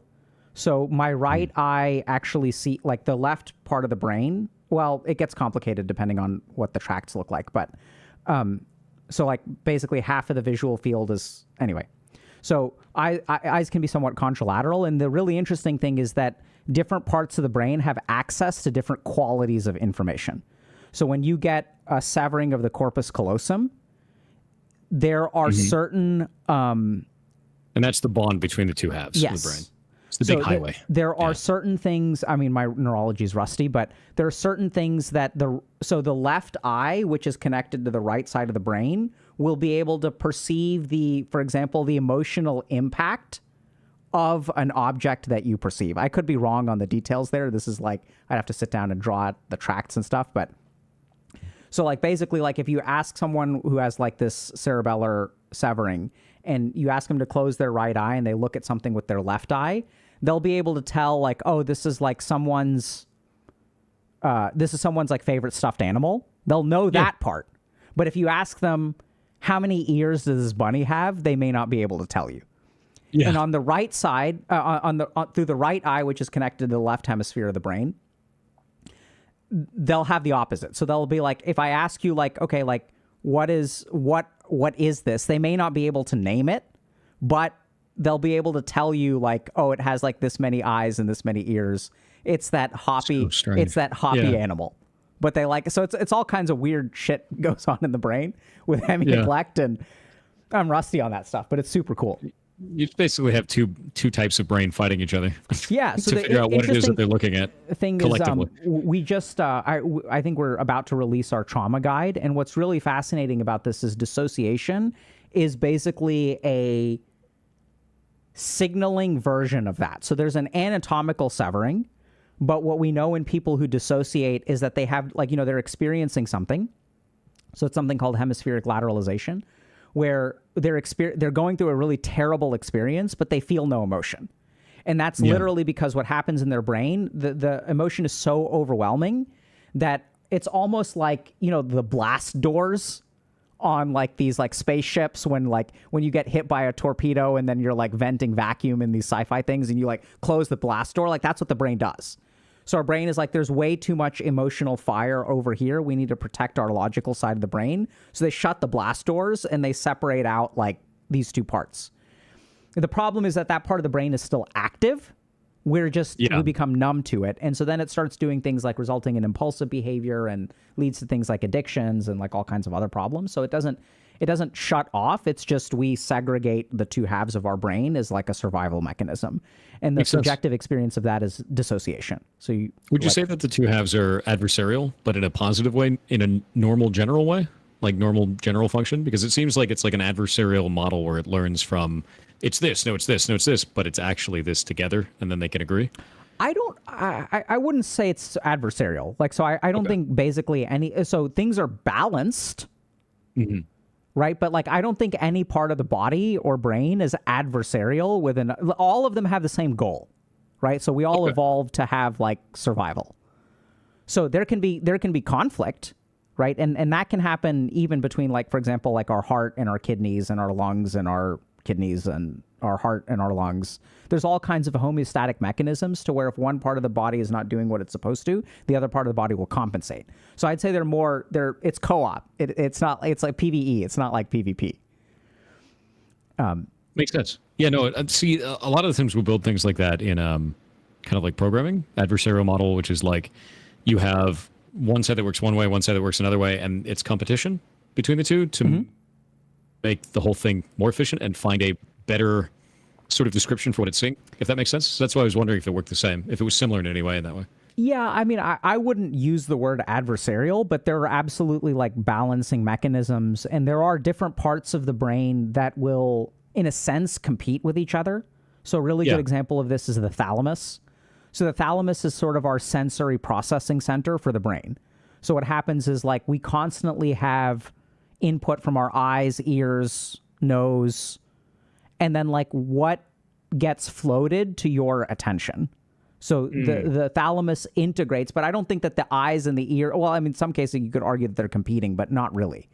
Right. So, there's, but things. It's like a friendly. Yeah. So it's like, okay, the thalamus is trying. No, it's this. Yes. So all parts of the body and all of our sensory organs are inputting things into the thalamus. And then the thalamus is basically deciding for us, like what floats to the top. Yeah. But I don't think that our eyes are like competing against our ears. Like the signals need to be balanced, but I don't think it's like a competition where one wins and one loses. Makes sense. In fact, when you have that, that's when you end up with illness. So there are cases where if we look at things like chronic pain.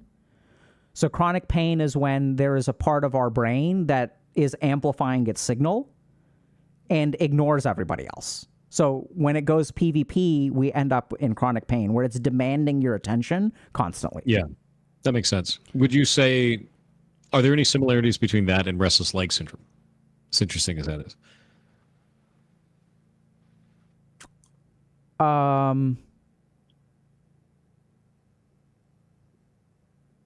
My first answer is not really.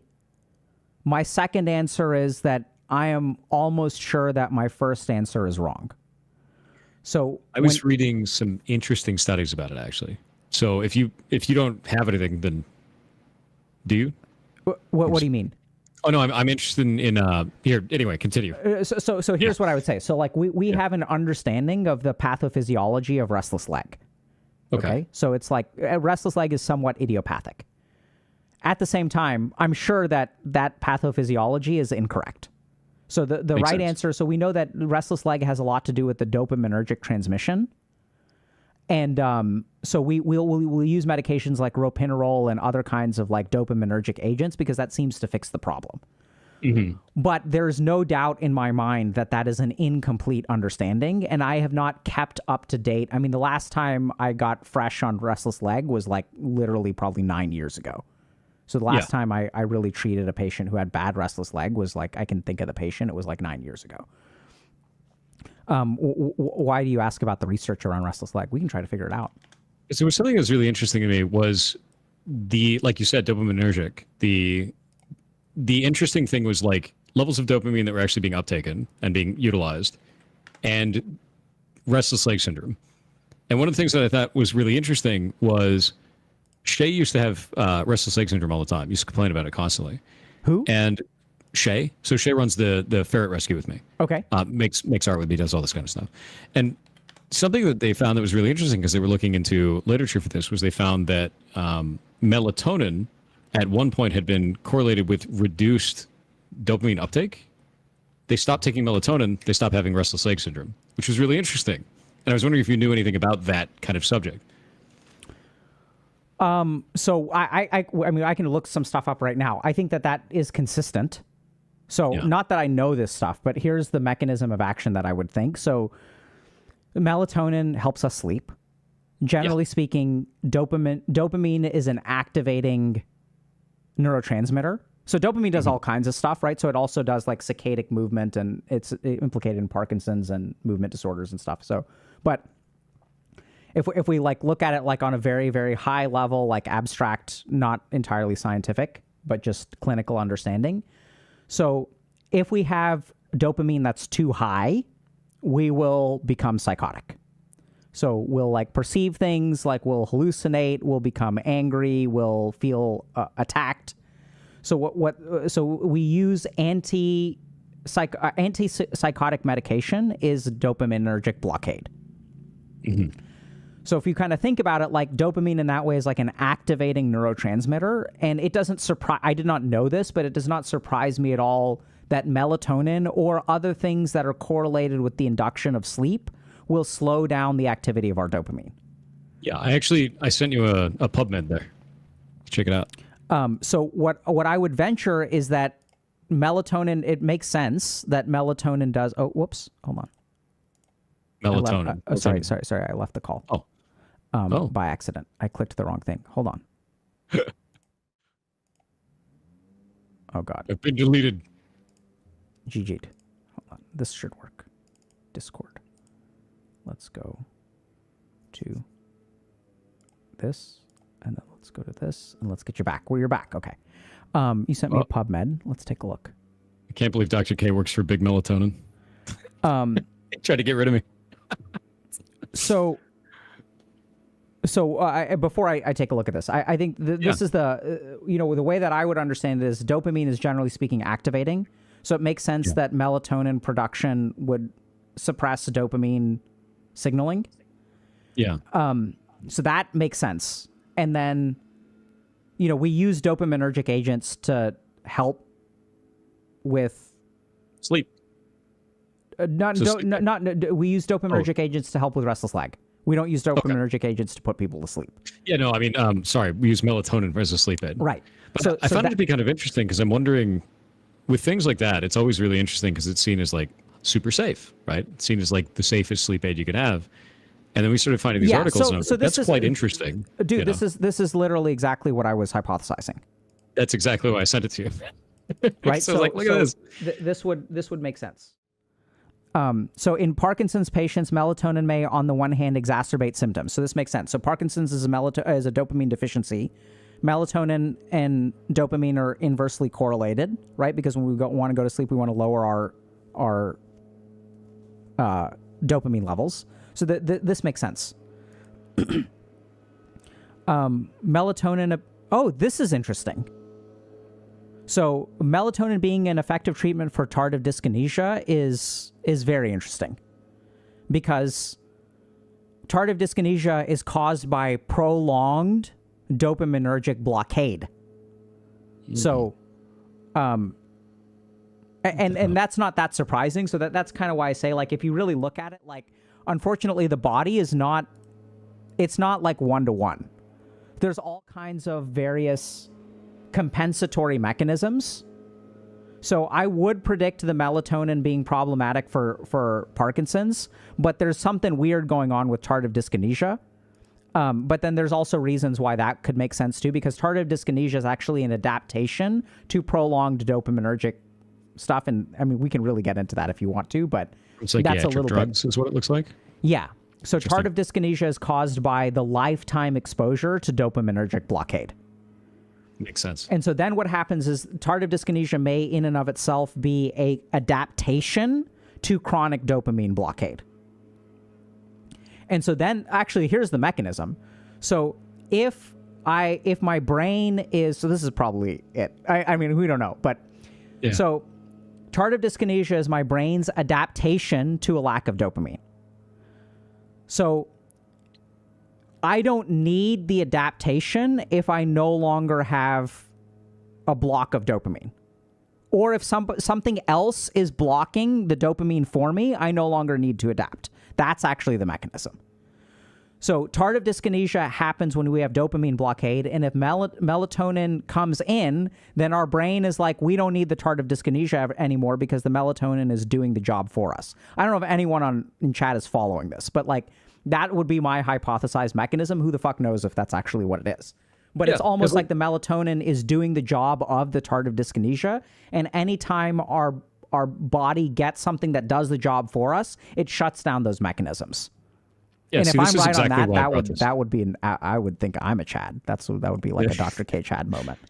That's exactly why I brought this to you, because like there are things that I get to see in animal medicine that I get to research all the time, things that I get to see in anecdotal evidence, and being able to pass it by somebody who knows this much better than me is way helpful because I'm like, look at this. Does this make sense? You know, I do that all the time for veterinary medicine when we're trying to come up with a way to handle that. You know, like trying to handle anything that's going on with the ferrets.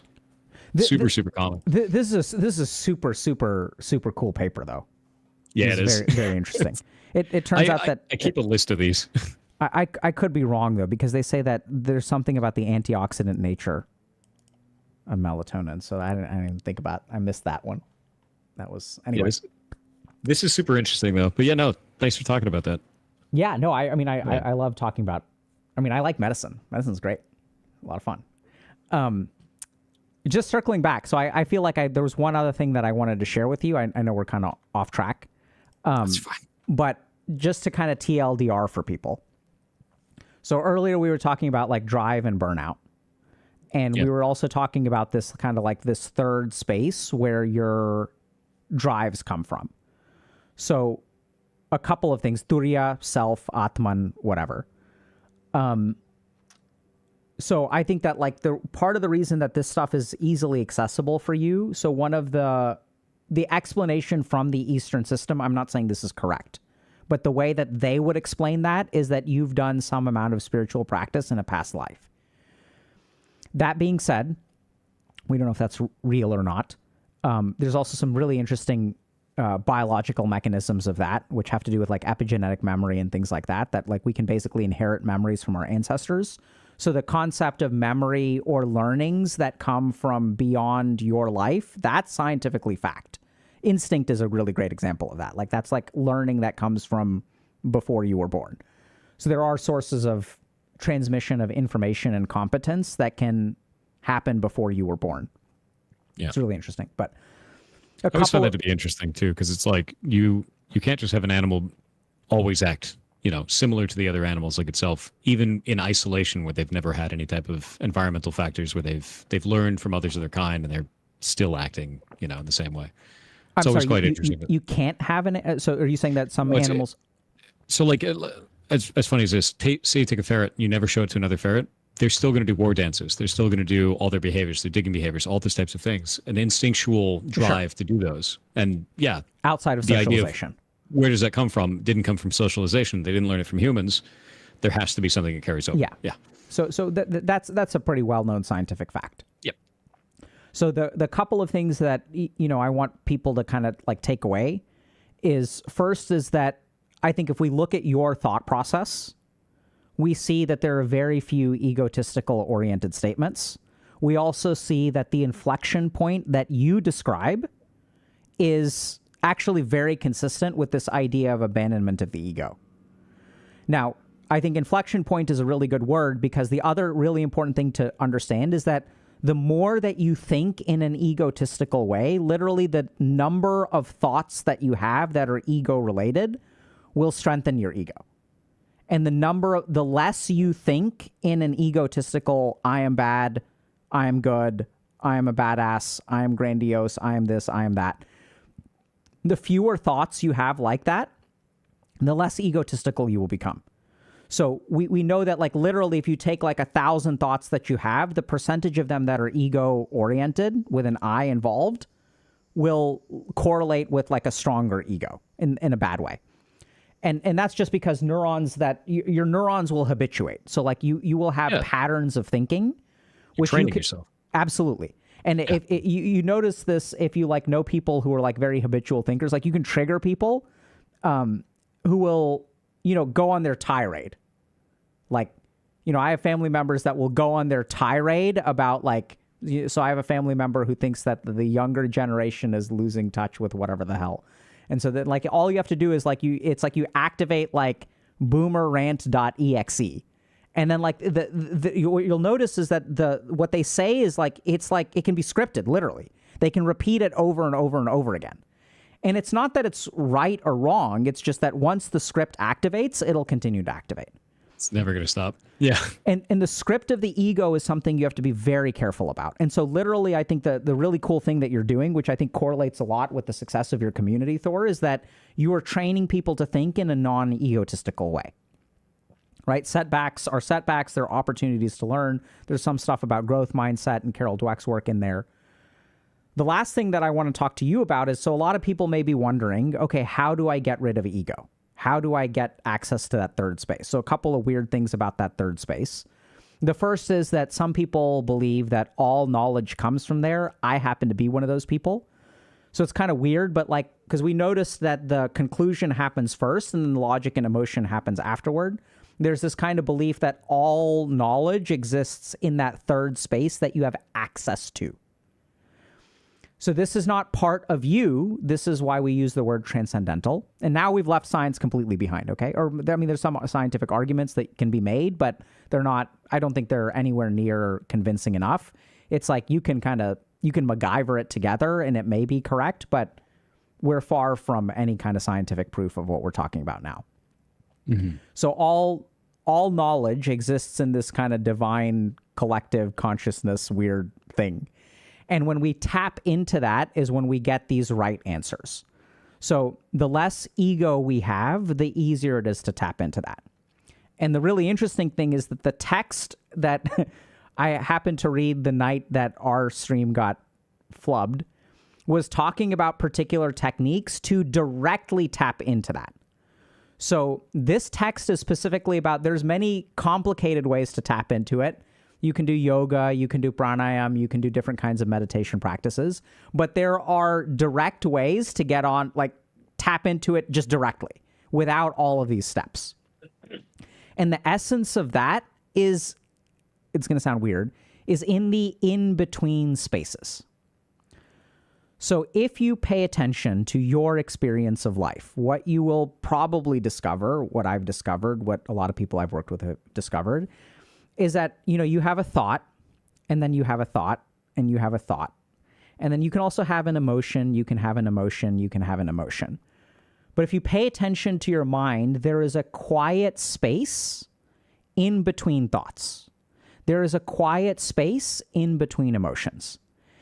And that third space, I would hypothesize for you, Thor, is accessed in those quiet spaces. It is not the result of logic. It is between logic and it is between emotion. Yep. I could see that. No, that makes complete sense to me, actually. So can you explain that to us? Because I don't ever feel like I'm pushing down my logic and emotion. I'm not reining it in or telling it to step aside for a moment. It's like there's a breathe in and a breathe out. There's a moment where it's like, okay, it's this, now logic, emotion, now it's this, now it's logic, emotion, whatever. It's taking turns. But there's never any type of I need to force myself to do this. It just happens, right? So it's funny the language that you used, because that is actually the technique, is to catch this. It's cool. It's weird. So so if you're trying to look for the in between space, there are a couple things you can do. First is when we meditate. Generally speaking, our goal is to stop, create a cessation of thoughts. Yep. And so if you have no thoughts and no emotions and you're just present, if you're in that turiya state of consciousness without mental activity, you're just focused. This is kind of like flow. Flow is on the track to this place. But flow still has mental activity. So what we try to do in meditation is we widen the in-between space, right? So if we say thought, nothing, thought, nothing, thought, nothing. And if we look at our suffering correlates with a very, very tiny gap. So if you look at something like a panic attack, the subjective experience of a panic attack is one thought leads to another, leads to another, leads to another. There's no space in between them. There's no relief. A thought loop is also, we're going to cycle through these 15 thoughts, and we're going to cycle again, we're going to cycle again. There's no gap. Meditation is the exact opposite. We are trying to increase the gap between our thoughts and our emotions. The really interesting thing about what you described is that the other formal way to practice this is to find the gap between inhalation and exhalation. So breathing in and breathing out is a very natural thing where there's directionality in one place, there's directionality in another place. So you have to move through an inflection point every time you breathe. There is an inflection point between thought and thought number one and thought number two. There's an inflection point between happiness and sadness. There's an inflection point between breathing in and breathing out. There's an inflection point between being awake and falling asleep. So in all of these inflection points, it is in the inflection point that the magic happens. And if anyone wants to free themselves from thought, emotion, ego, and they want to follow your path, Thor, they need to sit in the in-between spaces. I think that's really hard for most people to conceptualize. If that makes sense. Yes, it is very hard for.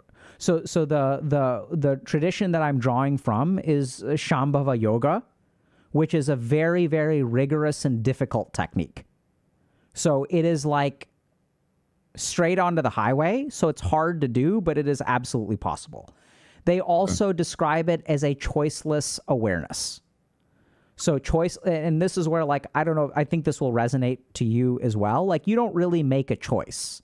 The choice sort of gets made and you follow it. Yeah. Does that make sense? And like, this is where I don't think many people will understand that. But the more that you do this, the more that it just becomes what it is. There's no choice to be made. There's no choice about the ferret rescue. It's just, it is to be done. It's happening. It is happening. It is right. It is, period. It's funny too, because people will be like, how do you choose things? How do you choose to do things so fast? I always have to like wait on it. I was like, it's already chosen. Yes. Yes. I can tell. So I think Shambhava Yoga is what you're doing. So I don't even know, I don't need to do anything for you. You're doing it. All right. If you want more detail, we can go into more detail at some point about practices and stuff like that. Like, we're actually doing something on the membership side this month about developing a meditation practice. But so I think that, like, this choiceless awareness, I'm not surprised. I think it's very confusing for a lot of people. Like, what do you mean I don't choose? No, the choice. Yeah. I mean, it's been confusing for anybody that I've talked to. Yeah. Pretty much my whole life over. Like, people I meet in real life, people I know online, like, it doesn't make any sense. And they're just like, what? Like, what do you mean you just do things? And it's like, I just do things, Yeah, I get you. So the my experience of it is that I oscillate between choosing things and choiceless awareness. The more my ego activates, the more emotional I get, the more that state of mind happens, then I feel paralyzed. I don't know what the right choice is. The whole point is, like, what's really cool about this is, like, once you operate from Turiya, there is no choice. It just happens. It's not even, I guess it's even the thing. It's like, it's not even that I do things. It's that things are happening. Yes. So, that's a weird way to describe it, but that makes the most sense. And I know it's hard for people to understand. At the same time, I think that every person who is listening to this has experienced what we are talking about.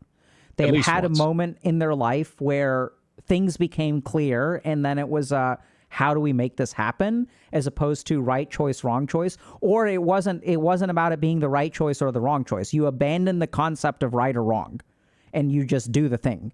You kind of know, like, deep within you that this is to be done. You kind of know it feels right. It kind of reminds me of what? Sometimes crisis situations. Mm-hmm. When there's a crisis situation, you just do without thinking. Mm-hmm. You just do. Your brain goes, it's not even your brain. It's, this needs to happen. I'm doing this. That crisis situation it's not the same, but it feels similar in that way, where it's, this is happening. We're doing this. And the other parts of your brain go, how do we do it? And then they figure out how to do it. And then you do it. It's a beautiful analogy. The challenge is that when some people enter crisis, there's two kinds of modes in crisis, that with ego and without ego. So when you are in a crisis and your ego is active, then it's the very opposite. It is absolute torture. Because you're like, what will happen? This will mean this, and then this will happen to me, and then this will happen to me, and this will happen to me. And then you spiral out of control, you feel overwhelmed, and the crisis crushes you. The flip side is you're in a situation like what Thor is describing, where you remove the ego from the equation, right? In the absence of ego, then suddenly you go into, like, Chad mode, where you're just like, you're crushing it and it needs to be done. And you don't worry about the fact that it may not work out. Like, it may not work out. You just accept that and you have to act. And so an interesting thing about that too, actually, that one, I've had that many, many times in crisis situations, especially when, there's like an emergency with the rescue or something like that. And it doesn't mean you don't have emotions. You just have them afterwards. A lot of the times.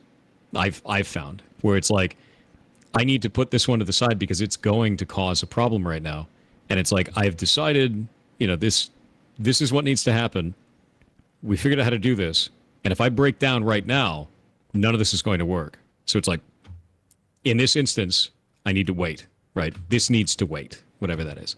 And I've had that happen a number of times. Yeah, so that's very common in medicine too. So when we're dealing with crisis situations, we have a specific process. We tell everyone, set your emotions aside for now, and then we'll do debriefs. So we'll do post-mortem debriefs and things like that. Like we have time and space to let that emotion come back into your life, which, by the way, is a very useful technique to apply for normal people, which I don't think we do enough. We don't set aside space for our emotions in a particular formalized way, which means that they have to it's like if I'm inviting my neighbors over for a Christmas party once a year, they don't have to show up randomly to see me. Like, you can set aside a time and space for something to happen. And when you give that space for that thing to happen, it's beautiful what your brain does. So another great example of this is sometimes like when I'm working with patients, right, as a psychiatrist doing psychotherapy and stuff like that. I'll ask them sometimes they'll notice something really interesting, which is that their life is getting better, but every time they come to therapy, they feel worse. And they're like, I don't understand. Like, I feel so bad. Like, I'm fucking here crying, but like my life is fine. And I'm like, yeah, that's exactly how it works. What you've learned how to do is you used to cry every single day. And now you've learned how to push it all aside, come here, take out the trash, and then your trash can is empty for the rest of the week. And you pile up that, you come here, and then you feel bad. And they're like, oh. And I was like, we can continue. And then the cool thing is even that stops eventually. They once they figure that out. I don't teach them that. They have to figure it out. Human garbage collection. Yeah. Yeah. That's what we are. We're trash compactors, Yep. So I found that to be useful sometimes. Like it's definitely a tool kind of in that belt where understanding when it is healthy to move that to the side to handle that crisis situation, but not to keep that permanently aside. That's not good for you at all. Yep. And I've had a number of situations like that. We had one, Vinny, one of the ferrets that came in. Owner was like, oh yeah, he hasn't eaten in 2 days. Get there, he's half the weight that a ferret his age should be. The owner is very clearly on meth. So house reeks of it. Horrible. Had to file a police report, do all that kind of stuff. And it was just grim, man. Like, it just really messed me up. But it was like, in this moment, these are the things that need to happen. Animal has, I have to put on the happy face, be like, oh, everything's okay. Get the animal from the person. Make sure that everything feels good. Call the police, file the police report, put all the evidence in front of that. Get the animal home, figure out what we're going to do. Start finding a way to make him so that if you have a person, even any mammal, actually, that is not eaten in a certain amount of time, and you try to give them a full meal, they actually go into shock and they die. Yeah. It's a horrible thing. And refeeding syndrome. Yeah, refeeding syndrome. That's exactly what it is. So we had to figure out exactly what levels of food can he eat over that amount of time to prevent refeeding syndrome, because he would just, his vitals would crash and he'd die. So trying to figure all that stuff out, and then, okay, everything is handled. Let's go sit in the car and eat a pie and cry. Yeah. No, I mean, I think it's a huge problem that I think people, we push the emotion to the side, which I agree with you is healthy, but then you've got to pay that price. You have to. Yeah. Right. You can't dodge your karma. That debt needs to be paid, and you need to feel that negative emotion. Yeah. And I've gotten very good, I think, at knowing when it's okay to push that. It's like, it's only in a very critical situation, like a really critical, like something could die. There's no coming back from the failure on this one. You could fail, sure, and you might learn something from it, but there's something that will break that cannot be unbroken in those situations. That's like, okay, now it's time to push this aside for a moment, handle it, and like you said, with medicine, it's the same. I would say I would add one thing to that. So I think that's perfect. Yeah. And I think that you can't discredit your ability to deal with it later. So the ability to set something aside is way easier when your brain knows that we can deal with this later and it won't be catastrophic. a lot of problems that I see with people are that they keep setting it aside, keep setting it aside, keep setting it aside. And That's then a they bomb. don't know that they don't have confidence that they can deal with it when they open that basement door that's full of negativity, right? It can feel so incredibly overwhelming. And that can also become kind of a self-fulfilling prophecy, because the more that you let things pile up, the more objectively overwhelming they are when you try to tackle them. So then you feel overwhelmed. And so then you let things pile up more because you can't deal with it. And the reason you keep on letting it pile up is because you can't deal with it. And then the more you let it pile up, the more impossible it becomes to deal with. And so that's where, like, oftentimes professional help, like with a medical professional, can really go a long way. Like, so we're really good at helping people deal with unsolvable things. Yeah, I remember when I was younger, that kind of felt like a pressure cooker. Mm-hmm. You know, it's like it just keeps building up, building up, building up, and you're like, I don't even want to let steam off that. It could explode. You know, I'm just going to leave it over there, right? And then you get another pressure cooker and another one. Then you're just what I didn't realize at the time is, like, it's not just like you're putting something in a cabinet somewhere and walking away. You're maintaining that thing.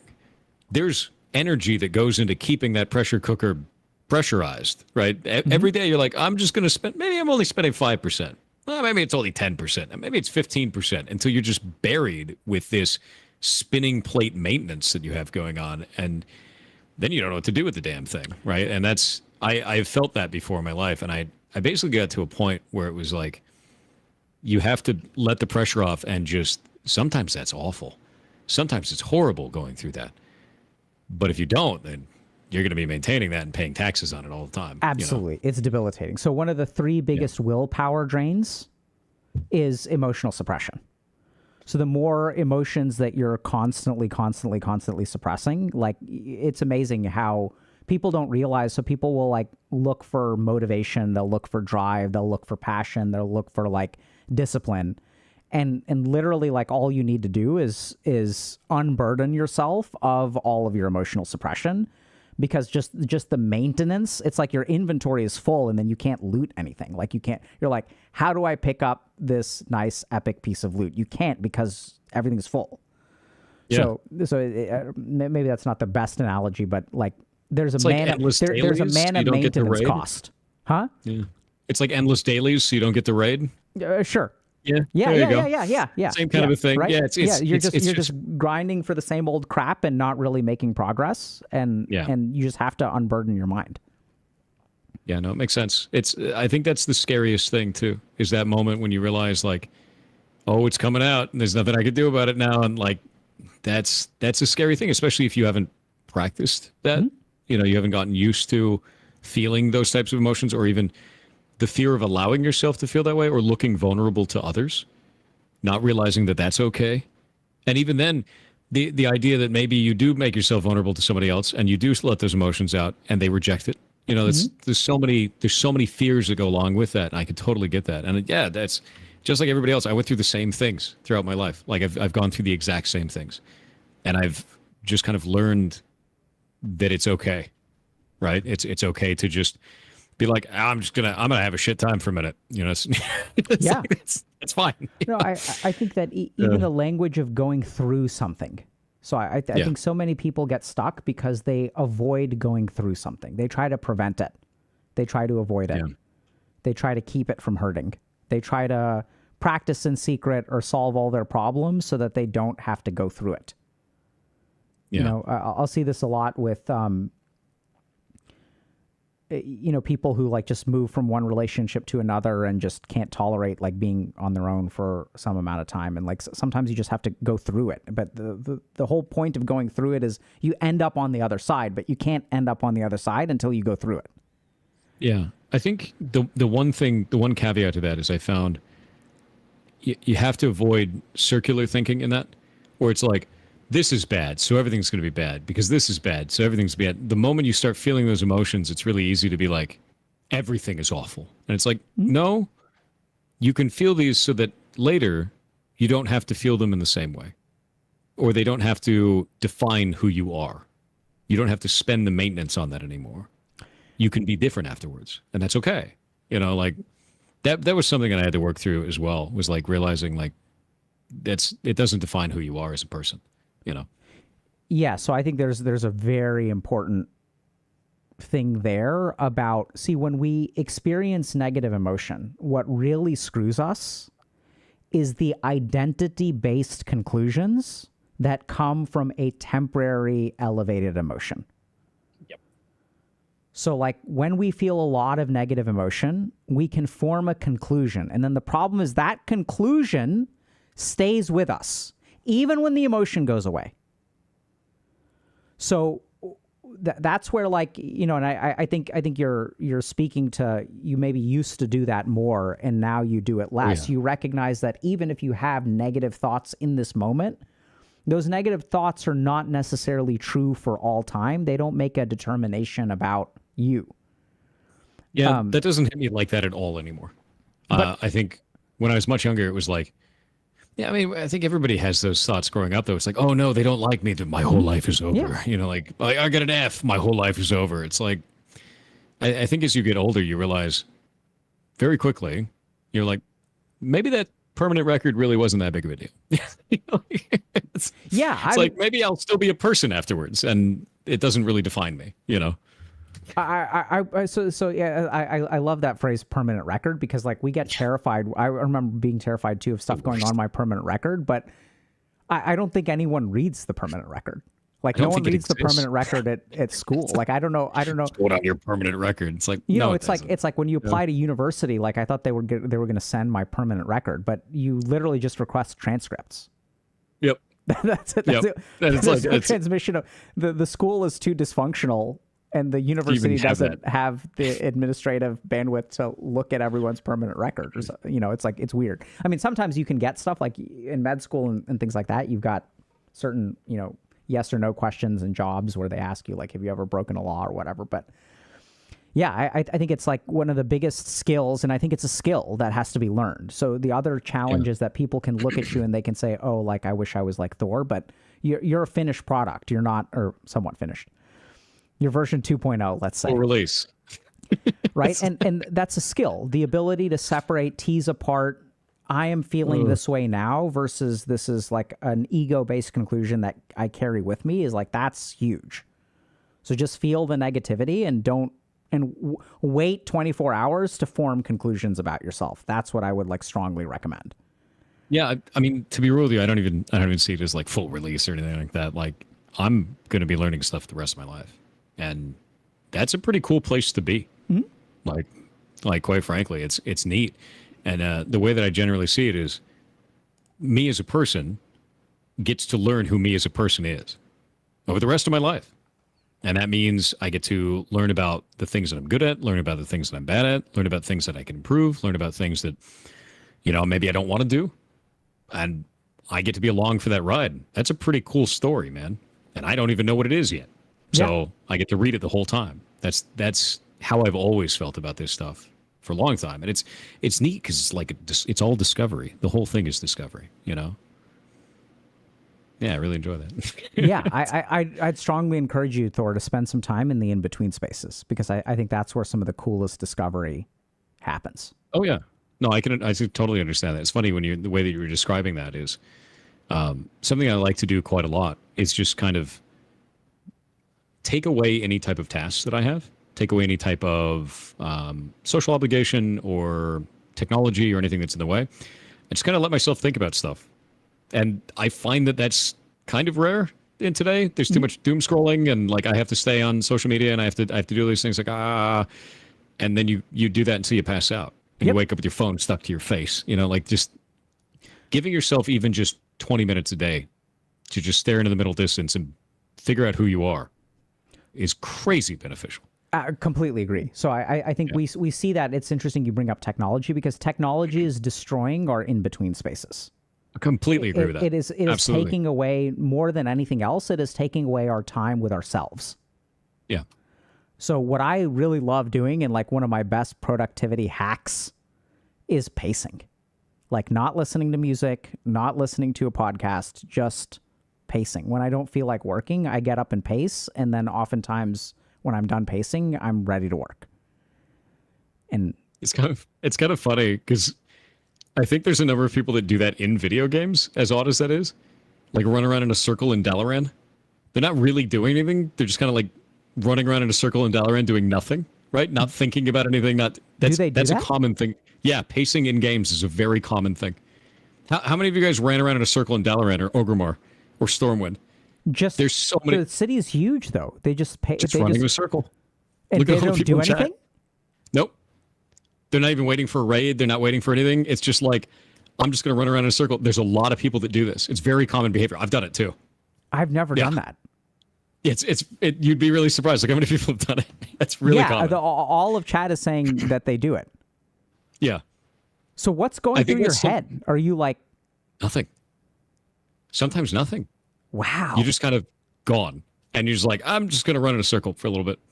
Sometimes you'll be talking to someone. Sometimes there's just nothing going on. Some people just like doing that sometimes, and I think that is sort of that in-between space where technology is still involved, but you really only see that a lot of the times in multiplayer games that have downtime areas, which are areas that are intended to be when you're not doing anything, like sitting in town.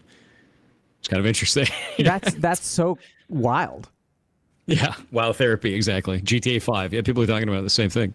Yeah, GTA 5 I can kind of understand. GTA 5 is a game that I feel like you can just absorb the ambiance of the game. Yeah.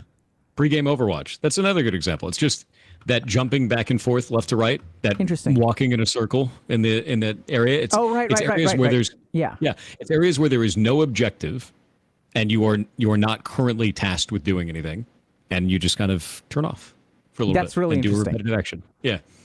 Cool. Well, Thor, any last thoughts or questions? I mean, I know we've covered a lot of ground today, and a couple days ago. No, I think this is awesome, man. And I always have a blast coming and talking to you. Likewise. Honestly. Yeah, it's super nice. Yeah, I think it's. I really enjoy talking to you. I think it's like really interesting to hear your. It feels to me like you've attained a very high rank without following a meta that I've been religiously following. So I'm so and like that's what's cool about this is like I don't think you need to learn this. You can discover it. So I really like listening to your experience of stuff. I think your impact on the community is hugely beneficial. And it's so interesting to look at what you do through the lens of what I've learned. Because I see a lot of these mechanisms of even the way that you talk to your community. I'm not surprised at all that people in your community do incredibly well. Because I think whether you realize it or not, you're basically dissolving their ego for them, right? I didn't realize that was what was going on. Yeah, that's the biggest effect. I mean, I don't know if it's the biggest, but like that's what I see, right? So even the ability to fail is ego-oriented. Reframing the way that you look at things to remove ego. And I think that's why people see this explosion of like progress. Because once the ego gets the fuck out of the way, like I want you all to just think about this for a second. When you're living your life, you oftentimes know what the right thing to do is. You know that you're smart enough. You know that you need to do these sequence of steps. But something within you holds you back. And we think it's willpower, we think it's a lack of discipline, we think whatever. But no, if you really pay attention, it is going to be your perception of yourself. What will people think? It'll hurt if I fail. It'll be you telling yourself not to proceed because of X, Y, Z. And if you really look at it, okay, what is the negative consequence that you're worried about? Your mind doesn't think about it logically because it doesn't think, oh, like this is a game jam. It's not like this goes on my permanent record, right? Like the thought is absurd. But your logic does not function properly. There is some kind of fear or avoidance of emotion, which, by the way, the ego and negative emotion are very tied hand in hand. Right? So like just the more you remove yourself from the equation because what's holding you back, it's you. Remove yourself from the equation and you'll start to fly. You're really what's weighing you down. And it's like amazing how you've learned that for yourself, internalized it, applied it, and now you teach it to other people, which I think is super cool. Well, thank you. And I think the thing that I really enjoy about it is, like I said before, I like solving puzzles. And sometimes person's biggest puzzle is them, And I think it's almost always them. It's always them. So when someone brings me a puzzle like that, the best thing that I try to do for that is to see how does this person feel in that situation? Because you can't really tell someone like you should feel this way, but you can be like, try to understand how they feel in the position that they're in with the understanding they have. The more information that I receive about the person, the more that I can understand like how they feel, why they feel that way, the things that they're working with, the easier it is to sort of form that mental image of who they are. And then it's like, well, how would I break out of that if I was in that position? And then try to hand them that, and be like, this might work, Yeah. So I think that there's a subtle, really important thing in that answer, which is that, see, when someone loses confidence in themselves, they have all these beliefs, right? And then I think the key thing is that a lot of the default thinking is like, oh, this person is wrong. So I see that a lot when I'm working with people who are suicidal, who are like, I have no reason to live. And the right answer isn't, hey, here are all the reasons you should live. That's invalidating. Also doesn't help you understand their situation. Yep. The right answer is to add more to the equation, right? It's not to try to remove the negative necessarily. Like that can be done, definitely. That's important over time. We want to do that. But the first thing to do is like add more information. And when I see that a lot of people are like, oh, I'm a loser because of X, Y, Z, right? And you can't change your past, but you can add additional experiences to your life that will change what's on the right side of the equal sign. Yep. And the real tragedy is that when we feel like we're losers, we stop adding more experience. Oh, I had this one terrible relationship and now I'm going to be alone for the rest of my life, because you won't have other relationships. And that's what's so paralyzing about it, is the very thing that will solve the problem is like doing the thing that you don't want to do is exactly what you need to do to fix the problem. Yep. It's funny because I drill that down as like a single phrase a lot of the times. It doesn't always apply, but when it does, I think it's quite funny. Is someone will be like, "Oh, I'm not a good artist. I'm not a good artist. I'm never going to be a good artist." And I was like, "No, you're not a good artist yet." Yeah. And that single word reframes the whole thing. Absolutely. It's like, oh, wait a minute. Okay. Yeah. Yeah, I'm with you. It's not about convincing someone, no, you actually like, you're such a great artist. Oh my God, your art is great. And it's like, they'll just be like, no, I'm not. Yeah. Like you're lying to me. Now I don't trust anything you say. Absolutely. But right. like, so, no, your art sucks right now, but you're not a great artist yet. It's fine. It's wild, but this reminds me of a sociopath that I once worked with, who was like, and they were like, I'm a sociopath. And I was like, yeah. I was like, what are you going to do about it? Right? I'm not going to convince you otherwise. Like, yes, that is correct. But what does that mean about your future? It isn't deterministic. And some of the best people that I know are sociopaths. They make a very conscious, non-emotional decision that like, I'm going to live a good life and I'm going to add value to the people around me. And that is the way that I want to live. So just because you are something today doesn't mean that you have to be that thing tomorrow. It is the nature of life. And forget about humans, life, to adapt, to grow, to survive, to improve. That's what life does. That's what separates it from non-life. All right. Are you streaming? Because I'll raid you. I am not. Okay. If you'd like, you could raid the ferrets though. Okay, let's raid the ferrets. Yeah. I am going to do this. Okay, where are the ferrets? It is Ferret Software. I will link you the channel. Here you go. They are currently in food mode, but they're in the cage in sleep time. So they sleep 18 hours a day. But yeah, for those who don't know, the ferret rescues run completely off of ad revenue. So everything that we do for them, all of the medical everything, is all done from ads. You don't have to sub or throw bits or anything. It's just watching the stream does it. We are rating. Hell yeah. Okay. Well, thank you. Thank you. Thank you for coming on, Thor. Good luck on your journey. Spend some time. And for those of y'all that are like paying attention, like spend some time in the in-between spaces. If you want to connect that transcendent weird, maybe it's just subconscious and epigenetic memory. Fair enough. But that seems to be what works. And take care, y'all. Thank you all very much for coming today.